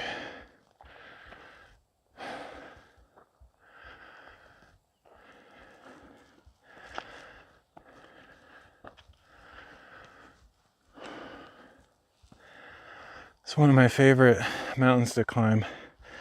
It doesn't have a name or anything, and it's just, I think very few people know about it because it's not on any maps or anything. You just have to be curious like me and look for stuff. But it's really rugged and just has super cool features all around. Okay, let me set this up so I can do one last Bible reading up here.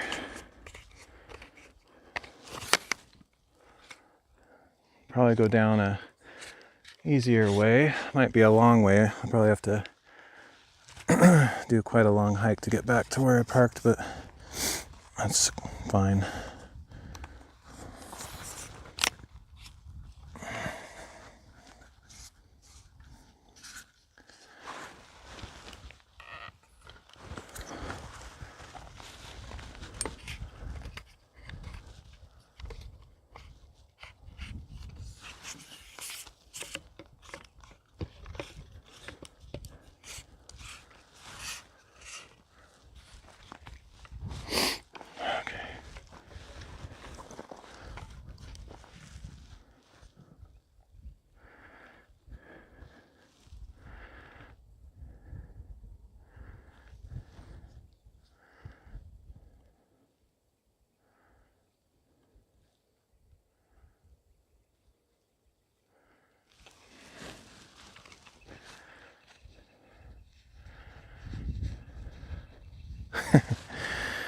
Yep, I'm assuming you said drugs there. I get high, not in that way though. Never have, never will. Okay, there we go.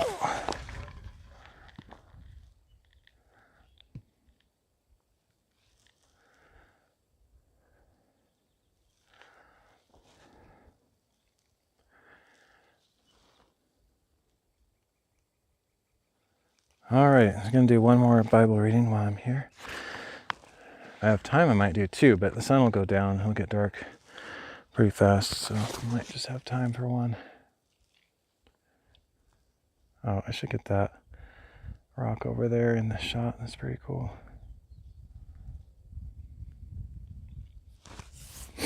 Oops, I might, if you wrote something, I might miss it for just a minute. I forgot to open my Chatmobile Word. Oh, that's what you wrote before. Okay.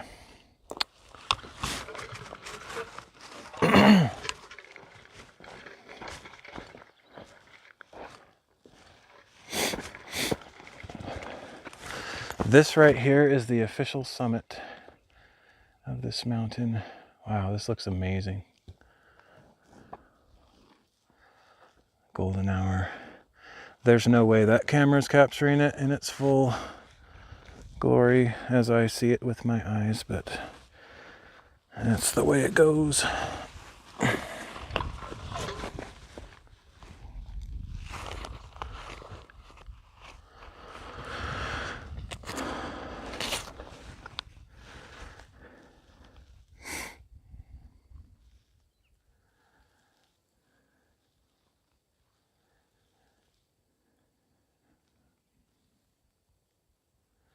Oh, let me check this, because if I don't, it won't work.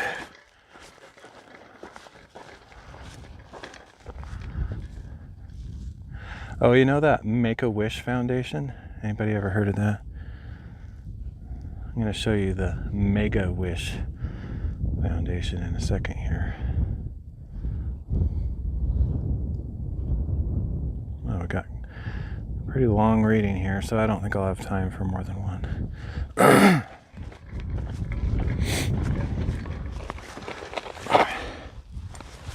This is the Mega-Wish Foundation.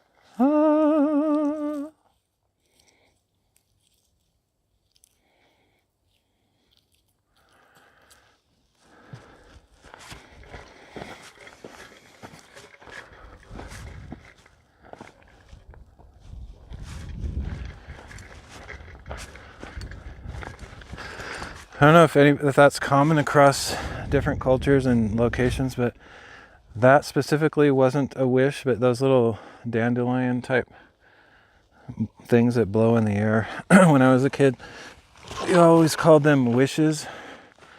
And if you catch one, you could make a wish and let it go. I guess that's how the myth went. I don't remember ever making wishes or believing that or anything, but it's just kind of one of those harmless cultural things, I guess.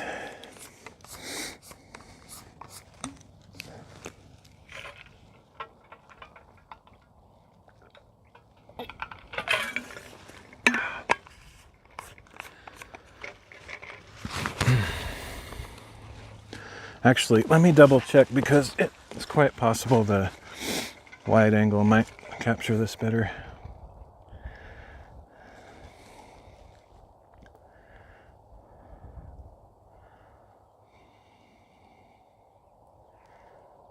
Try that. Quality might not be quite as good, but can show more stuff. Oh.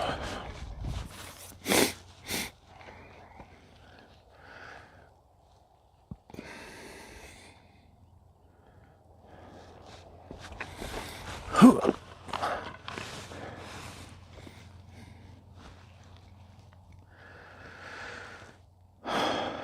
right. I don't know if we'll get through all this, but I'm going to start reading Ezra 4 through 6, Psalm 137, and Revelation 8. It's quite a lot. Looks like all those chapters are pretty short, so we might make it through, but we'll see.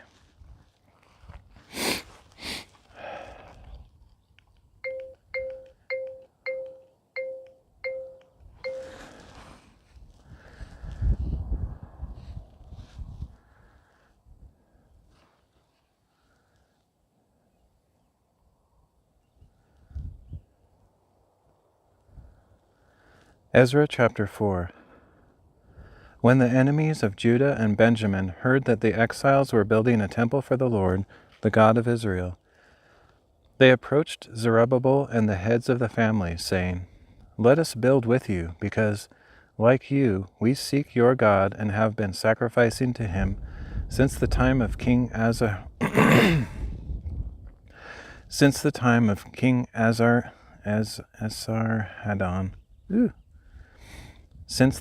King Esarhaddon of Assyria, who brought us here."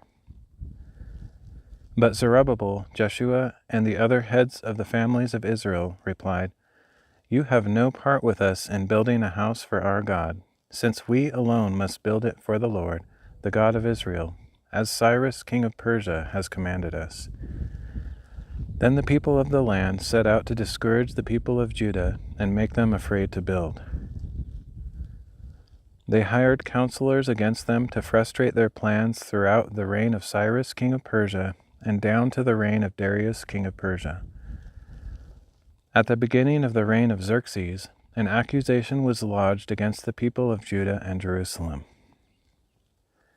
And in the days of Artaxerxes, king of Persia, Bishlam, Mithridath, Tabeel, and the rest of his associates wrote a letter to Artaxerxes.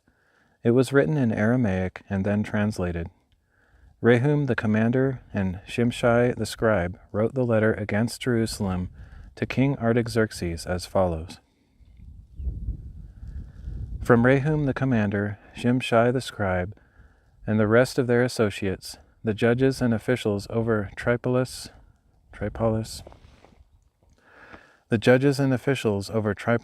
Persia, Iraq, and Babylon, the Elamites of Susa, and the rest of the peoples whom the great and honorable Ashurbanipal,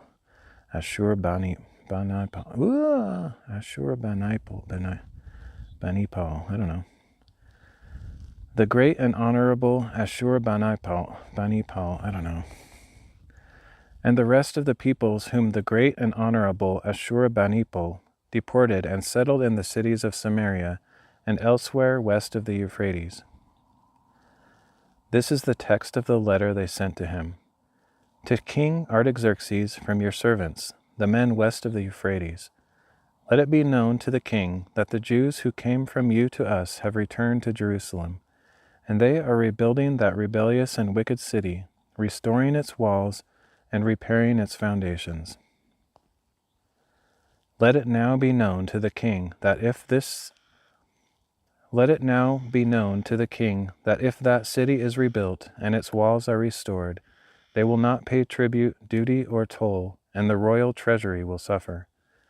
Now because we are in the service of the palace, and it is not fitting for us to allow the king to be dishonored, we have sent to inform the king that a search should be made of the record books of your fathers.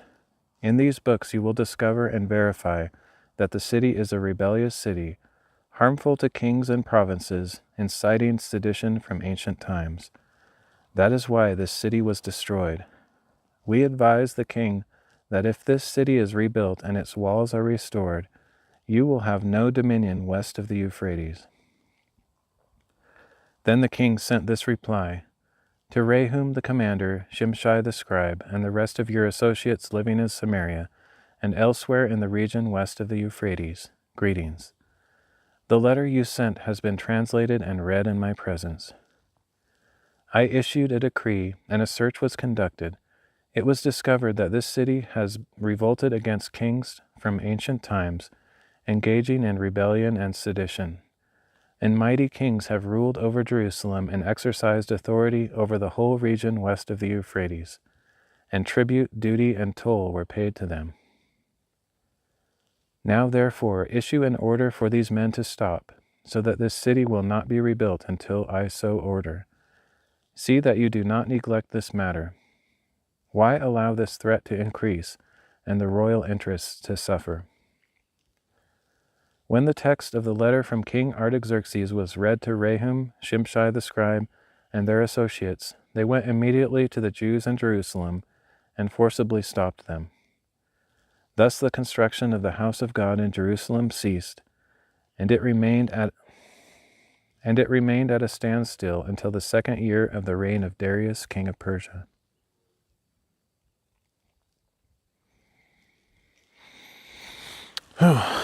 I normally take my backpack off. I didn't this time for no real reason other than I just wanted to get started, but it's too much weight.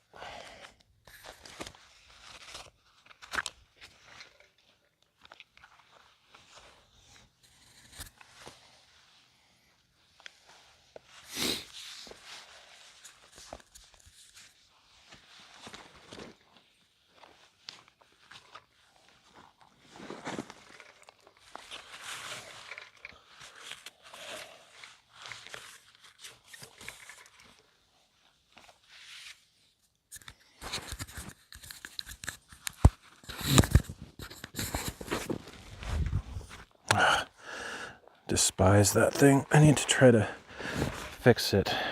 I don't know how. It just falls off all the time. It's always a threat that it's going to fall off in a time where I can't retrieve it. Like over the edge of a cliff or something. Super annoying. Cheap garbage plastic that just isn't really... After a few installations, it just doesn't stay on anymore, so poorly manufactured.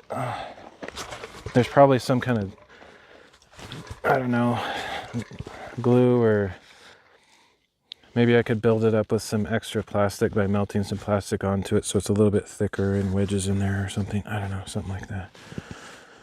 Should try to fix it because it's very irritating.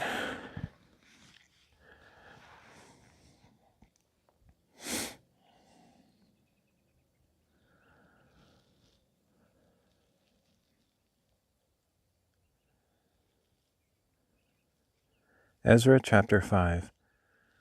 Later the prophets Haggai and Zechariah son of Iddo prophesied to the Jews in Jerusalem.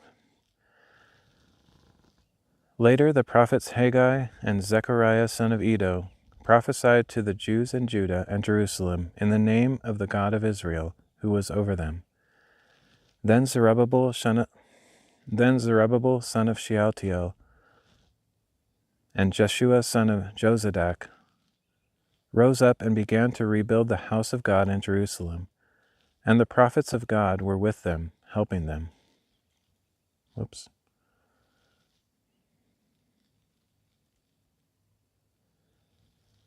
At that time, Tattenai, the governor of the region west of the Euphrates, Shethar-Bozenai, and their associates went to the Jews and asked, "Who authorized you to rebuild this temple and restore this structure?"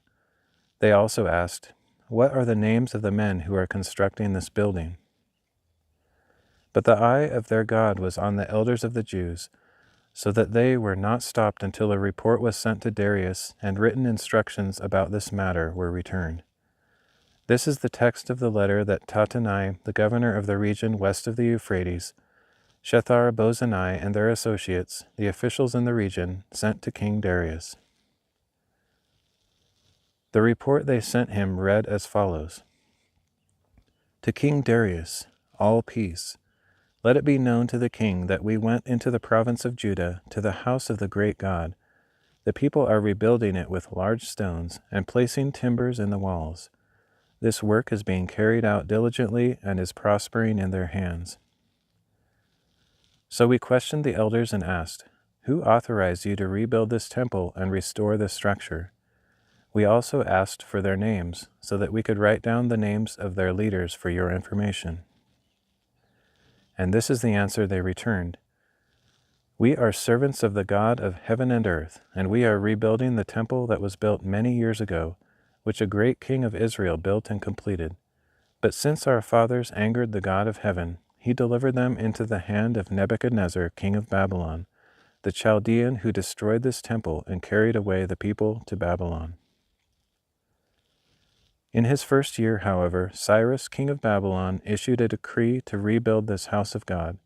He also removed from the temple of Babylon the gold and silver articles belonging to the house of God, which Nebuchadnezzar had taken and carried there from the temple in Jerusalem. King Cyrus gave these articles to a man named Sheshbazzar, whom he appointed governor, and instructed, "Take these articles, put them in the temple in Jerusalem, and let the house of God be rebuilt on its original site." So this Sheshbazzar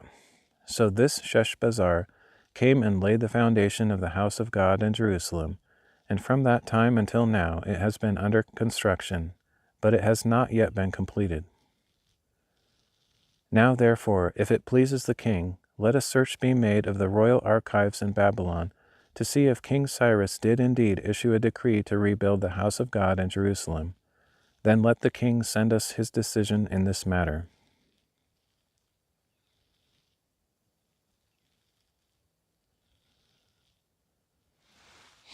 All right, the sun has set without decorum. Is that a word? I know it's a word. I don't remember what it means. Without much pomp and circumstance. Not too much visual spectacularness.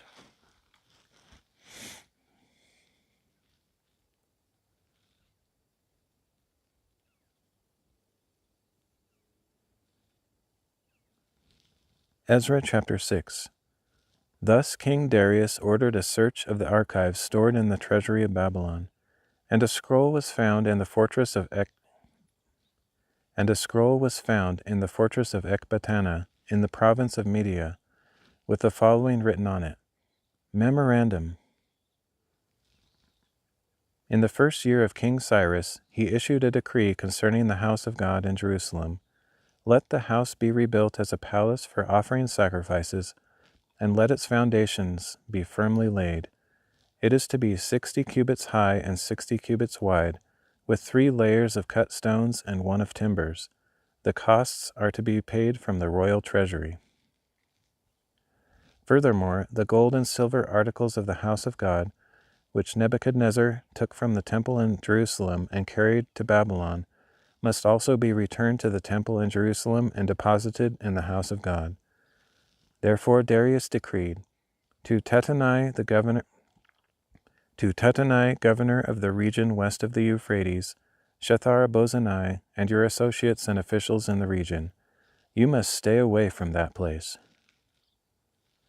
Leave this work on the house of God alone. Let the governor and elders of the Jews rebuild this house of God on its original site. I hereby decree what you must do for these elders of the Jews who are rebuilding this house of God. The cost is to be paid in full to these men from the royal treasury out of the taxes of the provinces west of the Euphrates, so that the work will not be hindered. Whatever is needed, young bulls, rams, and lambs for burnt offerings to the God of heaven, as well as wheat, salt, wine, and oil, as requested by the priests in Jerusalem, must be given to them daily without fail.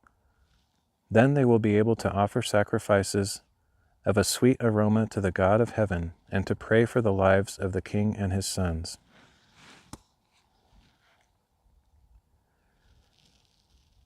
I also decree that if any man interferes with this directive, a beam is to be torn from his house and raised up, and he is to be impaled on it, and his own house shall be made a pile of rubble for this offense. May God, who has caused his name to dwell there, overthrow any king or people who lifts a hand to alter this decree or to destroy this house of God in Jerusalem. I, Darius, have issued the decree. Let it be carried out with diligence. In response, Tattenai, the governor of the region west of the Euphrates, Shethar-bozenai, and their associates diligently carried out what King Darius had decreed. So the Jewish elders built and prospered through So the Jewish elders built and prospered through the prophesying of Haggai the prophet and Zechariah son of Iddo.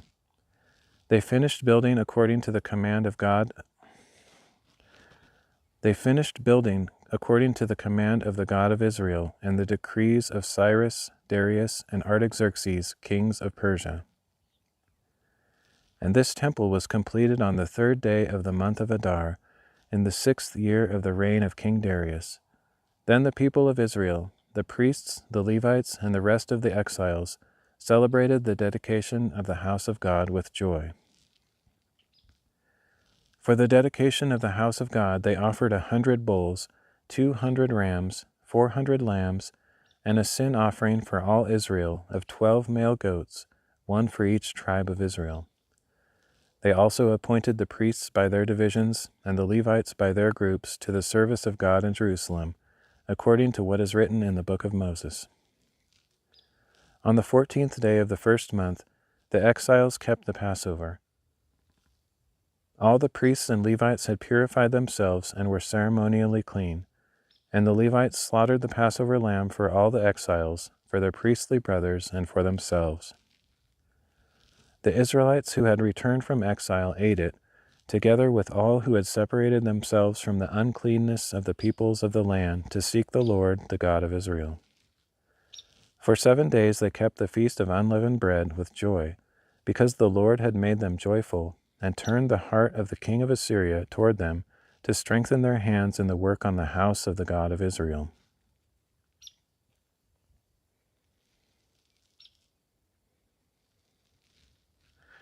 That thing that I flicked off a minute ago was a tick.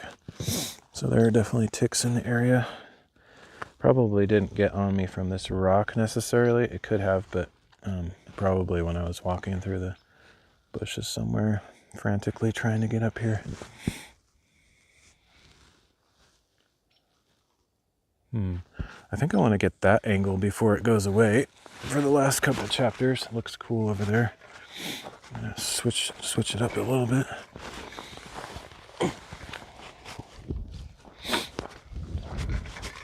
What? Okay.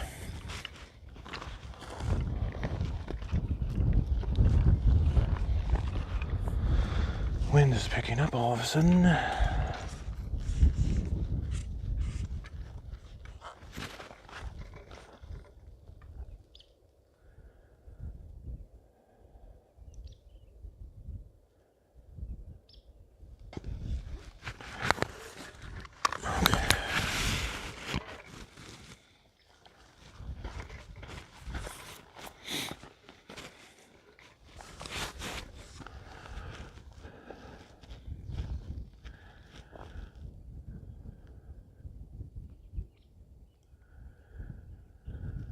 Psalm 137.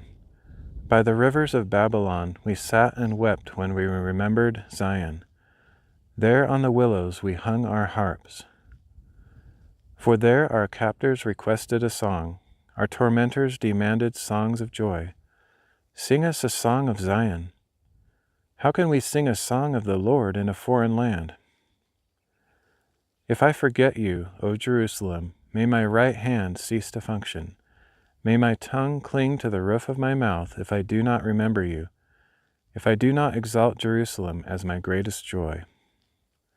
Remember, O Lord, the sons of Edom on the day Jerusalem fell.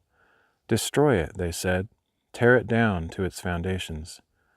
O daughter of Babylon, doomed to destruction, blessed is he who repays you as you have done to us. Blessed is he who seizes your infants and dashes them against the rocks.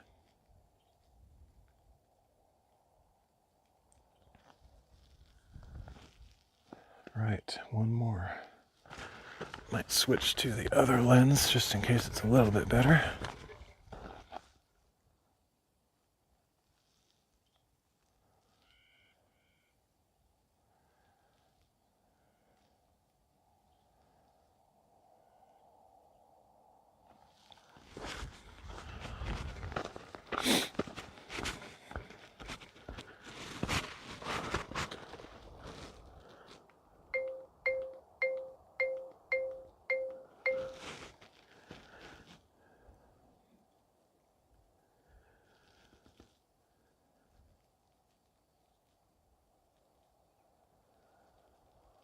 Revelation chapter 8. When the Lamb opened the seventh seal, there was silence in heaven for about half an hour. And I saw the 7 angels who stand before God, and they were given 7 trumpets. Then another angel, who had a golden censer, came and stood at the altar. He was given much incense to offer, along with the prayers of all the saints, on the golden altar before the throne. And the smoke of the incense, together with the prayers of the saints, rose up before God from the hand of the angel. Then the angel took the censer, filled it with fire from the altar, and hurled it to the earth. And there were peals of thunder, and rumblings, and flashes of lightning, and an earthquake. And the 7 angels with the 7 trumpets prepared to sound them. Then the first angel sounded his trumpet, and hail and fire mixed with blood were hurled down upon the earth. 1/3 of the earth was burned up, along with 1/3 of the trees and all the green grass. Then the second angel sounded his trumpet, and something like a great mountain burning with fire was thrown into the sea. 1/3 of the sea turned to blood.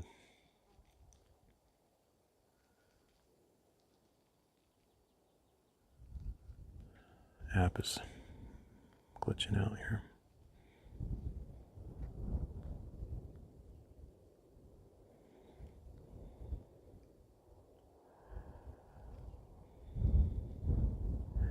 A third of the living creatures in the sea died, and 1/3 of the ships were destroyed.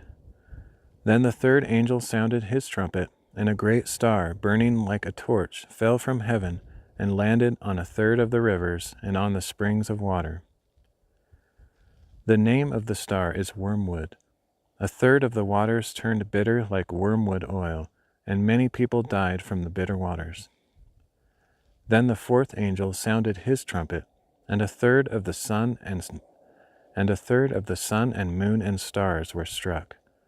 1/3 of the stars were darkened, 1/3 of the day was without light, and 1/3 of the night as well. And as I observed, I heard an eagle flying overhead, calling in a loud voice, "Woe, woe, woe to those who dwell on the earth, because of the trumpet blasts about to be sounded by the remaining 3 angels."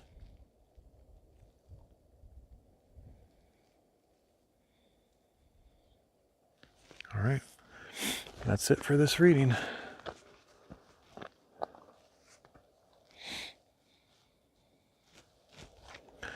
I think that's probably all I will do today as well, because it's going to get dark soon. I was hoping for a cool sunset. If there had been clouds in the sky, it would have been amazing, and it would keep going for quite a while, but since there's no clouds, it's not going to be quite as magnificent.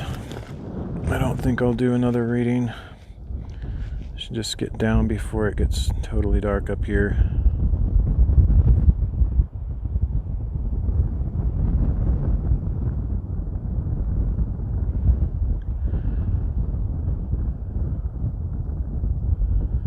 Plus, the next one is huge. It's like 1, 2, 3, 4, 5, 6, 7 chapters. So, yeah, that's good enough for today. But yeah, thanks for joining me on my adventure. Hopefully it stayed online the whole time. Probably, but glad I got to the summit finally.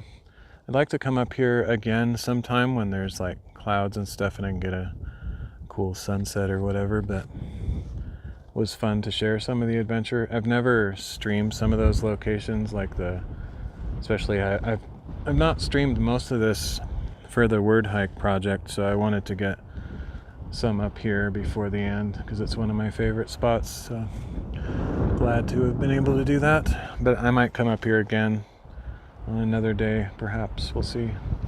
Anyway, thanks for joining me. I will see you all next time.